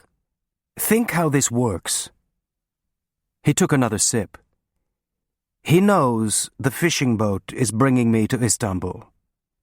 He keeps me here. He puts me on a plane. Nothing before, nothing after. So the chain is secure. Everyone works this way. But why shoot me in Istanbul? So public. Always a risk of being seen. Why not the coast? Not one night there, two, a delay in the weather. If they wanted to kill me or take me away, why not there? He knew where we were. He called to see if we were coming. How easy to make another call.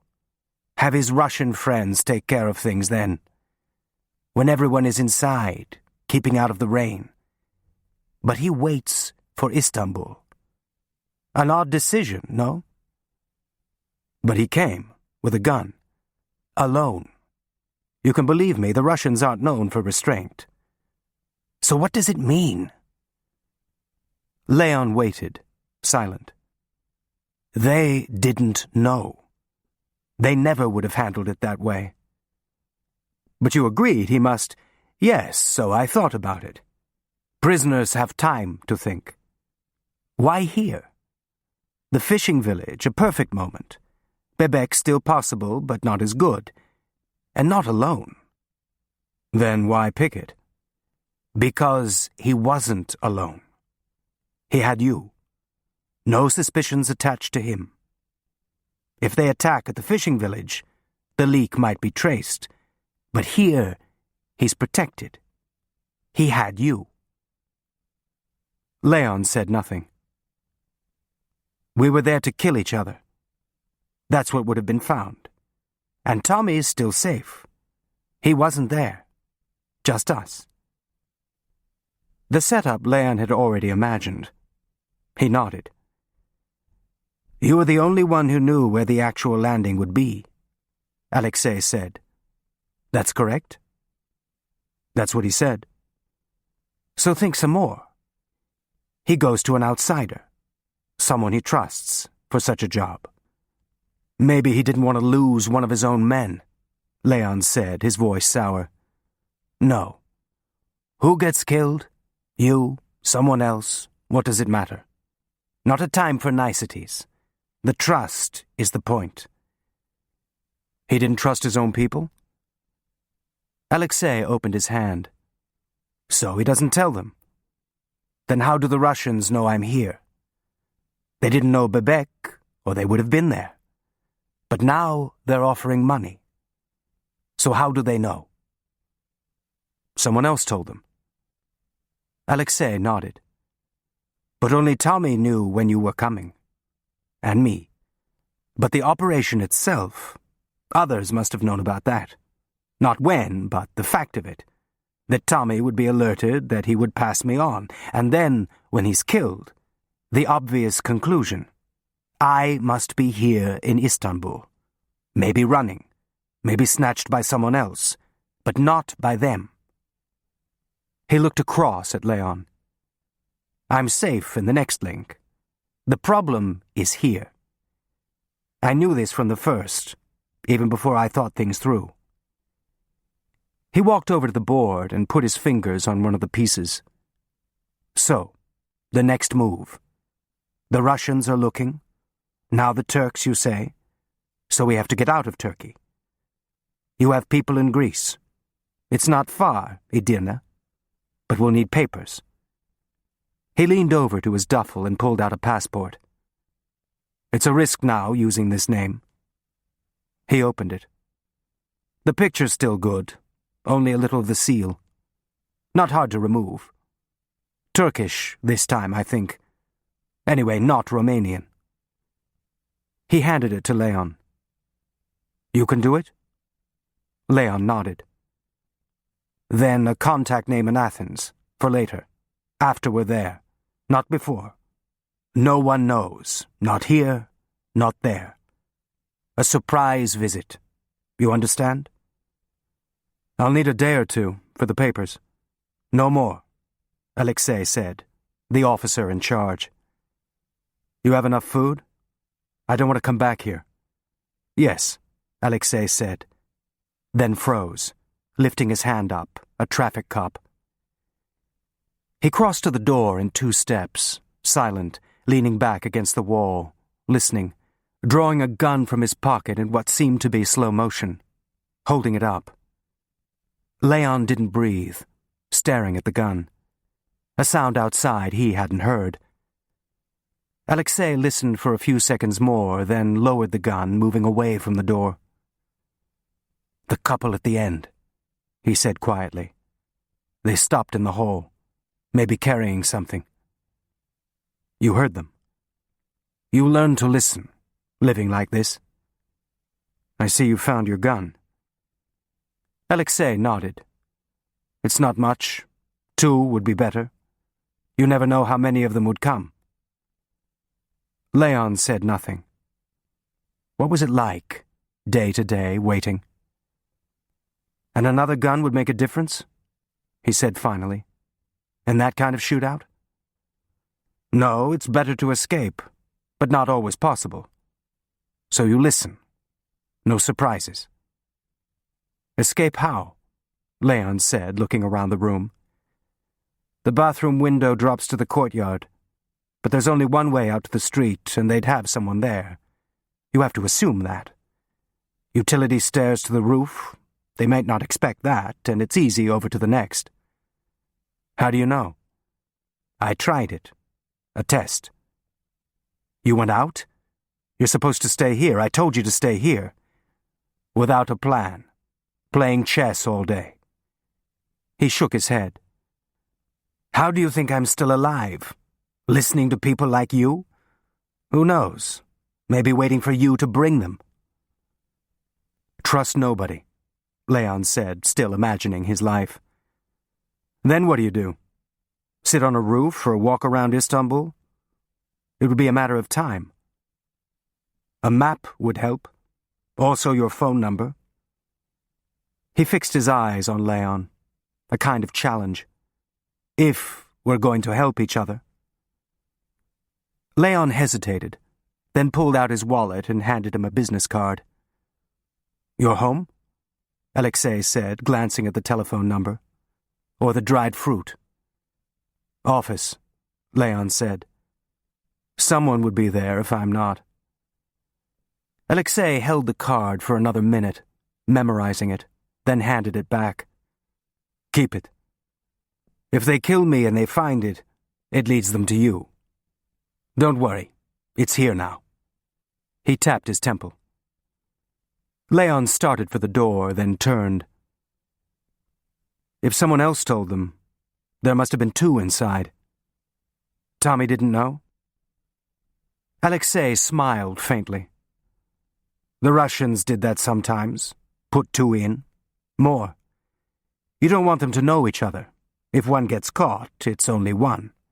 He can't lead to the others. Washington's like that. They don't know each other there.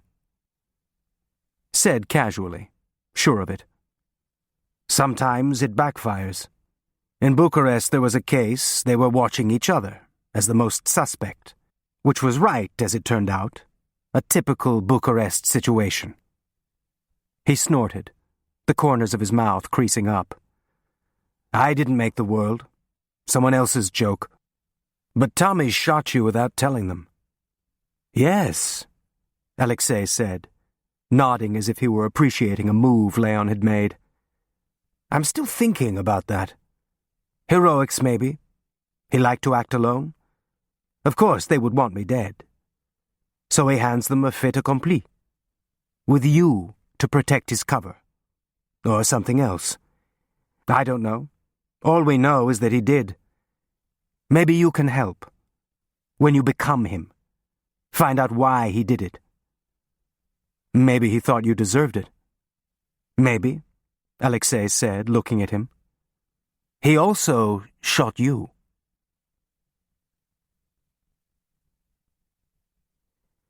Leon left by the back, checking the courtyard to see if Alexei had been right. One exit. He imagined him racing up the utility stairs, across the roof like a cat burglar, on his 8th life.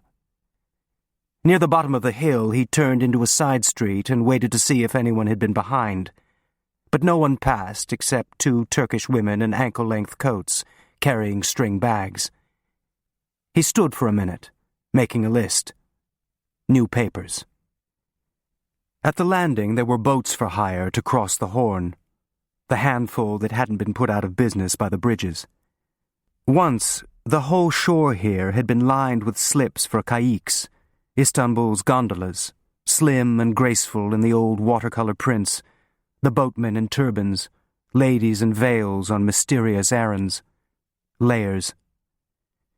This kayak was a rowboat with a small outboard motor. The turbaned oarsman, an overweight old man who smelled of rake and complained all the way across about the price of gas. How was an honest man to make a living?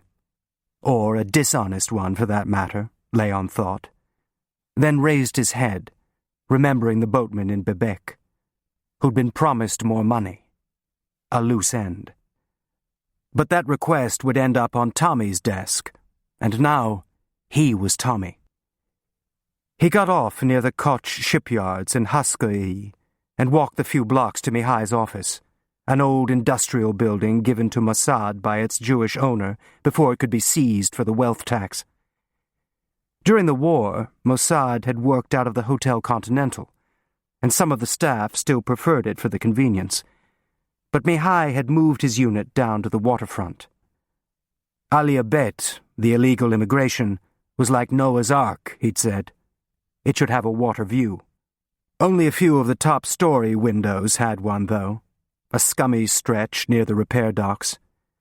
The rest of the office looked like the sewing factory it had been, now divided by plywood partitions. Mihai's desk, an old cutting table, was covered with what looked like passports stacked in piles and a clipboard of lists. "Sorry I'm late," Leon said, loud enough to be overheard.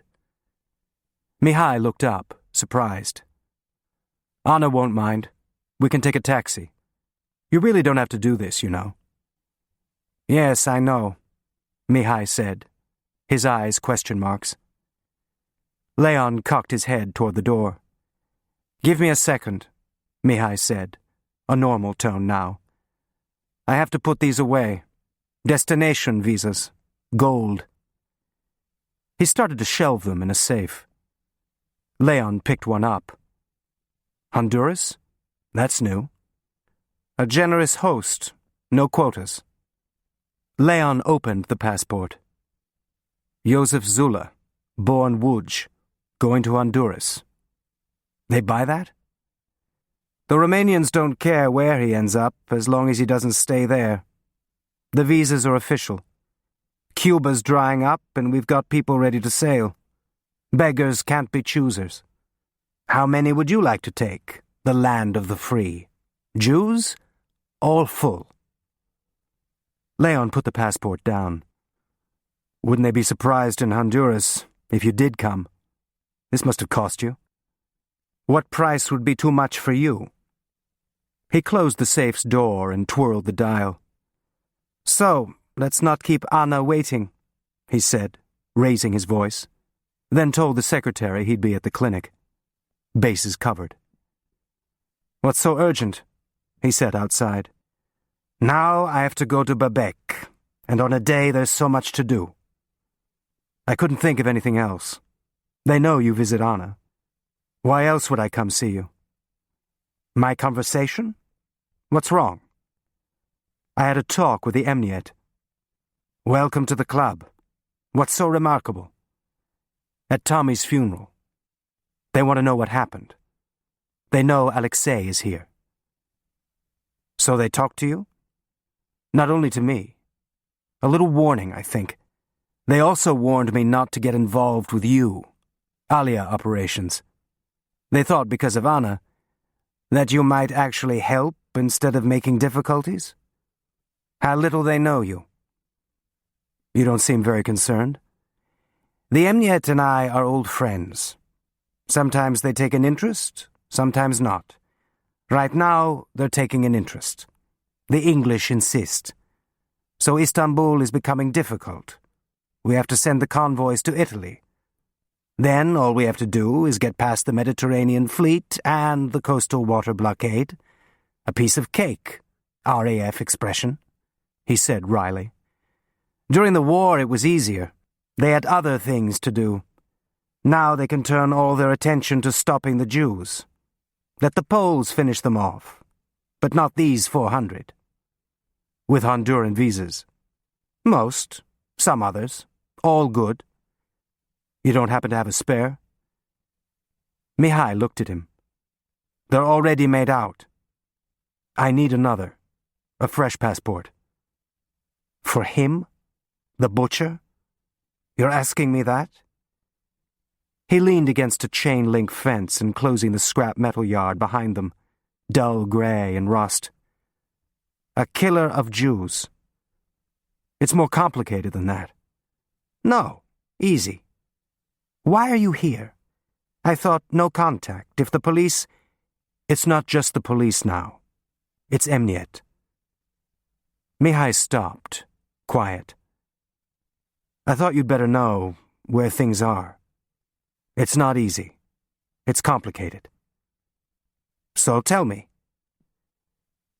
There were no taxis waiting at the Koch yards, so they walked toward the Haskoi ferry stop, Leon talking, trying to put everything in order, like tidying a desk. Mihai said nothing, just listened. The ferry for Karakoi was docking when they got to the pier, so they followed the crowd on and went out to the open stern to talk, everyone else huddling inside to stay warm. Mihai scanned the empty pier as the boat pulled away, spewing brown lignite smoke. No one behind, he said. You're not being followed. They'll come and go, now that they've made contact. It's a way they have, to make you think they're always there. You'll get used to it. He turned back, looking at Leon, as if he were still sifting through what had been said. He's a killer of Jews, he said finally. But that's not all he is. I need papers. Not from me. Just an address. Who do you use? He waited. We have to move him. You know that. Not Mossad. We can't. Not this man. Leon nodded. Not Mossad. Me. You. One man. Mihai thought for a minute. Get out of this now, or you'll never get out. Get out how? I've just been telling you. A man like this? Give him back to the Russians. Then no one ever knows. Any of it. Just give them the address, and it's over. He disappears. He stopped. And we're safe. He'd be killed. You'd do that? Kill him? I wouldn't have to. They'll do it.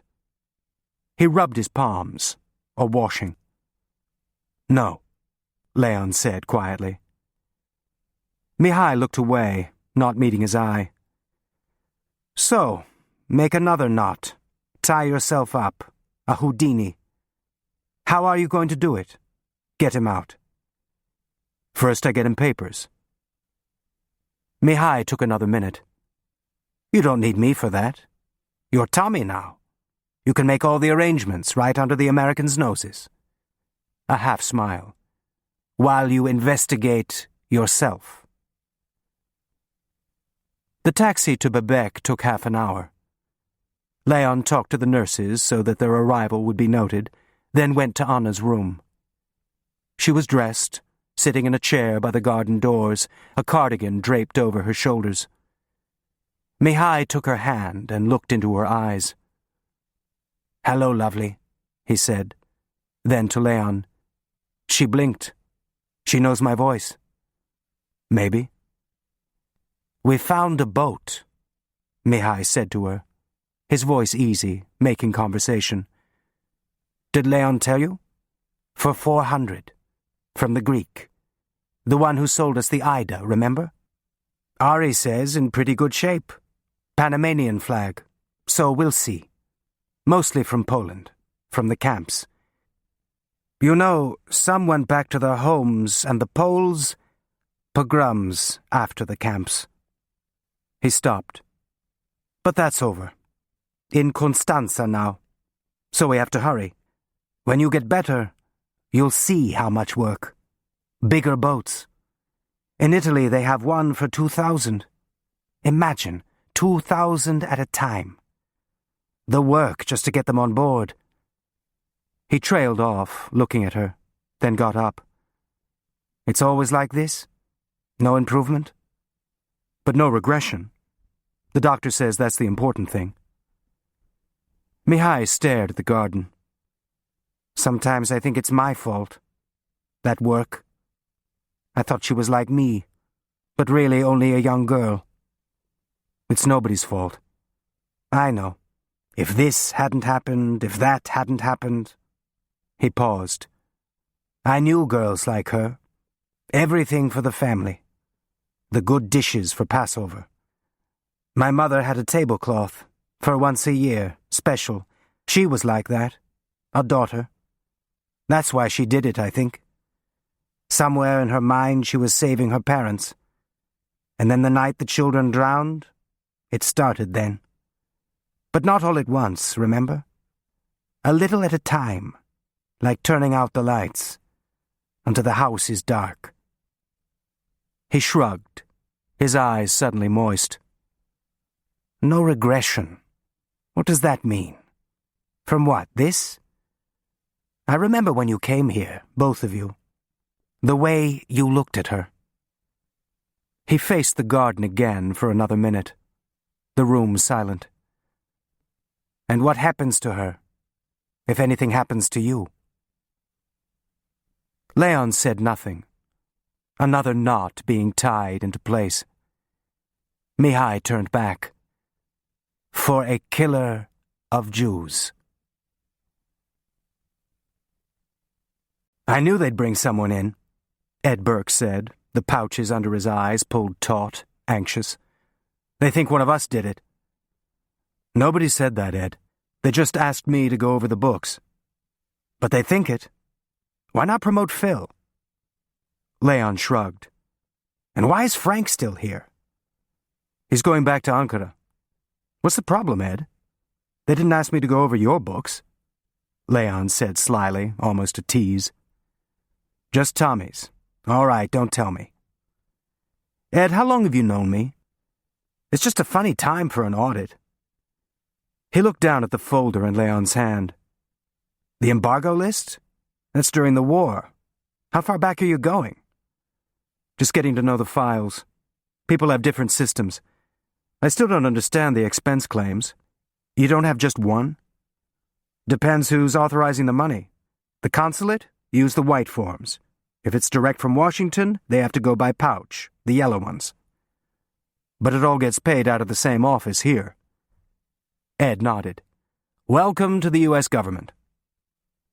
Leon got up and went over to the wall of file cabinets, pulling out a few more folders. You think it's one of them? Somebody he turned down? I don't think anything yet, Leon said, looking down at the file, then back up, a new thought. Anyway, you said it was someone here. I said they thought so. Why else would the police be here? Still? All morning, right through the consulate. Where were you? Alibis. Did you have one? Very funny. Come on, Ed, it's just routine to talk to co-workers. It gives you the creeps, thinking it's someone here, walking down the hall or something, and you don't have any idea. Leon looked at him, not saying anything. An hour later, Frank called him into his office to meet Detective Gulun, a heavy-set man in a gray suit, shiny at the cuffs, with what seemed to be a permanent 5 o'clock shadow. By that time, Leon had had the filing system explained by Tommy's secretary and had gone through every drawer, looking for anything not officially connected to Commercial Corp. But Tommy had evidently taken that part of his cover seriously. His other work had never existed, at least on paper. There were only a few personal items in the desk drawers: a date book, check stubs, the white expense chits, breath mints, anybody's desk. The bottom drawer was locked but shallow, just enough room for a bottle for an after-work drink. Would he keep records at home, vulnerable to theft? There had to be something. Maybe coded within the other files, memos that meant something else, trails that would take weeks to unravel. Money, however, was always accounted for. Tommy had paid his outside people. It had to come from somewhere. I told Detective Gulun that you were helping us. Leon nodded. Anything yet? He asked Gulun, who seemed startled by the question, defensive. A murder in the European community. The last thing any policeman would want. Angry diplomats demanding answers, calls from Ankara, people you weren't supposed to intimidate. That was Altan's world, full of resources and foreigners. Gulun was the kind of policeman more comfortable with car thieves in Taksim. Some witnesses in the cafe. Witnesses? The car only. Unfortunately too dark to identify. But a car, not a taxi, Leon said. That narrows it a little, doesn't it? Someone who can afford to run a car, with the gas shortages. I haven't taken mine out in months. A diversion, Gulun eager to take it. As you say, someone who can afford. Maybe black market connections. Taking it even further away. You've talked to people here? Leon asked. Gulun nodded. Of course, we have to check their stories. Hours wasted. But nothing suspicious. No, but you know I didn't expect, he said, a deference. I apologize if it's inconvenient. No, you have a job to do. We want you to do it. If you think it's someone here... As I said, I don't expect that. A matter of procedure only. The likely explanation is a robbery, but the difficulty is the money. Mr. King still having it. And nobody in the cafe saw anything. How many there were? Just the car. It's possible there was only one. Scared off, perhaps, before he could take the money. Already preparing his unsolved folder. But if it wasn't, then it's something more serious. More serious? Gulun said. Frank looked up, slightly alarmed, wondering where he was going. A thief, that's one thing. Leon stopped, hesitating, looking down at the folder in his hand. What I keep wondering is, what if it wasn't accidental? What if there was a motive, some reason? Some reason, Gulun said, a monotone. It's just an idea I had, Leon said. Do you know what Tommy actually did here? Frank raised his eyebrows. Commercial Corp was set up by the Board of Economic Warfare. He glanced at Gülün, already lost in the bureaucratic chart. His job was to buy up things so the Germans couldn't. Chromium, mostly. A good thing for Turkey, by the way. He'd pay top dollar just to keep it out of German hands, and to steer American business to friendly firms. He could also embargo unfriendly ones, he said, dropping his voice. Embargo them, Gülün said, waiting. That's right. Stop doing business with them, if he thought they were too cozy with the Germans. That could be tricky. Companies wanted to sell to both sides. Sometimes they had to keep going. An allied embargo could put you out of business. Ruin you, Gülün said. Leon nodded. What occurred to me was, what if it's somebody Tommy put out of business? Somebody with a grudge. I see, said Gülün, familiar with grudges. Or somebody he was going to... But the war is over, Bauer Bey. But not all the embargoes have been lifted yet. And now who else is there to sell to? Somebody's just getting by, and Tommy wouldn't... Well, it's just an idea.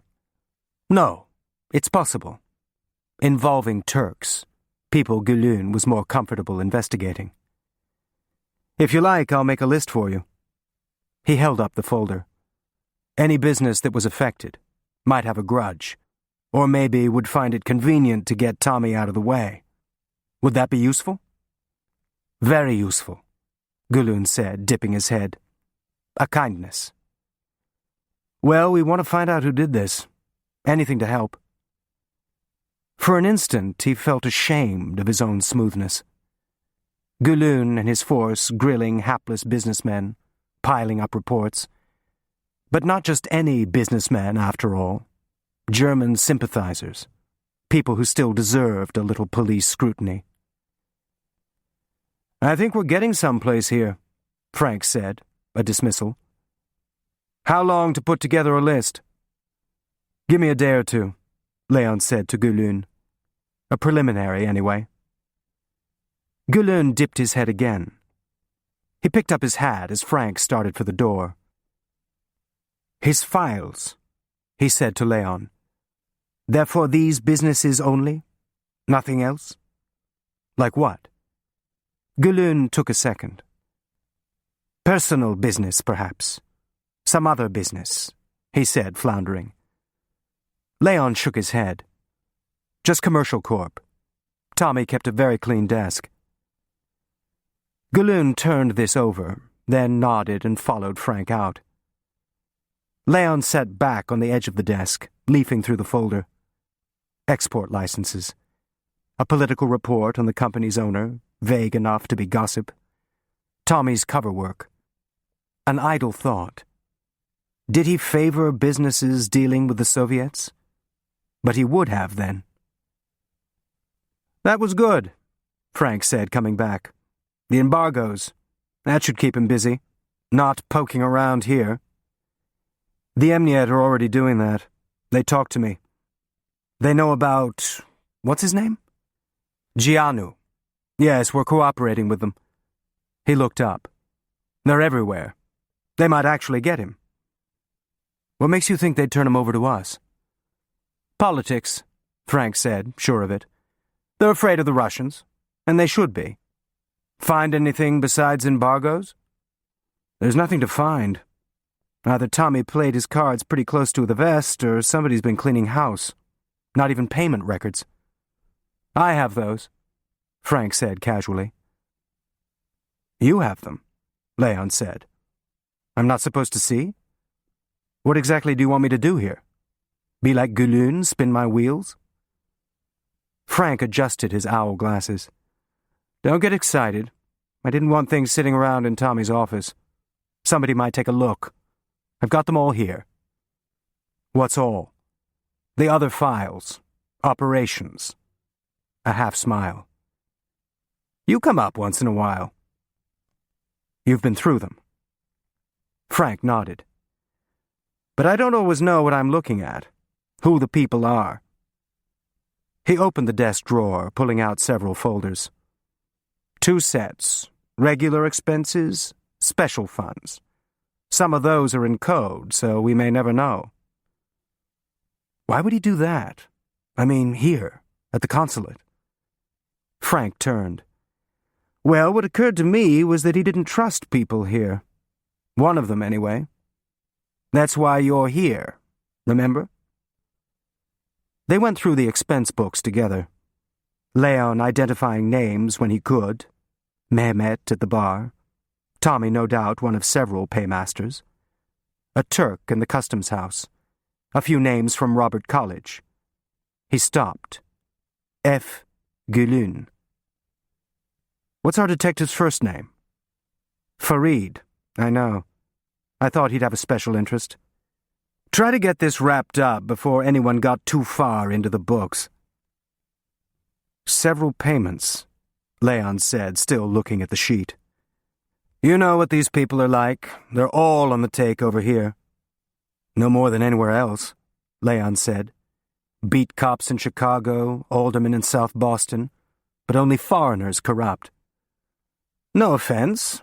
I didn't know you'd gone native, Frank said lightly, trying to ease out of it. Just part of the culture, isn't it? A little baksheesh. A Groton drawl, rubbing his fingers together. And what about us? We're the ones paying. Frank looked over his glasses. Point is, he took it. All right, but what did he do for it? Frank shrugged. Parking tickets. Maybe some off-duty surveillance. Who the hell knows? Ask him. Leon shook his head. He'll think he's a suspect. He's easier to play this way. If he thinks we don't know. He's in a spot. He knows what Tommy was doing. He worked for him. So he knows the embargo list is bullshit. But he's not going to say anything, just keep his head down. They don't like crooked cops over here either, believe it or not. He'd be out. Frank raised his head to say something, then let it go and turned back to the expense sheet.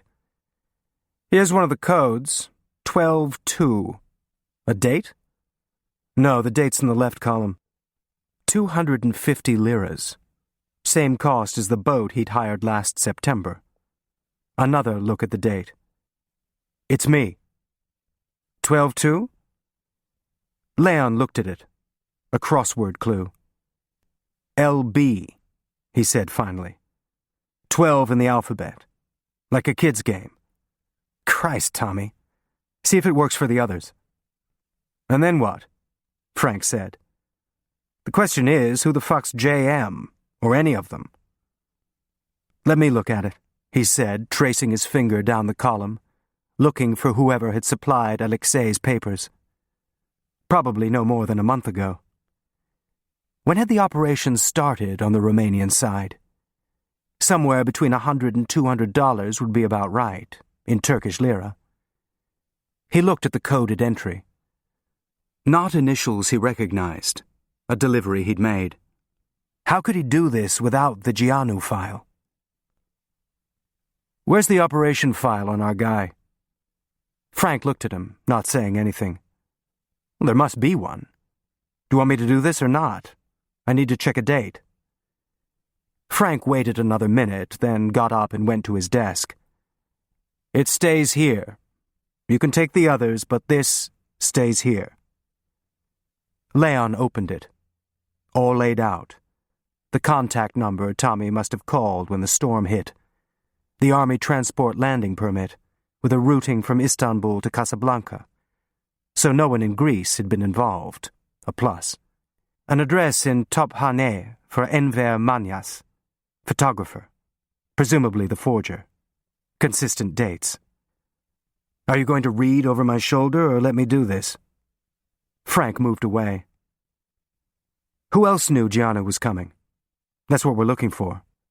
And anything that might need to be taken out. References to 12-2. But there weren't any. Not here. Tommy was supposed to be the pickup. So why ask Leon? But then 2 people wouldn't have been dead. Leon's body all the police would need to close the case. "And the codes," Frank said, "just to keep things neat, so we know where we're spending our money." Leon nodded. "I'll need the payout sheets. I'll bring them back. You understand, it's not that I don't—" "One other thing? Some of the operations that went wrong." "What do you mean?" "Operations that didn't work out. This one didn't. I want to see if there's a pattern. Somebody who crops up." Frank stared at him. "Somebody here?" he said, a trace of excitement in his voice, the hunt that interested him. Suspecting everyone now, except Tommy. Leon kept leafing through the file, hoping for a match, but most of the initials stayed unclaimed. Tommy's secret. Manyas had been a lucky exception, mentioned because he'd already done work for the unit before Tommy arrived. Passports and several names. Leon memorized the address. Messages from Bucharest sent by diplomatic cable, part of the chain that got Alexei to the coast for the handover to Tommy. Leon traced the route in his mind, just as Alexei had said. Infinitely easier for the Russians to snatch him on the coast, if they had known, which meant they hadn't. And impossible once he was on army transport. Istanbul would be the last chance. There was a brief bio in the file. Alexei's time with Antonescu, juggling the Soviets after he was deposed, finally running and hiding. The first approaches to the Americans, the story Leon already knew. Nothing about Straleshti, either still not known or scrubbed from the file. Our butcher now. Number 15 was the second shop down from the hammam near the Kalich Ali Pasha Mosque in Tophane. The street was flat behind the shipping terminals, and the shop was scarcely wide enough to fit a door and a display window. The dusty framed photographs covered the usual rituals of family life. Soldiers stiff in new uniforms, secular weddings, solemn young circumcision boys in round hats and white satin cloaks. In some of the older pictures, the men still wore fezzes, steamed and pressed for the camera, already artifacts. According to a small sign, Enver Manyas offered a choice of backdrops, a garden pavilion, Seraglio Point, Bosphorus views, but most of his customers seemed to have opted for less expensive plain canvas. A bell tinkled when Leon opened the door, bringing out a short, round-shouldered man with wire-rimmed glasses. At first, a look of surprise, then a guarded dip of his head. "Effendi." "Merhaba, Manyas Bey." The man nodded, still wary. "I have some work for you, for Mr. King," Leon said in Turkish. Manyas stared at him, keeping his face composed, non-committal. "We're alone?" Leon said. Another nod, waiting.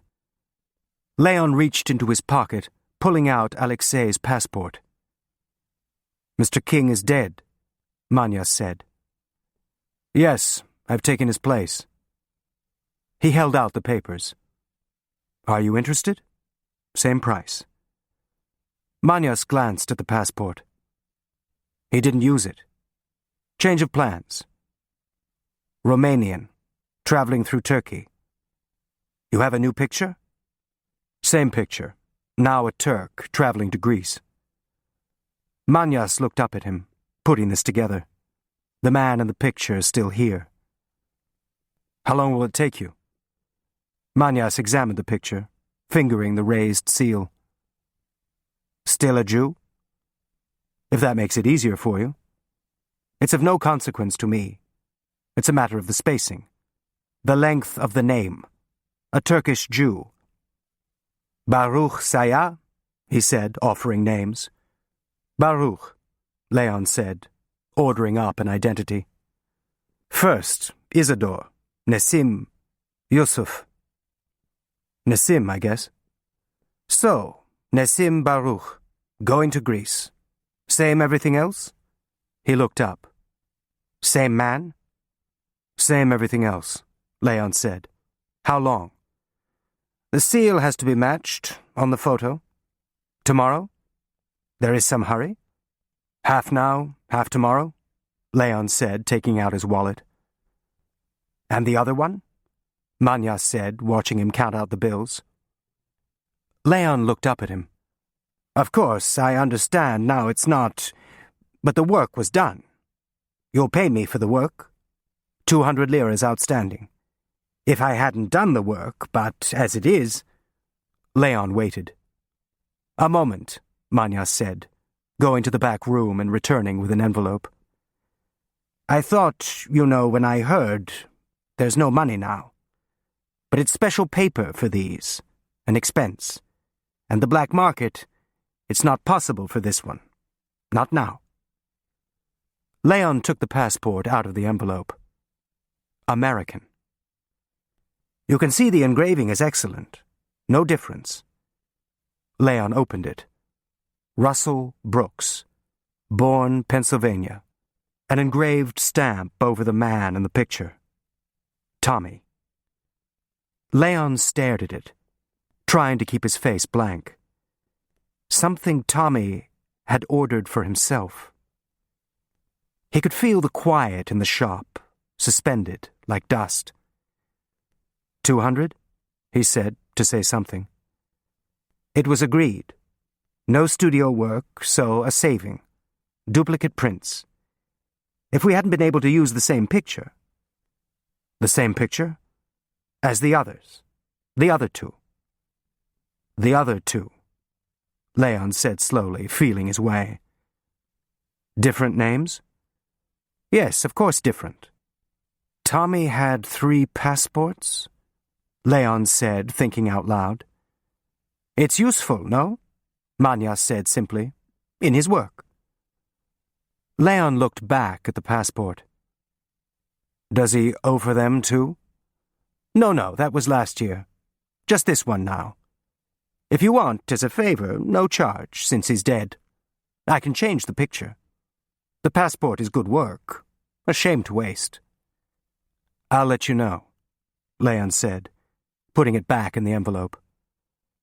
I'll bring the 200 tomorrow. I don't have that much on me now. That all right? Of course, Manya said, bowing his head, his voice formally polite, like a dealer in the bazaar. And whom do I have the pleasure of serving now?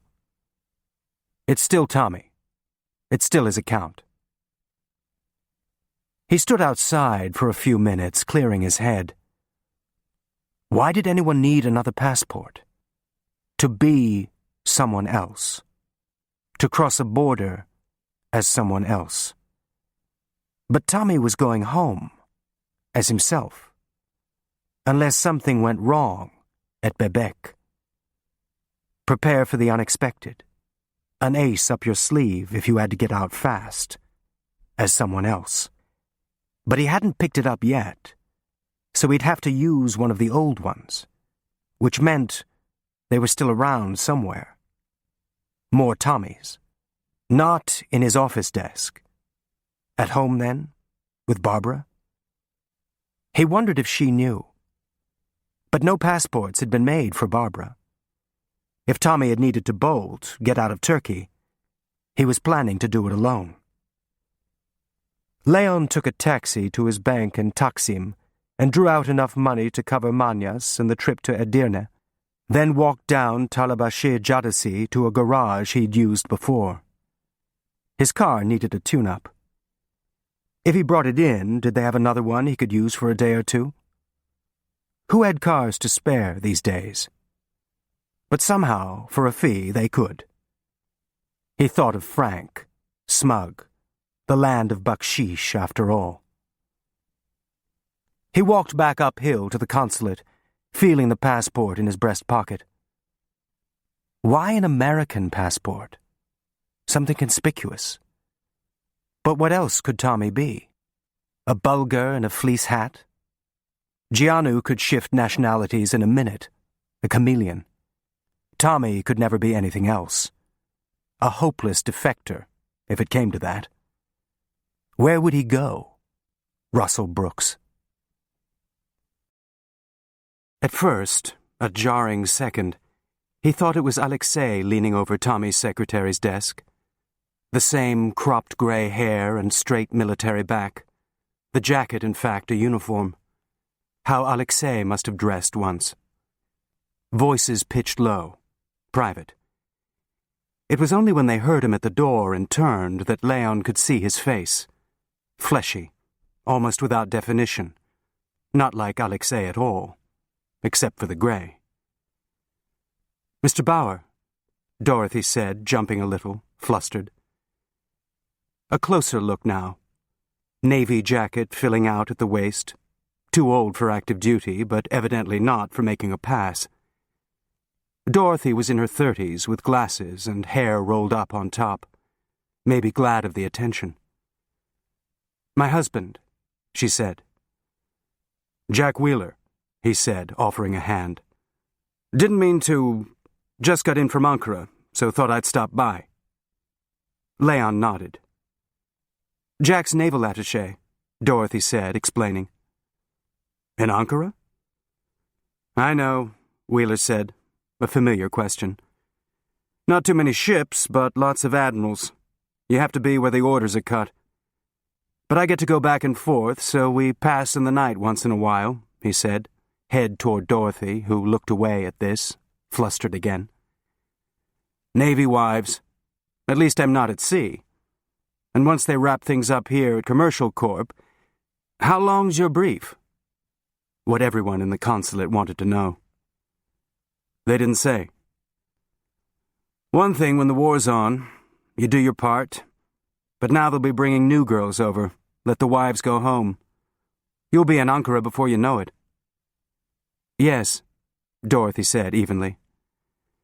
Wheeler smiled. "She says you might as well be in Omaha. But at least the streets are safe. Hell of a thing, a man getting shot like that. An American." "Jack, I'll see you later," Dorothy said, picking up a pad. "Isn't she something? All business. Well, that's right, I guess. Nice to meet you," he said, shaking hands again. "Sooner you wrap things up here, the better I'll like it. You take good care of my girl here." "Jack, we'll do our best." "Hell of a thing, right in the streets. You knew him, I guess," Wheeler said, looking at Leon. "Just from around," Leon said. "Everybody knew Tommy." Wheeler waited, expecting more, then nodded. "Well, I'll get out of your hair. Later," he said, a two-finger salute to Dorothy. "I have the list you wanted," she said to Leon, barely nodding at Wheeler, shooing him out with her eyes. "I'm not sure what you meant, though, by Athens. Mr. King never called Athens." "His embassy contact there." "There was no embassy. Greece was occupied," she said. "Well, not now, of course." "He had no contact there?" "Someone for Alexei once he was over the border." "I can get the general number if you need to talk to somebody. Is that it?" "I thought there'd be a liaison to this office, using the same cover." "Not that I know of. We deal with Turkey, that's all. He went to Ankara sometimes. Izmir once to look at companies, but not Greece. Not as long as I've been here." She paused, her hands fluttering, brushing back a stray hair.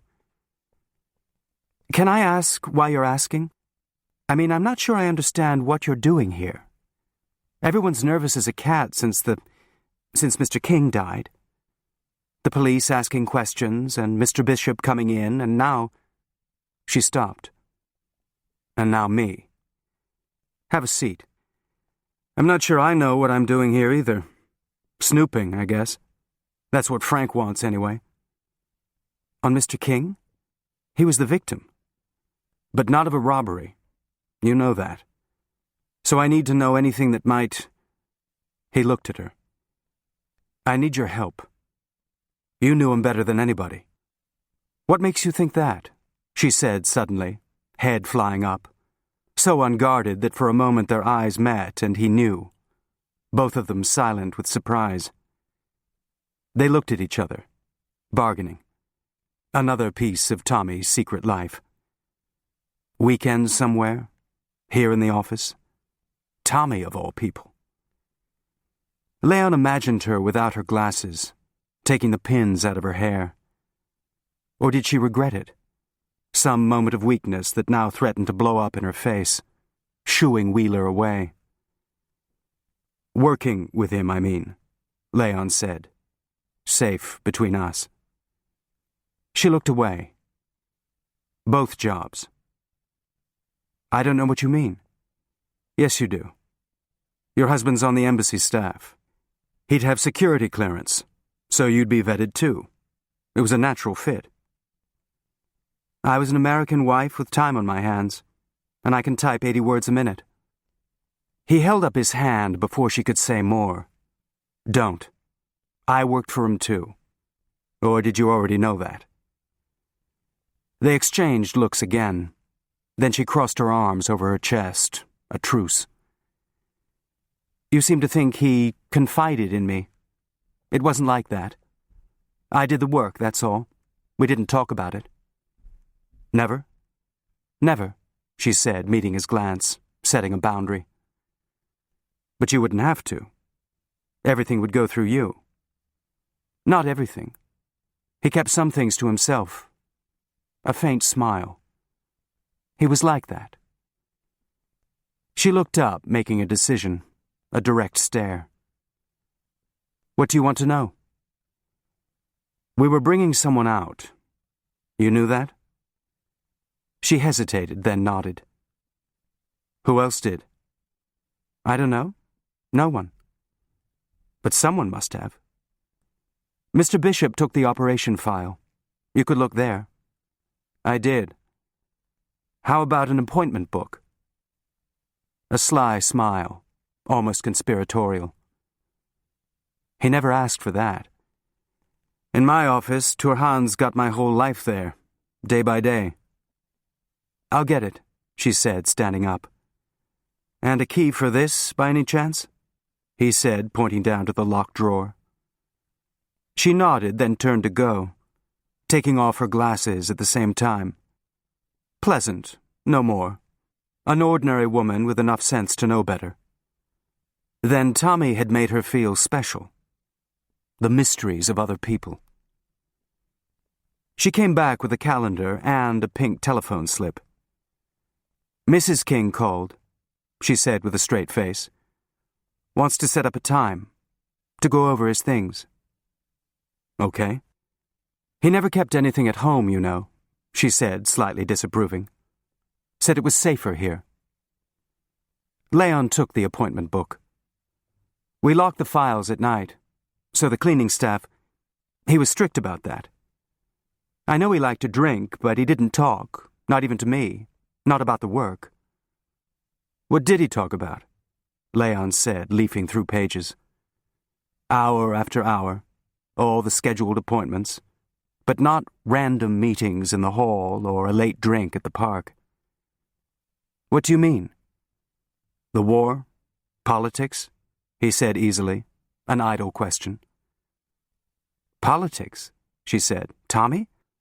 I don't even know whether he was Democrat or Republican. It never came up.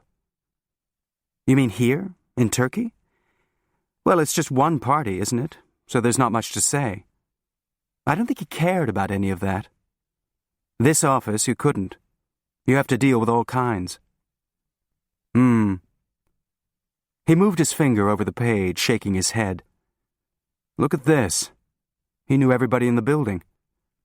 Well, the commercial department you do, she said, smiling a little.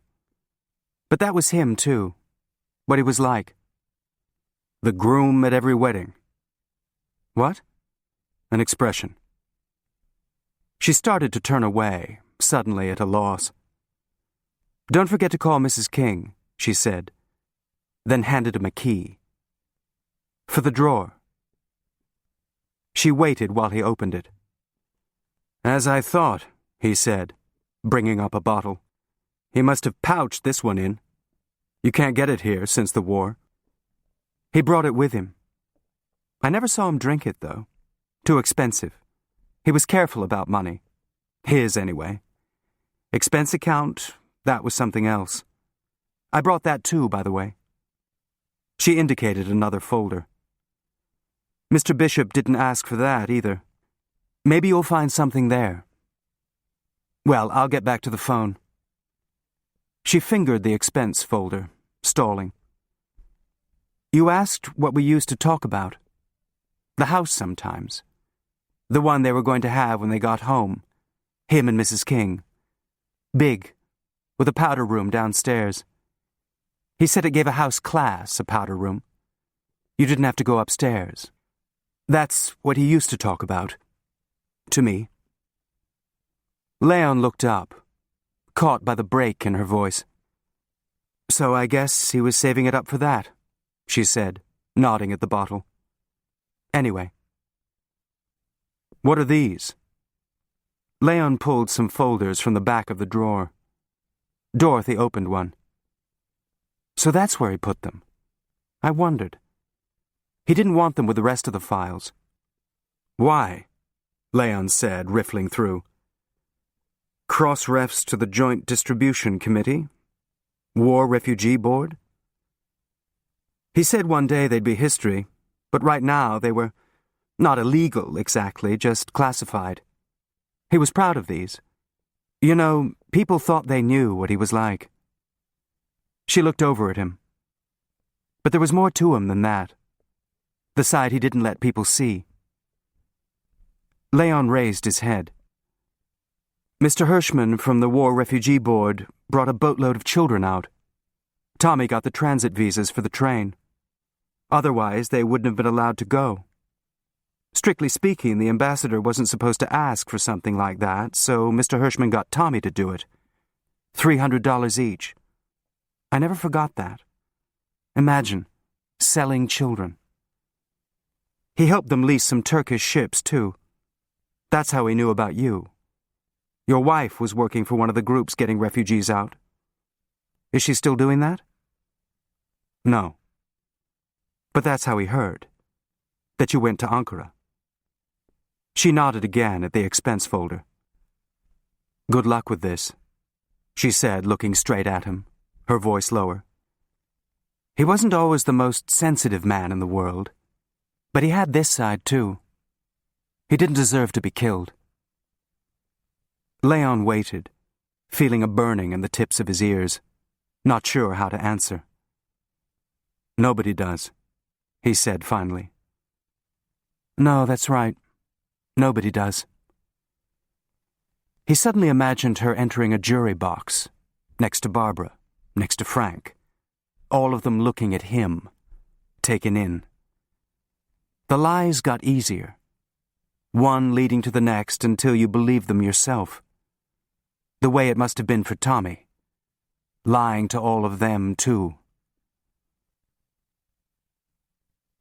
A few minutes later, Frank came in, looking pleased. Take a look. Gülün actually came through with something. They've traced the other gun. What other gun? Tommy had 2 on him. Now, why the hell he needed 2 never made any sense. No, Leon said carefully, seeing Tommy plant them. One in Alexei's dead hand, one in his. And look, it turns out it's Romanian. The one he fired? No, that was Turkish. Turkish? He didn't have his own? Frank nodded. But a Turkish gun couldn't be traced back here. No American connection, if anything happened. Where did he get it? Gülün says it's like buying a pack of cigarettes. Not this baby, though, Frank said, poking his finger at the police report. Not so easy to pick up a Romanian gun. He looked up. Unless you happen to be meeting a Romanian. So, you think it's Gianu's? Don't you? Maybe Tommy frisks him. He should have. And, oh look, maybe we'll just hold on to this until...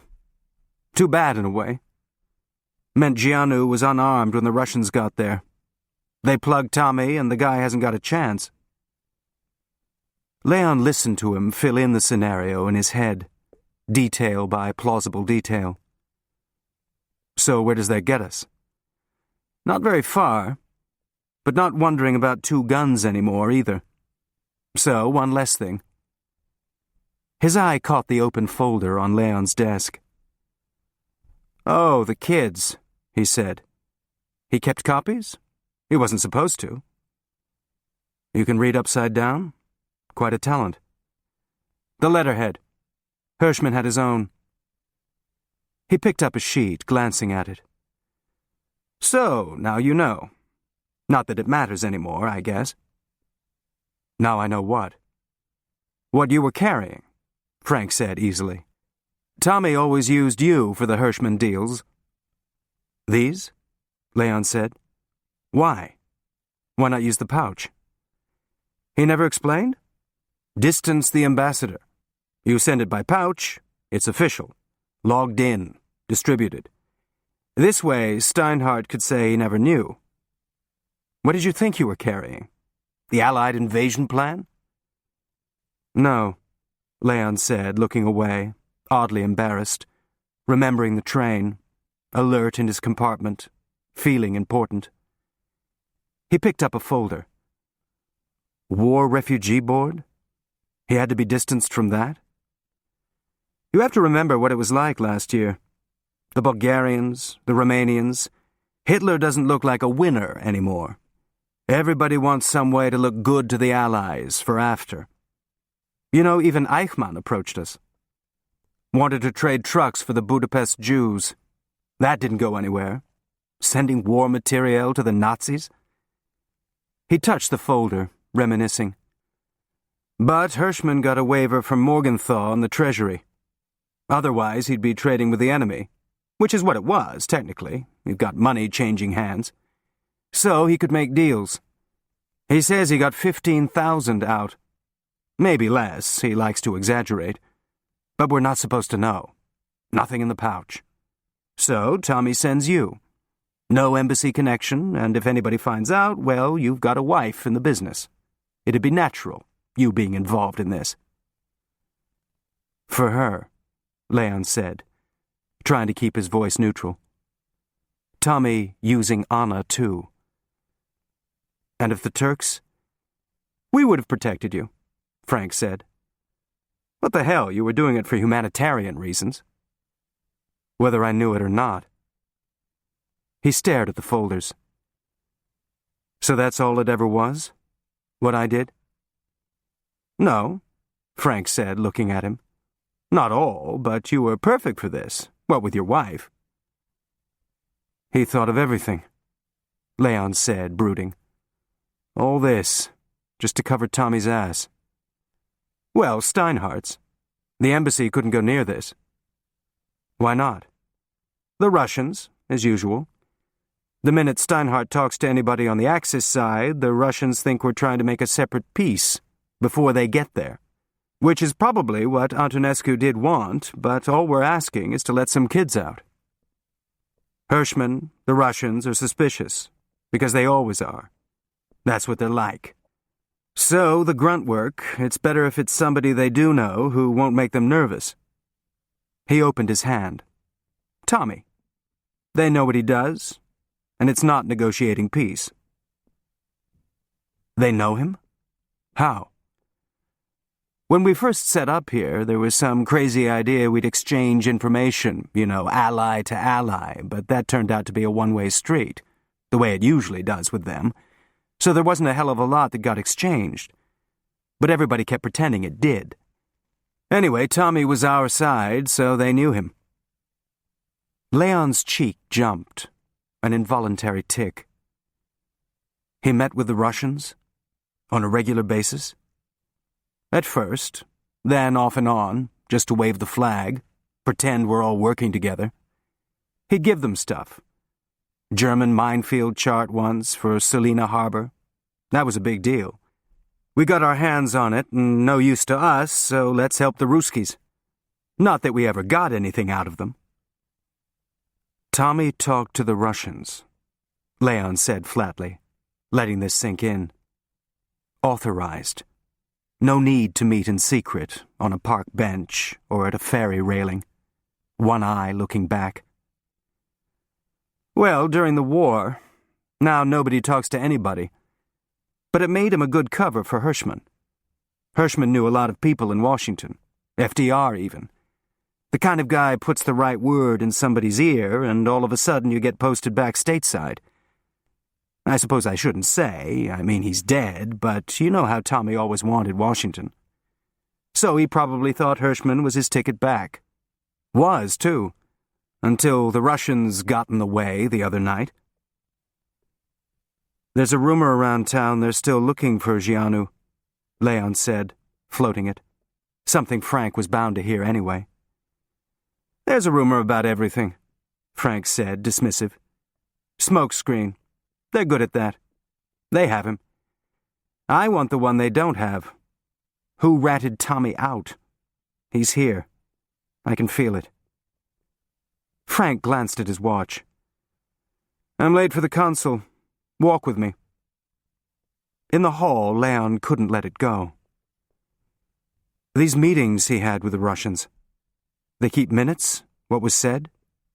Some proof. Minutes? Frank said, smiling. This stuff? You had lunch, maybe. A drink at the Para. By accident. You didn't take minutes.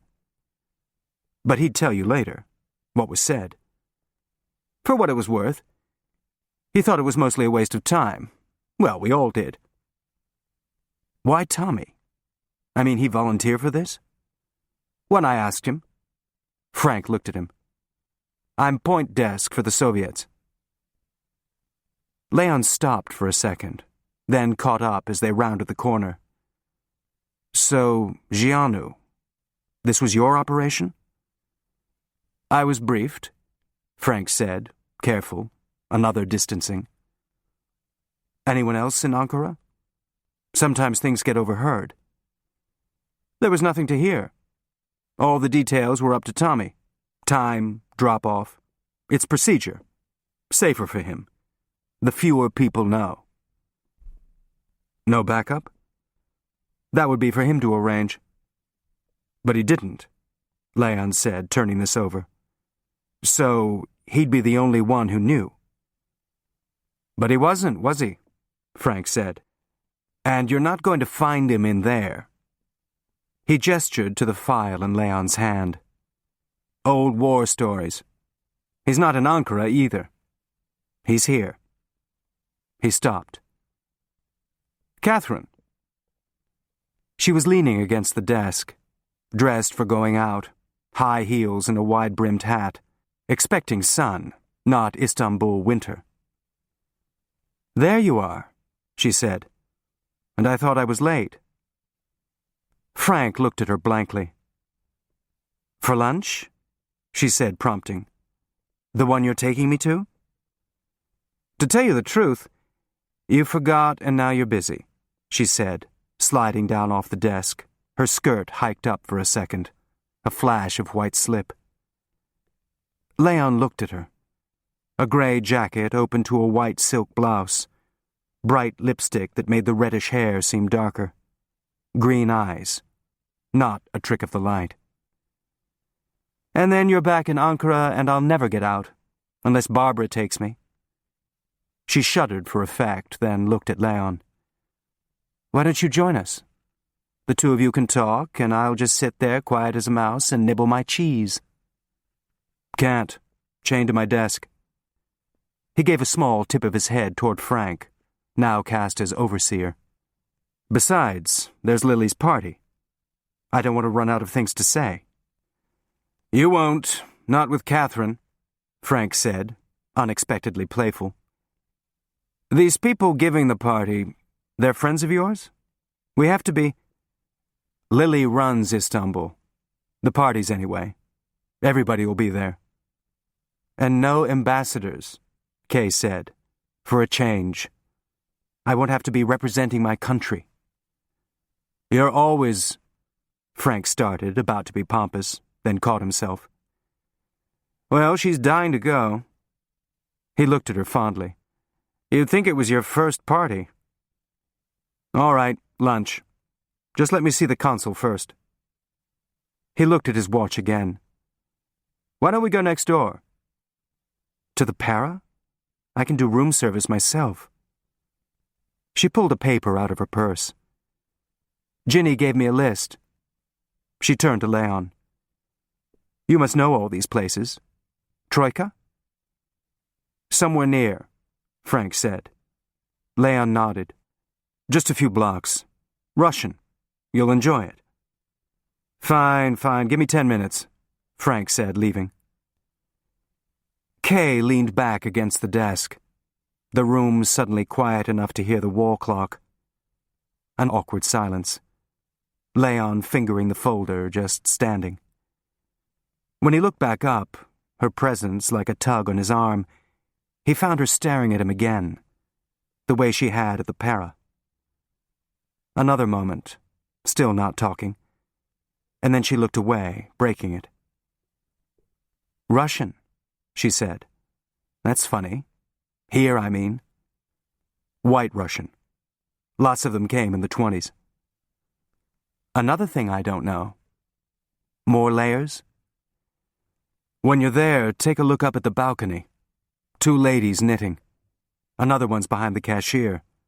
They switch around. All blondes. Well, used to be. They come every day? To keep an eye on the place. It's theirs. They were dancers. Then friends of Ataturk's. Friends? She said, looking back at him. Mistresses, he said, bowing. At the same time? He met her eyes, amused. That I don't know. But when he got tired of them, he set them up with the restaurant, so they'd have something, or so the story goes. Is that what they do here? I wonder if Frank would give me a restaurant when he gets tired of me. Maybe he won't. No? She said, then backed away. Well, that's lucky. She picked up her purse. How dressy is the party? What does Lily usually wear? Something floaty? Floaty? You know, long and floaty, like a sari. I don't know how else to describe it. She always seems to be floating through her parties. That's a help. So not the jersey. Maybe I'll get some roller skates and we can float around together. Leon smiled. You'll be fine in anything, he said, indicating the clothes she had on. Whatever you like. Only a man would say that. Say what? Frank said, coming back. That it doesn't matter what you wear, she said, suddenly jumpy, as if she'd been caught at something. Ready? She took his arm. It doesn't. You always look nice. She rolled her eyes. That's because you never look, she said, teasing. Be careful with the chicken Kiev, Leon said. The butter squirts. She raised her eyebrows, not sure whether he was making a joke, holding his glance for a second, then led Frank away. Leon watched her go, not floating, high heels clicking across the parquet floor, legs long and sleek, pitched forward by the heels. Don't ever wear skates. She must have once, a girl with freckles. Now it was high heels and soft blouses and a walk, something in the air. Marooned in Ankara, where Frank watched the Russians. Leon looked down at the folder in his hand. A lot of trouble to go through to distance the ambassador. A Tommy he hadn't known. The best of him. How do you weigh all the sides of someone? What had the Russians offered him? Money? An idea?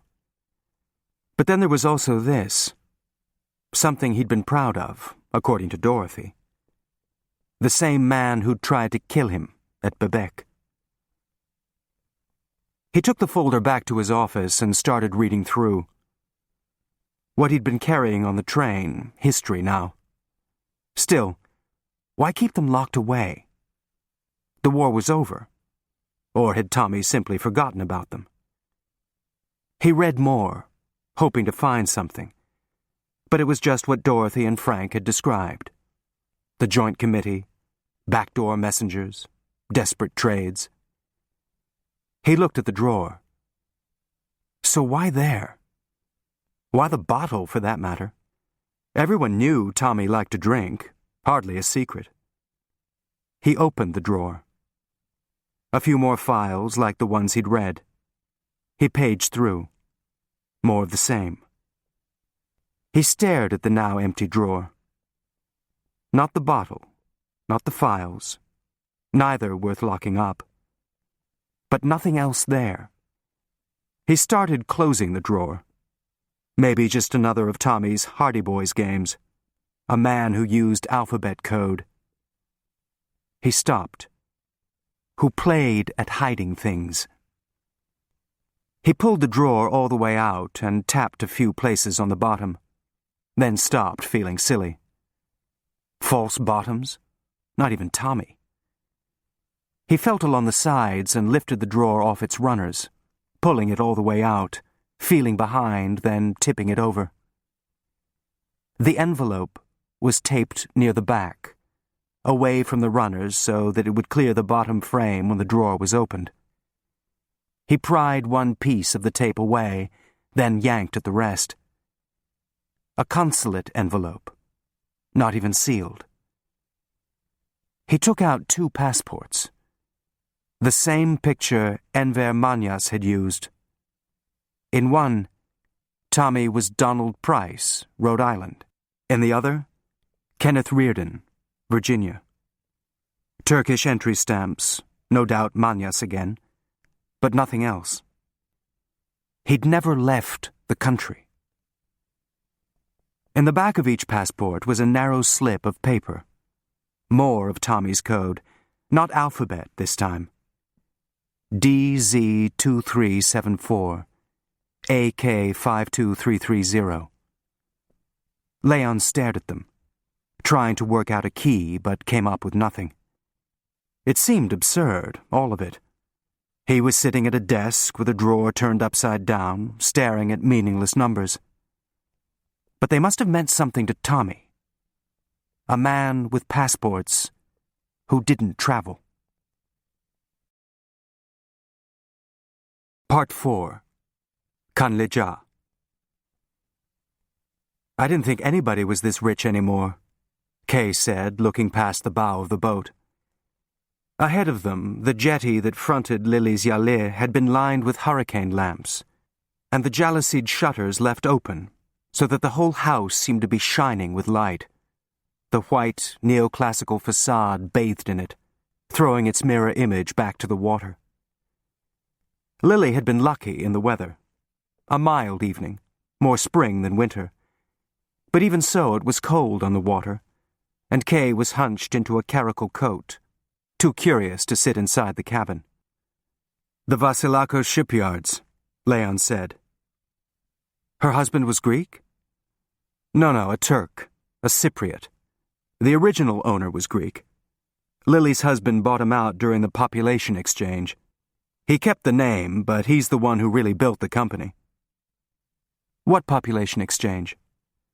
After the war with Greece, in 23, ethnic Greeks were sent home, vice versa with Turks there. Whether anybody wanted to go or not. People who'd been here forever. It was a bad time. You go to Izmir, places like that, it's still an open wound. Anyway, it gave Rafik a chance to buy. Kay looked up, about to ask more, then turned back to the house, too excited to be dragged into the past. Here comes the return trip, she said as an empty launch approached. And another. My God, how many boats has she got doing this? Lily's Yale was on the Asian side, near Kanlinja, where people went for yogurt, and she had provided a small fleet of motorboats to ferry guests across. This is how they used to do it, Leon said. Everybody went by boat. See the Yale next to hers, with the big overhang? The boats would just slip in underneath, the way they do in Venice. Not anymore, I guess, she said, looking at the dark house, half its timber fallen in. What happened? Fire. They're all wood, the old yallis. Heated by braziers. One hot coal and woof. It's a shame, that one. It's as old as the Couprelu, a really classic yali. They're all going, one by one. Arson sometimes, to collect the insurance. People can't afford to keep them up anymore. Except Lily, she said, looking at the house again. Houseboys in white jackets were helping people out of boats, lanterns flickering, the rippling water flashing back. She turned to Leon, her eyes catching the light. Thank you for bringing me. He dipped his head in a mock bow. Pleasure. No dancing, you know. Mostly just gossip. I hope you won't be bored. I've never been less bored in my life, she said, almost laughing. I keep thinking a pumpkin's going to come and take me away. He pretended to look at his watch. Not yet. Remind me to show you the garden before we leave. It's famous. This time of year? Well, you have to imagine it. And suddenly, he was seeing it. That first Bosphorus spring with Anna. Everything in blossom. Judas trees and lilac and yellow laburnum. Cherry and soft green chestnut trees. Pulling branches down to smell. Dizzy with it. Years ago, when they'd been other people. He glanced over at Kay, still gawking at the house. As eager as Anna had been that day, bubbling over, catching his eye while Lily chattered away, a joke between them no one else heard. We talk about seasons, he thought, as if they repeated, came back, but they don't. That spring was gone, irretrievable, a picture in an album, faces smiling, unaware of what would happen to them. What? Kay said. Nothing, he said, shaking the mood off. You know, the sultans used to light their garden parties with turtles. They'd put candles on their backs and let them wander around, hundreds of them. She looked at him. The things you know. He helped her out of the boat, handing her up to a houseboy, hand outstretched, the cabin passengers lining up behind them. He looked across the strait to Rumeli Hisari, just up the road from where Alexei had landed. Not deserted tonight, busy with taxis dropping off people for Lily's party, while Alexei sat smoking in Lalali, listening for sounds in the hall, turning the chessboard around, unless he was checking exits again. How much longer before something happened? Get the papers from Manyas and go. You're right, Kay said, looking through the open doors. She does float. Lily was greeting people near the fountain that splashed softly in the center of the reception hall, now talking to Georg Ritter, and a burly man Leon didn't recognize. She was wearing a silk kaftan with gold embroidery that billowed as she moved, her hair swept up, seemingly by the wind in a high bun, held in place by two jeweled combs. Leon, she said, coming over as a boy took their coats. How wonderful you brought her. I'm so glad, she said to Kay, taking her hand. How pretty you look. Such a lovely dress. She gave it an appraising look, which Leon followed. The first time he'd seen her without her coat. A long off-white dress with a deep V-neck, cinched at the waist by a silver cord. A simple butterfly pin near her shoulder. Garnet, he guessed, like a piece of red that had dropped out of her hair. Thank you for having me. Your house... She broke off, suddenly awkward. I've never seen a yali. It's not one of the old ones, though, you know. Just 19th century, when everyone was in love with France. She gestured toward the facade. Now, the one next door. The one that burned? Lily nodded. Poor Selim. Now that was the real thing. Tulip period. and now it's gone. He says he's going to restore it, but they never do they? Just build something new. Do you know Dr. Ritter? He's at the university. An éminence grise. Grise? Blanche, Georg said, pointing to his hair. He took Kay's hand. But delighted. Leon, I was hoping you'd be here. Now introductions were made, Georg bringing over the other man. Ivan Melnikov, he said to everybody. Mrs. Bishop, Leon Bauer. Melnikov, Leon said involuntarily, hearing Alexei's voice. Yes, you'll know me, he said, his voice direct, too blunt for the frothy room. Someone who might bump into the furniture. A broad, weathered face, pitted, maybe scarred years ago by acne. No, the name seems familiar, that's all. It's common, the name. Mrs. Bishop. The bishop at the embassy? You see, Lily said, everybody knows everybody in Istanbul. You know Frank? Leon said, curious. We have met. He turned to Kay. He's here? No, Ankara. I'm visiting Istanbul for a few days. A beautiful woman alone in Istanbul, he said, shaking his head.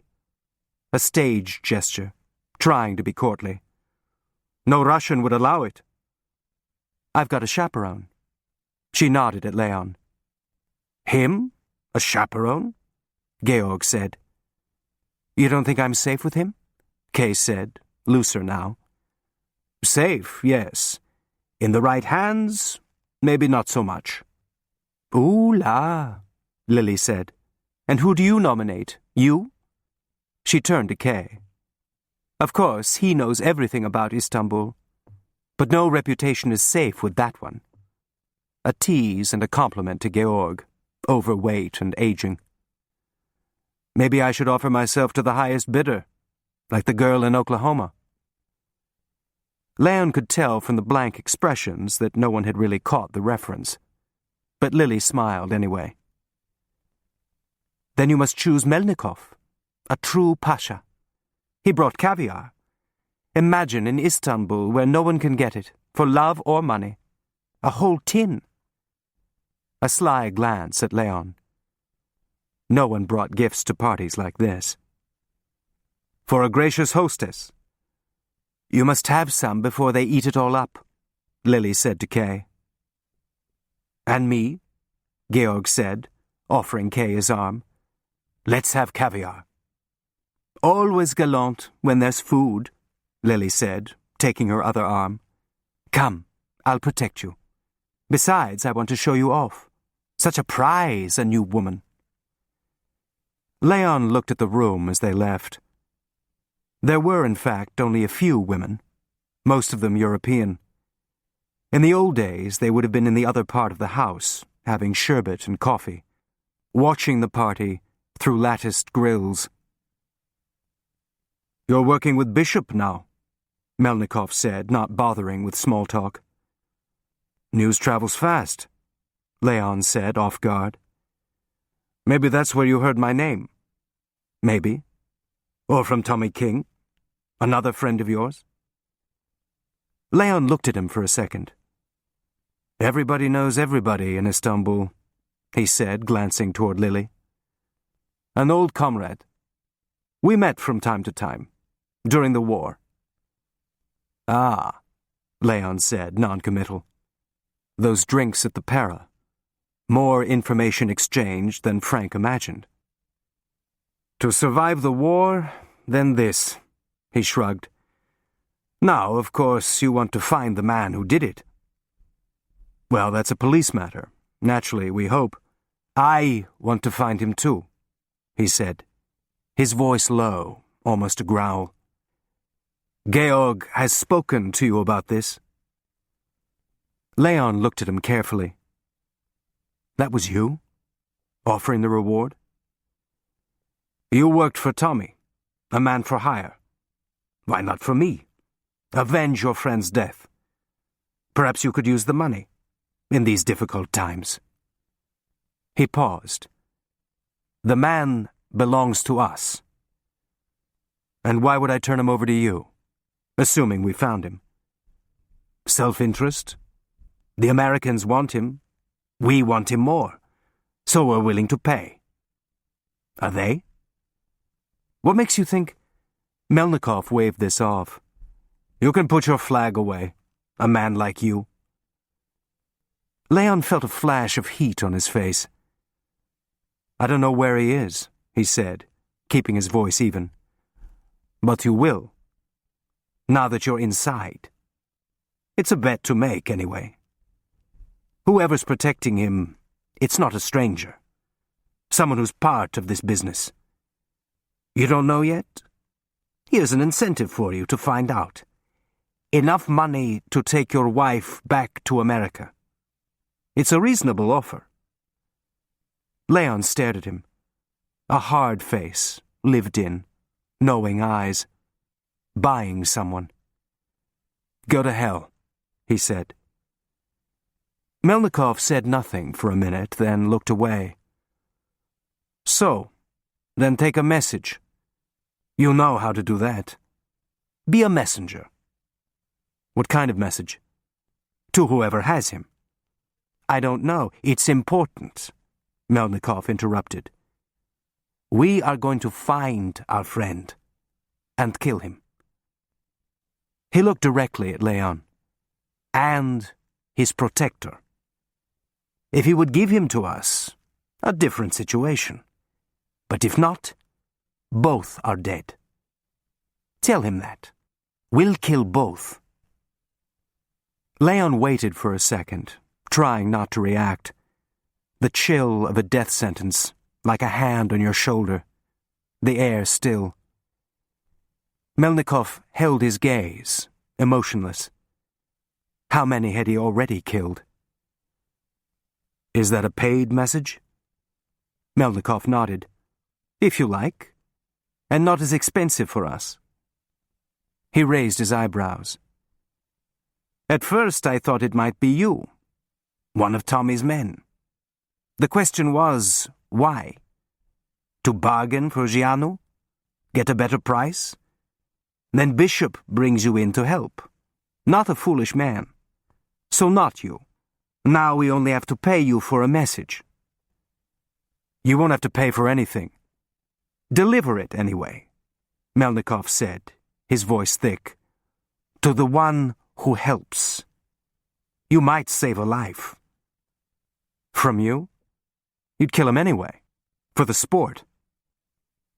Melnikov's eyes clouded, as if he'd been offended, then darted over Leon's shoulder. Here's Georg, alone. He must have lost the bidding. Georg, champagne flute in hand, was plodding toward them, feet heavy, older. You enjoyed the caviar? Melnikov said. Georg put his fingers to his lips in a kiss. Then I'd better hurry before it's gone, Melnikov said.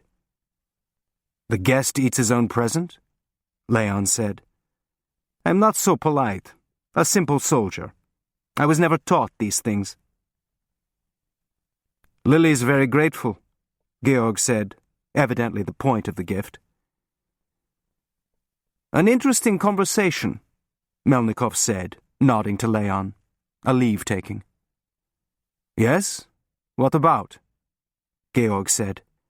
Melnikov ignored him, beginning to move away, then turning. Mr. Bauer, if it is you, take the money. He started to walk again, and Leon followed, his back to Georg. What about an answer, as a kind of down payment? Melnikov stopped. And the question? Why did your Romanian friend shoot Tommy? If Tommy was there to...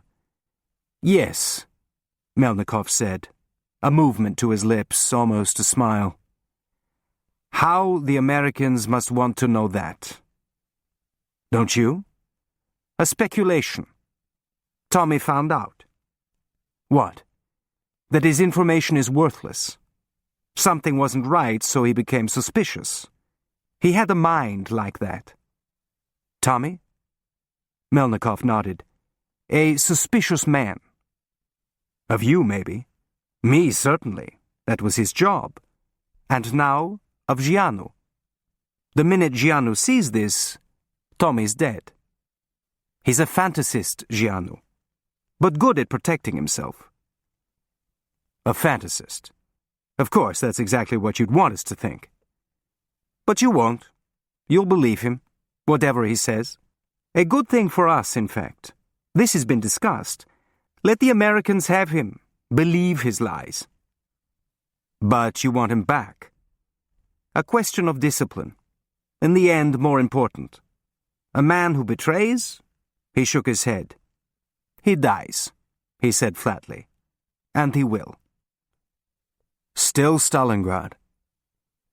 Melnikov peered at him, not expecting this, but decided not to respond. So, is that an answer? He said, walking away. What was that about? Georg said, apprehensive. Such talk. What's Stalingrad? Leon turned to him. He shot his own men, the ones the Nazis didn't get. For defeatism, disloyalty to the party. An automatic response, then avoiding Leon's eyes. He was a hero in the war. So was Hitler, to millions. It depends where you sit. Christ, Georg, you brought him to Lily's? She asked me to bring him. Someone like that? Georg shrugged. She arranges meetings. That's what her parties are, so people can meet. And who wants to meet him? I don't know. You give your old friend too much credit. Would they tell me? He looked up, a faint smile, a peace offering. Please, such things. You know where I sit. I'm a Marxist. He isn't. He's a thug. Or can't you tell the difference anymore? Georg took a step back. You're upset. He said something? Do you know what he is? You must, running errands for him. Leon. Part of the dialectic, is that it? To accept contradictions? Yes. He threatened to kill me. I'm your friend. How do you reconcile that one? Threatened you? He also seems to think I'll do anything if he waves a dollar bill in my face. Where'd he get that idea? You? Did you tell him he could buy me? Buy. Some information comes to you? A piece of luck? Why shouldn't you profit from that? My fucking four-leaf clover. He looked over. Buy, Georg. You made the same offer. It must be what you think. He asked me to. Not such a nice character, as you say. So I did. For a second, neither said anything. A willed slowing down. Why do you still do it? Leon said finally. People like that. He's nothing, Georg said. But the war, I wanted to help. He looked up. Didn't you? Help who? That country in your head? Georg's face went slack. It's not Russia, the one up there, Leon said. It's not real. Maybe to me, Georg said quietly. He is, though, and the people he's killed. That's what it is there now. Georg stared at his drink. Not here, he said, a finger to his temple. You don't know how it was, how much we were going to do. You know I knew Rosa, Luxembourg, the current of history. That's what she said we had. We could sweep away. He stopped. Then they came, the Melnikovs. Maybe they were always there. I knew after Trotsky. But the idea, to keep that alive. So, was it right? I don't know. But it's too late now to find another one. He paused, then finished his glass. Don't be offended. It's not personal. You were the first friend we had in Istanbul. Georg put his hand on Leon's arm. And I'm the only one who's changed? Leon said nothing, suddenly aware again of the voices around them, the Turkish musicians playing in one of the alcoves. It was different before, Georg said. Everything was different. Now, what's the same? Maybe Anna. Only she's the same. Leon moved his arm, the name like some physical intrusion, separating them. The noise of the party seemed to get louder. You should take her home, Georg said, his voice an echo of Melnikov's. The same bait, what they'd agreed.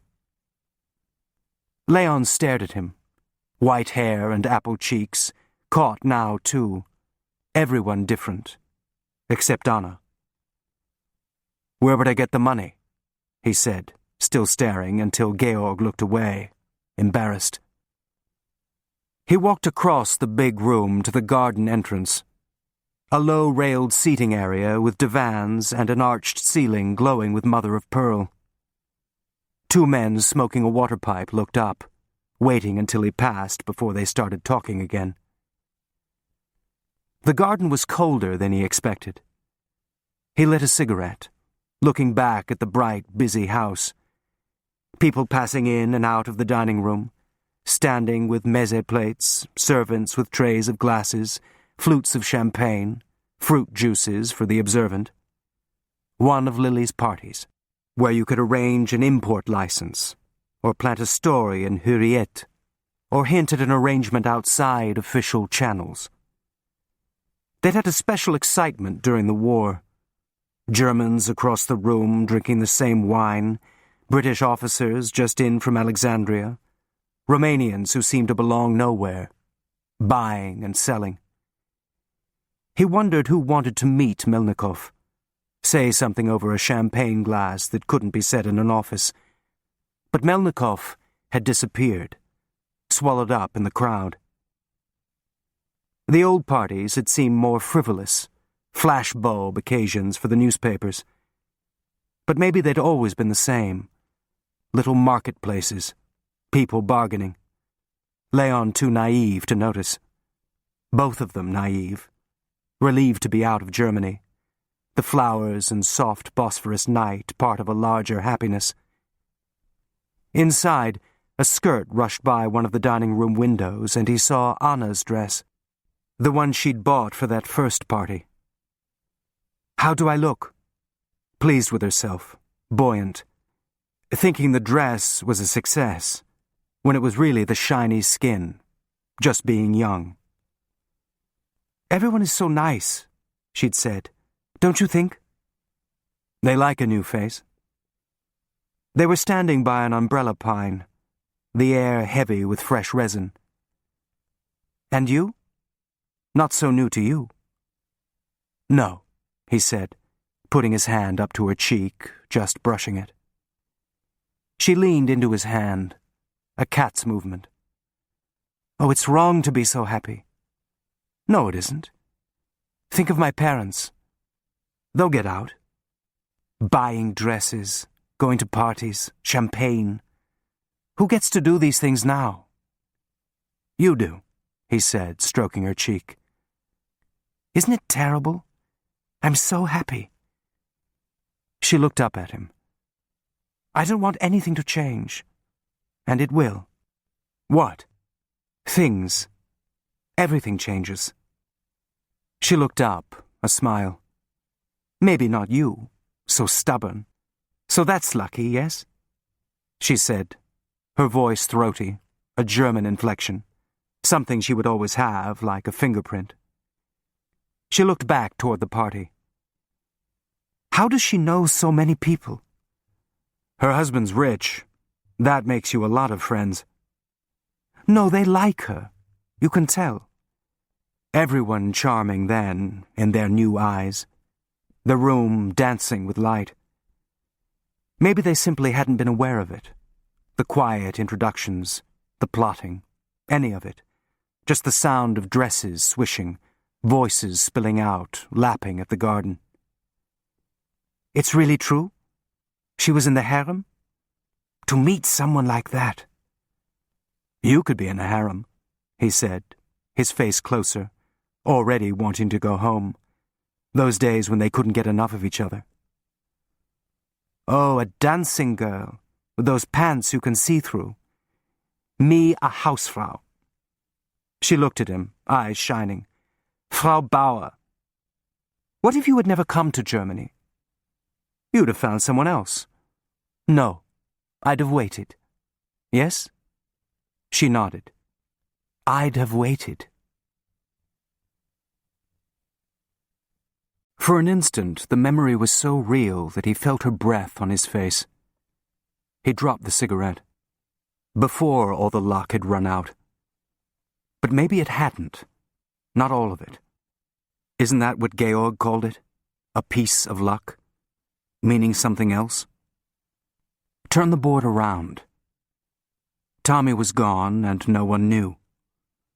One word, an address to Melnikov, and Alexei would disappear. And no one would know that either. Money in the bank. A fresh start. For a man not worth saving. A fresh start for Anna. Maybe a chance for her to come back. And Leon still lucky, in the clear, while Frank turned the consulate inside out, every trail getting colder. None of them leading to Leon. He moved the men around the board in his head, looking for the flaw. A straight play. No piece lurking on the side. Except Melnikov, who would know and use that to put Leon in check. Another Georg, his man now, cheap at the price. A penny for your thoughts? He turned to the house, his vision hazy, out of focus. All right, a Turkish lira, Kay said. She was leaning against the door jamb, watching him, elbow tucked in, holding a cigarette. Its smoke curling up past her face. 2 liras? He smiled back now. Not worth it. How long have you been there? Where do you go when you go off like that? I was just thinking about Lily's parties, the way they used to be. They were different, she said, walking over to him. Not really, I guess. They just seemed different. Everyone was younger, she said, a gentle tease. He dipped his head. That and the way they spent. Buckets of caviar then. You could have fooled me, Kay said, glancing back at the party. I'd no idea she was down to her last nickel. I mean, my God, a fountain in the middle of the living room. Sofa, he said, then, seeing her expression, the main hall. He nodded to a seating area. I guess that's where we got the word. Usually there'd be a brazier in the middle, for heat. Fountain out in the garden. Whoever built this was showing off. The layout's traditional, though. You'd be received in the sofa. He gestured with his hand, a tour guide. And mostly you stayed there. But if you were a favored guest, you'd go there, into the Salamlik, the men's quarters. And the women?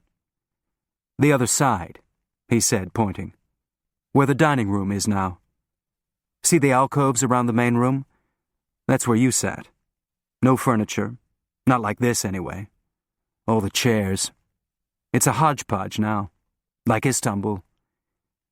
It can't decide what it wants to be. Kay stared at the house. I used to feel that sometimes, didn't you? She looked at him. No, I guess not. Not you. Men. I used to hate it when I was little. What do you want to be when you grow up? What did you say? Oh, nurse, mostly. You had to say something or they wouldn't leave you alone. But what did you want? What did I want? She said. To be married, I guess. I wanted to be safe. So you got what you wanted, he said, a question. Yes. She looked up at him. And what did you want to be? I don't know. What do kids want? Something exciting. He looked over. Not safe. Well, and safe at the same time. Yes. She drew on the cigarette, her eyes still on him. Some conversation she was having with herself. You enjoying the party? Don't let Lily wear you out. She shook her head. I feel like it's someone else, not me. Everybody making a fuss. Somebody new. Meaning it won't last? I don't care. I have to go back anyway. Put away my new dress. Not that you noticed, just like Frank. I wear a dress like this and you don't even notice. I noticed, he said, looking at the open neckline. She turned her head away and dropped her cigarette. I didn't mean like that. She hesitated. Maybe I did, she said, looking back at him. Anyway, you're not Frank, are you? No. No, she repeated, still looking. I can say things to you. I don't know why. And then I can't, she said, her voice running out. What? Before. I was standing there and all I could think... She stopped, then took a breath and put her hand on his sleeve. Do something for me. Her eyes green again in the light from the house, darting across his face. He looked at her, waiting, aware of her hand, the warmth of her, then felt her reach up, pulling his face down to hers. Her mouth just brushed his, a soft pressing, testing, then opened to him, a sudden urgency as if he were going to be taken away. He put his hand behind to draw her closer, surprised at his own response, alive to her, feeling her down the length of his body. When he started to move away, she held his face to hers again, lips still open, their mouths wet now, excited. They pulled away at the same time, out of breath, staring. Not just a kiss in the garden. Neither of them talking. Leon hard. He moved first, reaching for his handkerchief and slowly wiping the lipstick from his mouth, his eyes still on hers. Some line crossed. No need to do it again, neck like kids. She reached over, taking the handkerchief, daubing a spot at the corner of his mouth. Intimate. The way people were with each other after sex. The noise of the party inside seemed farther away, the air in the garden still, broken only by night sounds, rustlings. He put away his handkerchief, glancing through the French windows. A few people passing, talking to one another. Dr. Obstbaum standing, looking straight at them. Leon felt the blood pulse through him. A rush of shame. Then Obstbaum turned away, even more embarrassed, as if he could tell. More than a kiss, and now none of them safe. What is it? Somebody I know. Did he see? I think so. Well, she said lightly, wanting it to pass, looking at him again. My wife's doctor. Oh, she said, physically backing away, some spill spreading toward them. I'm sorry, Leon said. I mean, in public. To embarrass you like that. He doesn't know me. He knows you, she said. Anyway. She came closer. It was my idea. Still, she said, looking at him, eyes brown now, only flecks of green. We'd better go in, he said. In a minute. Just stay for a minute. Letting the air settle around them, holding on. Look, he started. I've never been unfaithful to Frank, she said, her voice flat so that he wasn't sure what she meant, how to respond. There you are. Lily's voice from the steps. Don't hide. Everyone wants to meet you. Everyone has, Kay said, smiling. A quicksilver moment. Leon a beat behind. Lily came out toward them. A tryst in the garden, she said, teasing. Really, Leon, like a play. My fault, Kay said. I wanted a cigarette. You know how people are, a woman smoking. Look at them, Lily said, turning her head to the party. Stealing husbands, the silver too. Yes, you'd be surprised. But smoke, and they're offended. She turned back to Leon. Am I interrupting something? Would that stop you? He said, smiling but still shaken. Do something for me. Of course not. If I am, then it's a reputation at stake, she said, having fun watching them. Not yet, Kay said easily. Just a cigarette. What happened to your Russian? Leon said, moving somewhere else. Bringer of caviar. Yes, I know, dreadful. But important now.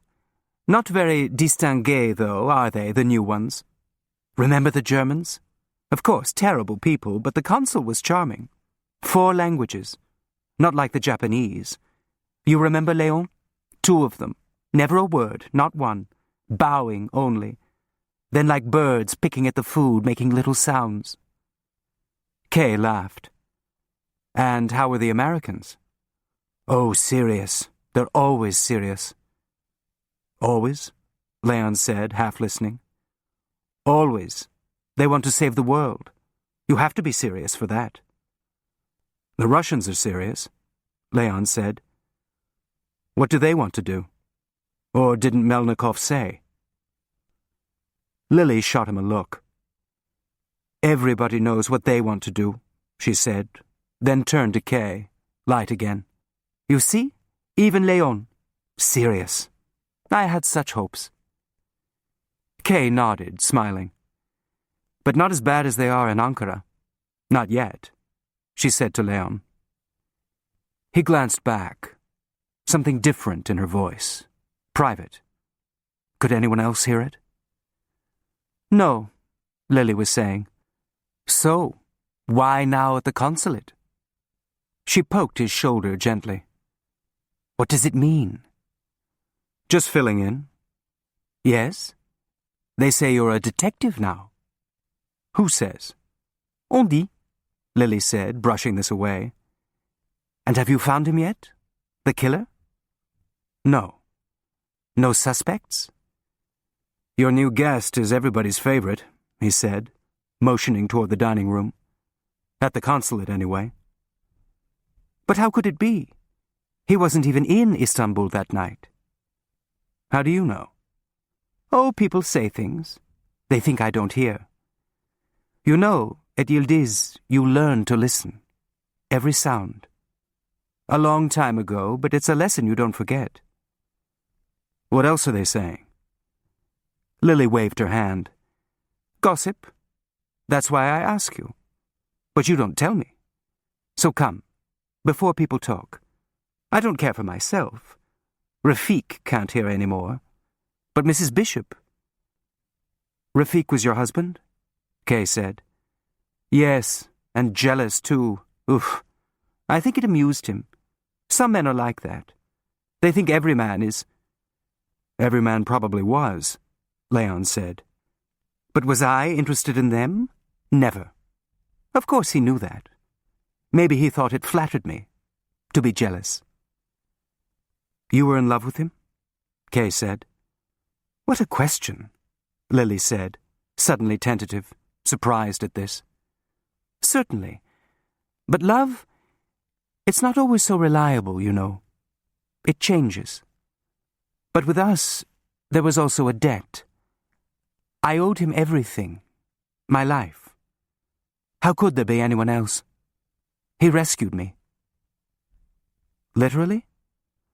Oh, a long story. Not for a party. Leon, you must know this.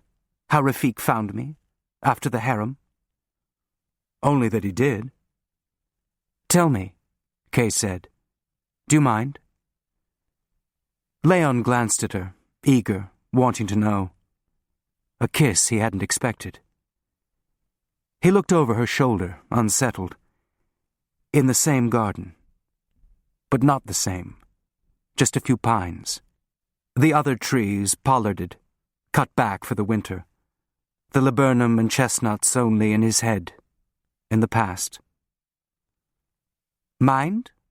Lily was saying, delighted to have an audience. "Well, everybody wants to know about the harem. What was it like? Something romantic?" But it wasn't like that. The house in Yildiz, nothing to do. Games with the other girls. What did we learn? How to act, how to dress. And what good was that when it was over?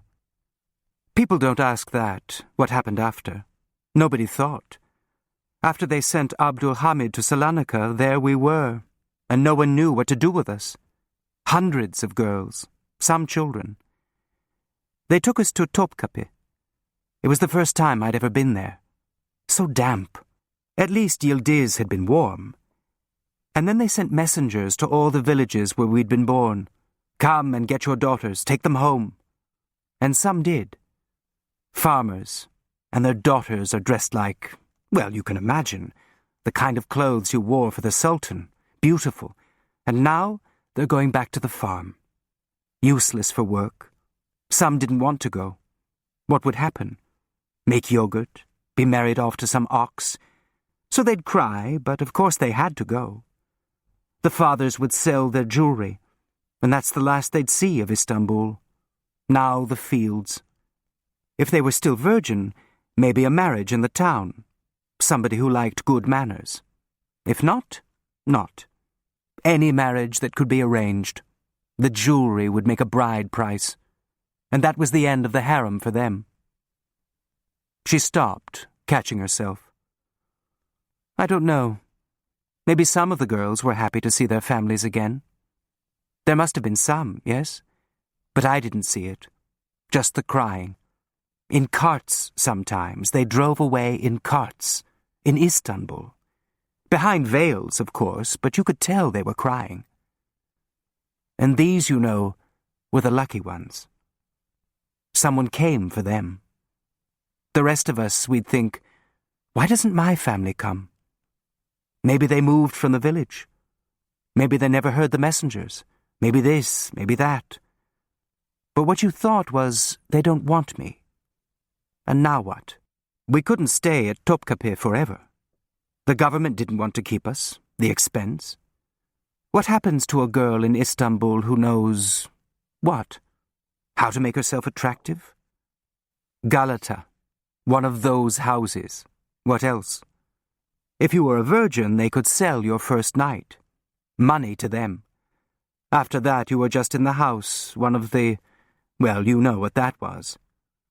That's what I thought would happen to me. They'd lock me up in one of those houses until they could sell my first night, and then the rest. Who knows what it's really like? Just things you hear. Maybe it's worse. And then, I was rescued. She looked up at Kay. Not Rafik, not yet. The first rescue was Nevber, one of the girls. Her parents had died, but they had friends who came for her, to adopt her, and she said, please, would they take me too? I don't think they wanted to. One daughter was all they could afford, but Nevber said they should take me as a servant. I could do housework, whatever they liked. A servant, but I wouldn't be put out in the streets. And you know, they were all right. A lot of work, but a place to live. This was in Izmir. Jews. So I always felt a debt to that, she said to Leon. That's why I helped Anna, when she needed money for the boats. And when Nevber married and left the house, they kept me. Not a daughter, not a servant, something in between. But there wasn't money to arrange a marriage. So what future? And then, Rafik. Some business, and he comes to the house, and he sees me. A Cypriot. What happens between people? Do we know? I don't. No, Kay said. It just happens.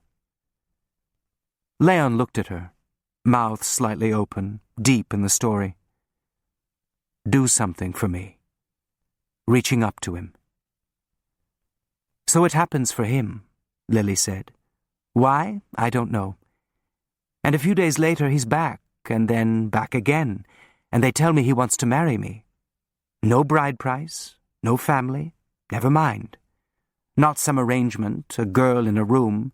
They would never have agreed to that. Marriage. So my first night was with my husband, not some house in Galata. She moved her hand toward Kay. Love? Not then. But the debt began, and everything that happened after. She extended her arm to the Yale. The life we had. You know, in the harem, you want to be Güzde, one who's noticed. Abdul Hamid never did. I was too young. But Rafiq did. I was Güzde to him. I sometimes think what would have happened if they'd kept the harem. Become a Khedive to Abdul Hamid? An old crazy man? Maybe now I'd even be Valide. She shook her head.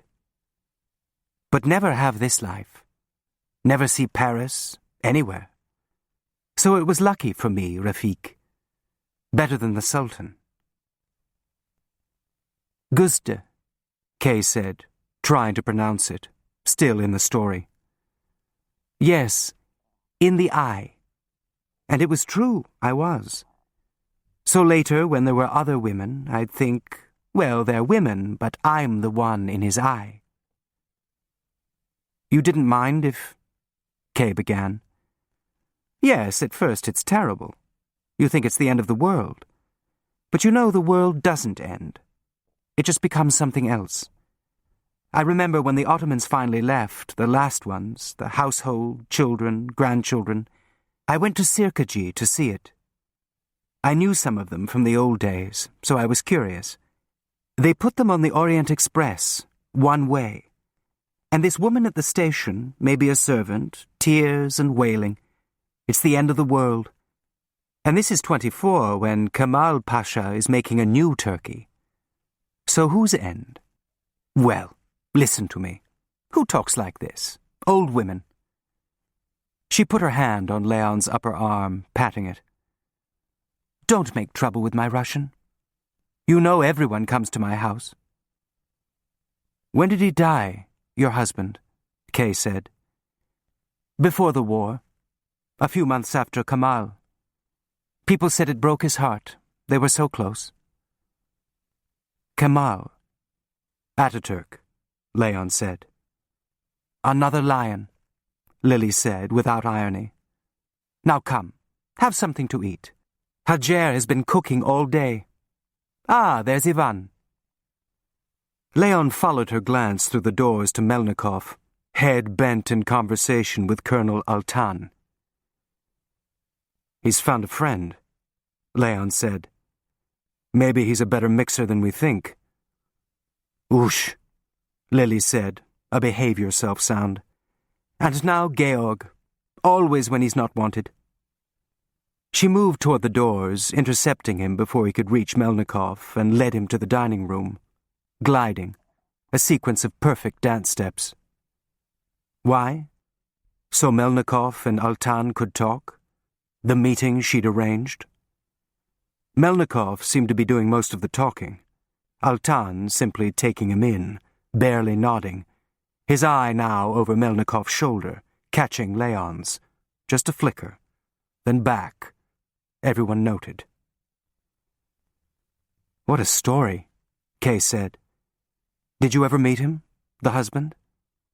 Yes, Leon said, still trying to watch Melnikov. And was she? His Güzde? What she didn't say is that she was 14 when she caught his eye. So you wonder what he was seeing. 14? Leon nodded. It takes some of the romance out of it, doesn't it? But Lily made it last. And now look. The rumor was that she caught Ataturk's eye, too. And? Kay said, intrigued. I doubt it. Rafik lent the Treasury a lot of money in the early days, and they really were friends. And he had his Russian dancers. Leon smiled. And then some. Of course, Lily loves to keep the rumor going.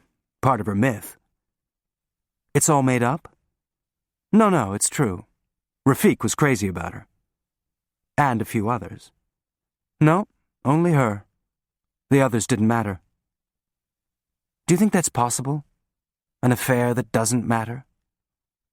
I don't know.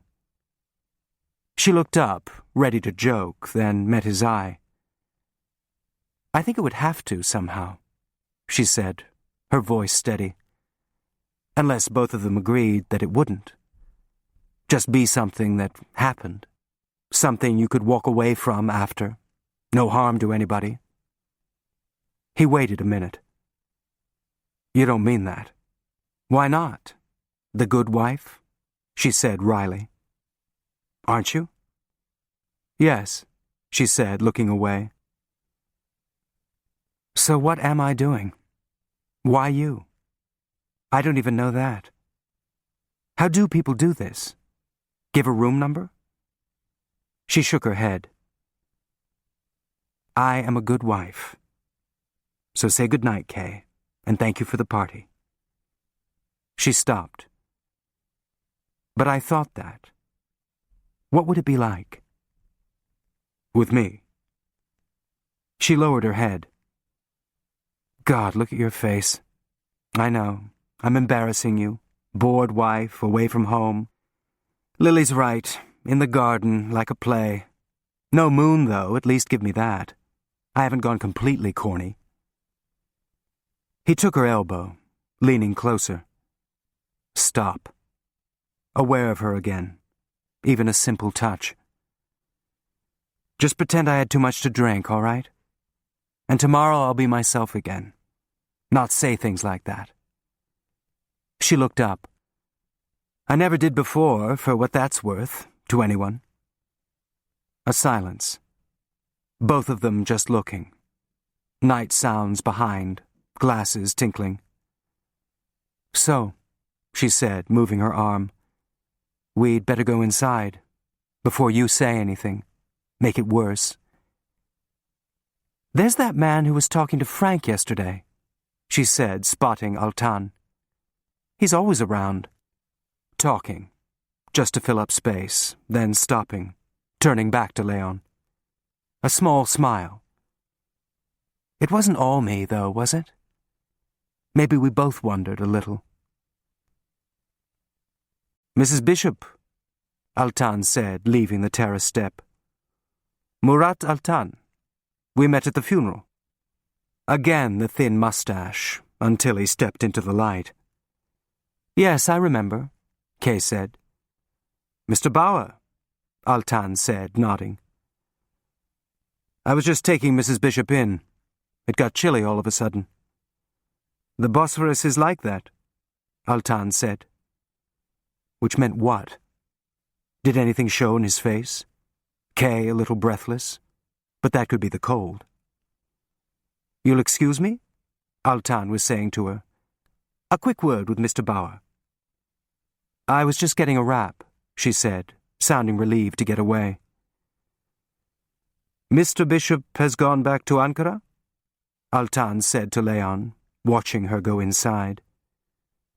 A courtesy to escort her. Frank asked me to. Ah, Altan said, his eyes moving with some private amusement, but his face blank. Part of your new job? No job, just helping out until they send a replacement. It makes one wonder, Altan said, what assignments they thought had prepared you for this. I think the biggest qualification was not having any. Frank wanted someone new, outside the consulate. Put the cat with the pigeons. Well, an idea. Assuming he can rely on you. He glanced again toward Kay's back. Frank tells me we're working together. Emniet, I mean. We cooperate with everybody. But yes, a special case, this one. The elusive Mr. Gianu. So, my new colleague, what do you think? Officially or personally? They are not the same? Personally, I think he's dead. You do? I doubt that. That he's dead? Altan nodded. And that you think so? Why not dead? By whose hand? His own? Gianu? Not, I think, the suicide type. The Russians? They would be the first to tell the world, a great feather in their caps. A spit in your eye. Is that exact? And they are looking for him. Is that what Melnikov said? Is that why you wanted to talk to him? Well, he talked, I listened. Not a subtle man. Would he pretend to look if they had him? He shook his head. He would gloat. And the Americans? Making demands in Ankara? Extra men at the ports, at the border, such expense. But of course we have to do it. So, not dead. Extra men? He said, trying to keep his voice steady. You insist, Altan said, a waiter's nod. But you can't cover the whole coast. You think he would leave in a rowboat? It's possible, I suppose, depending on who is helping him. Helping. He can't speak Turkish. Even Gianu would need help here. Any idea who? Leon said carefully, feeling the familiar twitching at the back of his neck. Altan gave a listless shrug. He came to Turkey during the war. Perhaps someone he met then. He came here? Istanbul? Not here. Ankara once. Edirne twice, Altan said, familiar with the records. Government business, or so his papers said. Only a day each time. A courier, perhaps, he said, glancing up at Leon. So, maybe a friend from the old days. We are checking the Romanians here. A long job, more men. But he can't go back to Romania. No. So where then? If he went east, it would have to be by train, easy to check. The drive is too long to risk. He would be seen. And Baghdad for Gianu? Not so attractive, I think. I would say Greece. He made trips to Edirne, the first stop coming from Romania, but also from Greece. So maybe some Greek business, those trips. Old colleagues. And in Greece he might be useful. The Greeks are fighting their own communists. He might have information he could sell to them, now that he's not selling it to you. It's true, as you say, we can't control the whole coast, so many places. But where would the boat be going? One of the islands? Then Piraeus, most likely. Then it's my old friend Spiro's problem. He shook his head, pretending to be amused. A man who works for the Germans and now for the Greeks. He must have something on everybody. Who better to find him? Works for the Greeks? How? State security. I thought it best to alert them. If Gianu tries to cross the border, by road, train, we have him. But if he somehow manages it, the little boat, then Spiro. Personally, I hope he does. Let the Greeks have him. As Altan spoke, Leon saw the border guards checking cars at Edirne. There'd be photographs now. The Emniyet forced to supply them, pressured by the embassy. Conductors, ticket offices, a net flung over Turkey. Greeks waiting on the other side. Watching the docks at Piraeus. Passenger lists from Rhodes. Chios. Even assuming that could be arranged. He hadn't imagined anything beyond a few hours' drive. Sleepy Edirne guards glancing at Enver Manius's new papers and waving them through. His chest tightened. There's something wrong, Altan was saying, peering at him. Just thinking.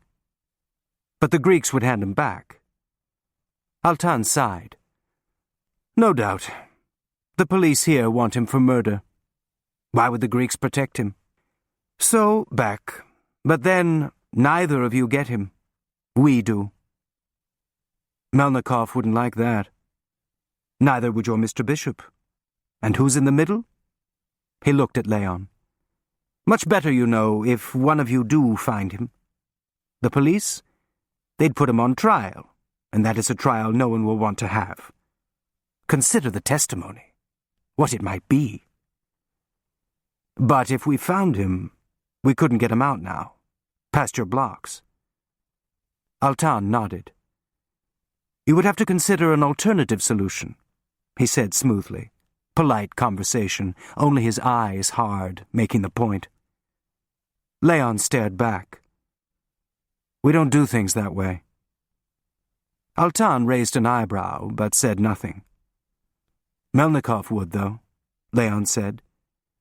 "If he finds him, your problems are over. But he won't find him." "Why not?" "He has no idea what to do.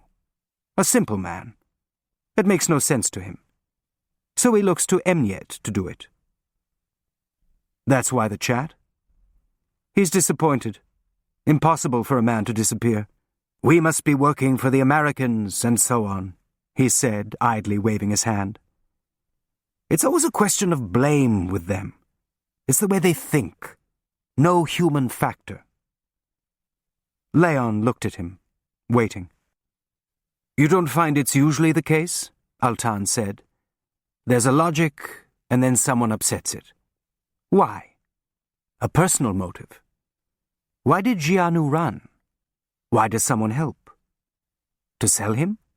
Old comrades, a loyalty? Something else. So you look for that. Melnikov doesn't.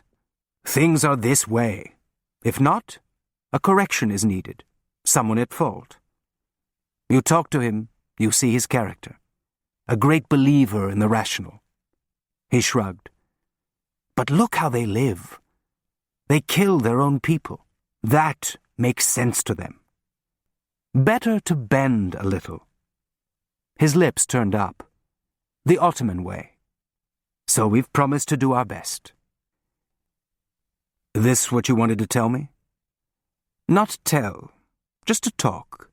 Get to know your character. Not so easy as Melnikov." He took a card from his breast pocket. "And to give you this.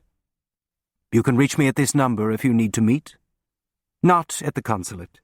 Melnikov would hear, so quick to take offense. Somewhere neutral. A hotel. A social gathering. Like this." "Why would we need to meet like that?" "Mr. Bauer, we are working together. If you do find him, you will need our help." "To kill him?" "To get him out. I thought that was the alternative you preferred." "So, a cooperation.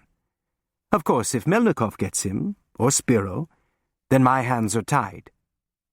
You will keep me informed? Your progress?" "I thought you already knew everything that happens at the consulate." "Not everything," Altan smiled. "You have a suspicious nature. Maybe Mr. Bishop was right in his choice." He nodded. "Use your home telephone, please. We may not be the only ones with ears at your consulate." Leon stood for a few minutes looking down at the card, the noise of the party rising and falling at his back. A direct line to Emniet, something that would have seemed surreal a few days ago. He thought of the meeting he and Anna had had with the Gestapo before she had been allowed to leave. The usual summons to Prince Albrechtstrasse. Just a formality. All the exit papers in order. But his throat catching the whole time, feeling the sweat under his armpits. Now, suddenly on that side of the desk, part of Ataturk's secret army, working together.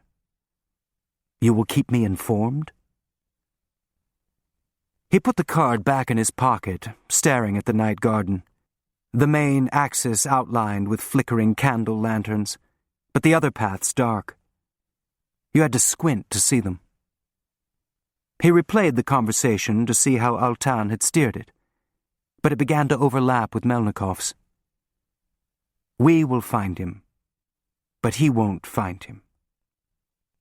Frank somewhere in the background, too, all of them flailing, like the people in the water when the Brătianu sank, all reaching for him. He could see the hands outstretched, strong enough to pull him under.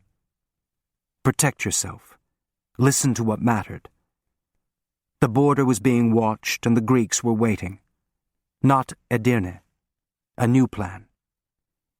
Leon, it's too rude, hiding out here. You're supposed to be meeting people. Lily, standing behind him, holding 2 glasses, champagne the color of her hair. They seem to be finding me, he said, seeing Altan talking by the fountain. Yes, Lily said, following his look. What's he like? Halit brought him. Old friends, apparently. I don't know how.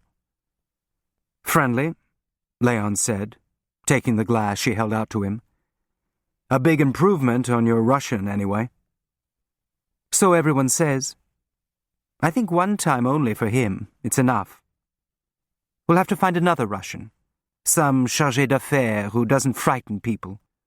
So, my old friend, she said, shifting her voice lower and taking a sip. What are you going to do now? A question that seemed part of the conversation in his head. I don't know, he said to the air. You don't know? He looked out at the lanterns. Extra men at the border.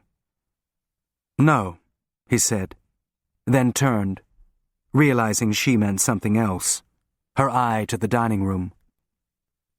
She's talking to Üzmen from Hürriyet. You know what that means? She says one thing and he prints another, and your consul's in a rage. Why did you say that? I was misquoted. It's always the same. The society column?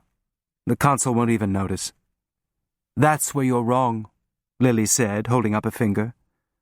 The front page, maybe not, but everyone reads Üzmen. I guess, Leon said, drinking. All right. No, don't go. A minute. I never see you. Anyway, the damage is done. And maybe she's more careful than you think. Oh la, with Üzmen. So tell me, she said, lowering her voice again. What don't you know? I was thinking before, the first time I came here, spring, remember? A long time ago. Not so long. Long enough. I don't even look the same. Well, it doesn't matter for a man. They look how they look. For women, it's something else. She reached up, grazing her fingers over his temple. Some gray, but the same. I remember. So curious, both of you. So many questions. With Georg. He said you had good manners, for an American. Leon smiled. A compliment from him, Lily said. Only the Germans had manners. And music. Kultur. I think he still believes that, even after everything. Anyway, men don't get old, she said, moving on. So it's not that. Some other trouble. I know you a little. When you think I'm not looking, I see you're worried. This new work, maybe. What do you mean, worried? Reading his face like a map. Inquiet. The way people look when they're late. Running out of time, Leon said. Hours to the border, now closed. He caught himself and made a forced grin. There. Better? All the time in the world. She smiled, indulgent, playing along, then looked at him. And how much is that? If we knew? The Hindus think we come back as something else. A bug. If you're bad, you can also go up the scale. Well, up, down, what does it matter? All nonsense. No one comes back. She pointed up. No garden in the sky, either. This one. That's all there is. Is that what you learned in the harem? He said, teasing. No, from Rafik, she said, serious. Who knows how much time? Better to use it, no? He said nothing, waiting to see where she was going. You know what else they believe, the Hindus? Sati. The husband dies. The wife throws herself on his cremation fire. A lot to ask, don't you think? To follow the other one? Who would ask such a thing? Not Rafik. Any of us. She looked at him. So why are you out here? Are you waiting for her permission? To keep living? Leon stood silent, feeling heat rise in his face. You know, I thought once it could be me. We're easy together. And you look. A woman always knows when a man does that. But it's this one, I think. There's something there.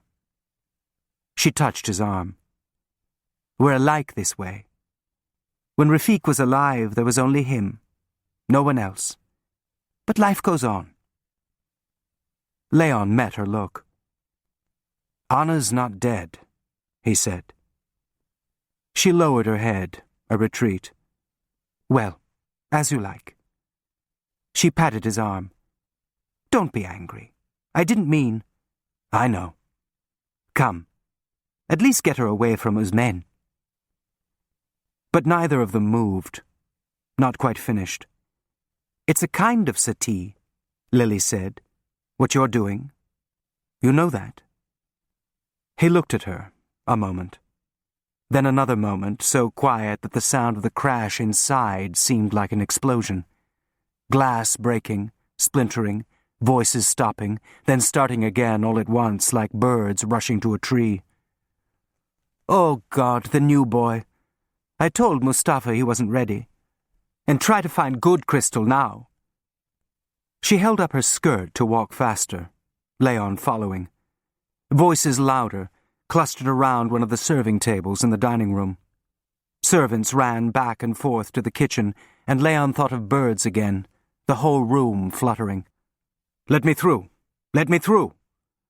Dr. Obstbaum shouldered his way into the crowd. The Turkish musicians, oddly, kept playing, an undertone to all the voices, until one of the servants rushed over to stop them. He was just standing here, and all of a sudden he grabbed the table. That fast, and he's down. Careful of the glass. Georg! Lily cried, seeing him now. He was on the ground, the edge of a tablecloth still clutched in one hand, Obstbaum leaning over, sweeping away shards of glass so he could kneel next to him, frantically opening his tie, Georg's face a bloodless white, the forehead shiny with sweat. Call an ambulance, Obstbaum said. Give him some air. He swung his arm in an arc as a signal for people to step back, leaning closer to check Georg's breathing. What is it? Leon said, kneeling with him, ignoring the glass. Heart.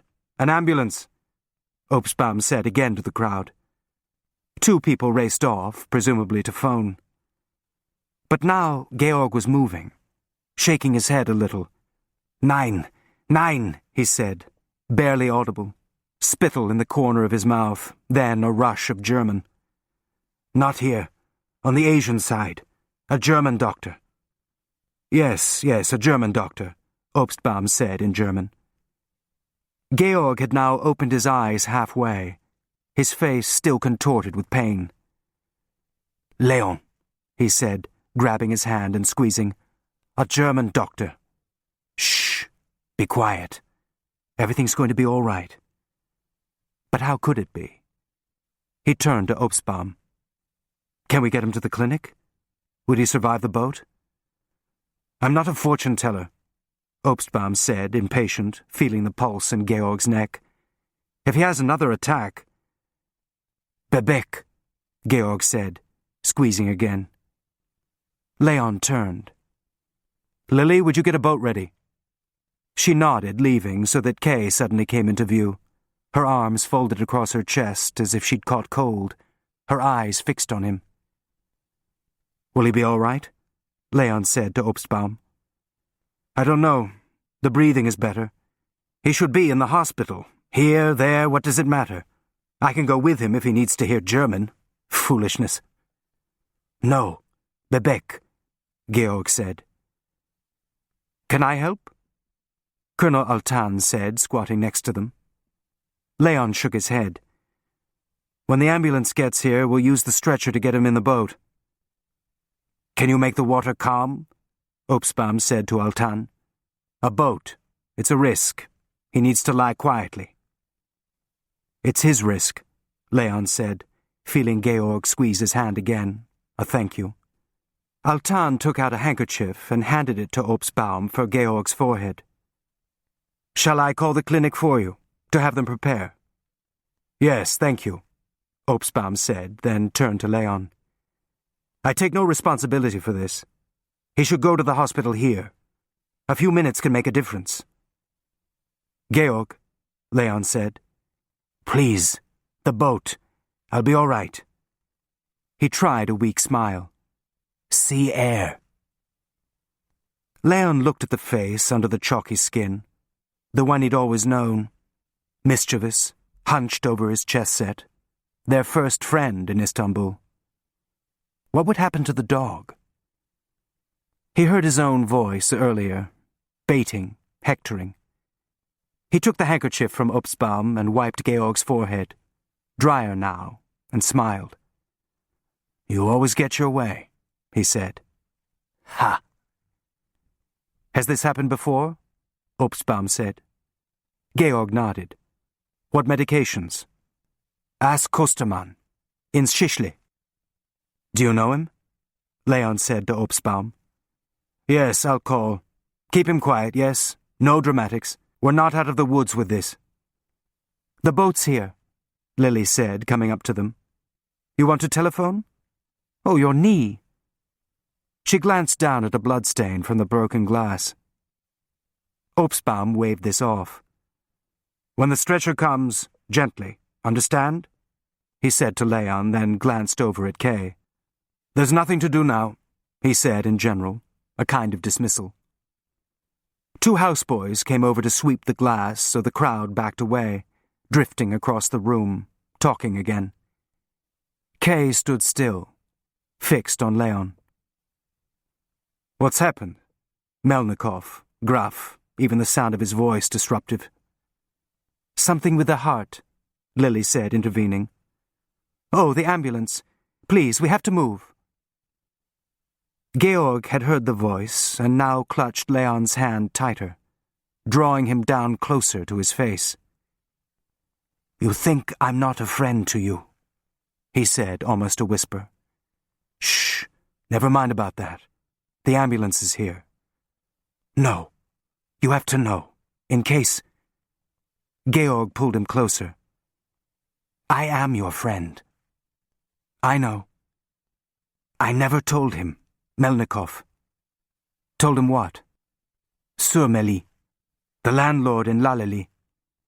He thanked me for referring you. He thought I sent you to him. Georg, later, the stretcher's here. No, now, in case. That's how you knew him, remember? He owned the office building, in Beyazit. So when you took the flat, I never told Melnikov, but I knew. Why would you take a flat? A woman, Surmeli thinks. Not you, a woman in a flat. So I knew. But I never said. Your friend, you understand? He opened his eyes wider. I never said. Leon looked at him, then nodded. We have to get him on the stretcher, one of the attendants said in Turkish. Georg, you ready? Leon said. So it's safe, Georg said, still somewhere else. I never said. Okay, here we go. Just hold on to me. They lifted him, one smooth, fluid movement, and covered him with a blanket, placing an oxygen tube in his nose. The rest of the guests stood watching as the attendants moved out to the landing, Georg still grasping Leon's hand, Kay following. Obstbaum was waiting in the boat. Where's Lily? Here, take his hand, Leon said to Kay, slipping gently out of Georg's grip. I'll be right back. Hold on to her, he said to Georg, and behave yourself. Georg smiled faintly. Obstbaum looked up, uncomfortable, Kay's presence some awkward test of loyalty. Leon hurried back into the house. The party was now breaking up, people milling around the fountain. A houseboy pointed him to the telephone room, a small study in what had been the Selamlik. The door was already open and he pushed it wider. Altan was hanging up the phone, turning to Lily, both voices low. Leon froze. Not just talking, intimate, their faces close. A couple. "What's he like?"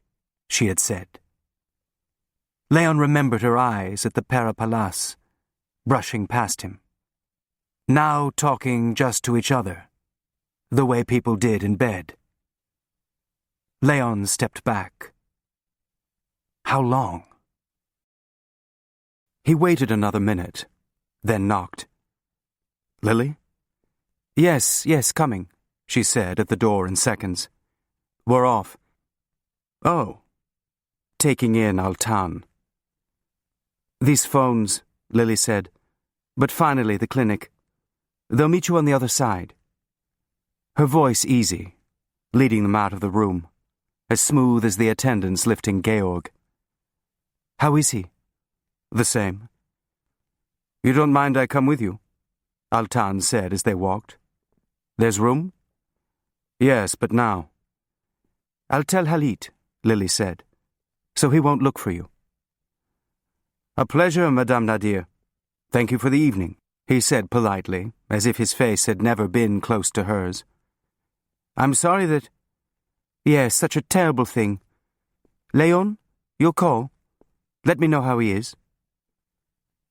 They were at the landing now, being helped in, the boat rocking in the wake of some larger ship so that everything, even her voice, seemed to be shifting, unsteady.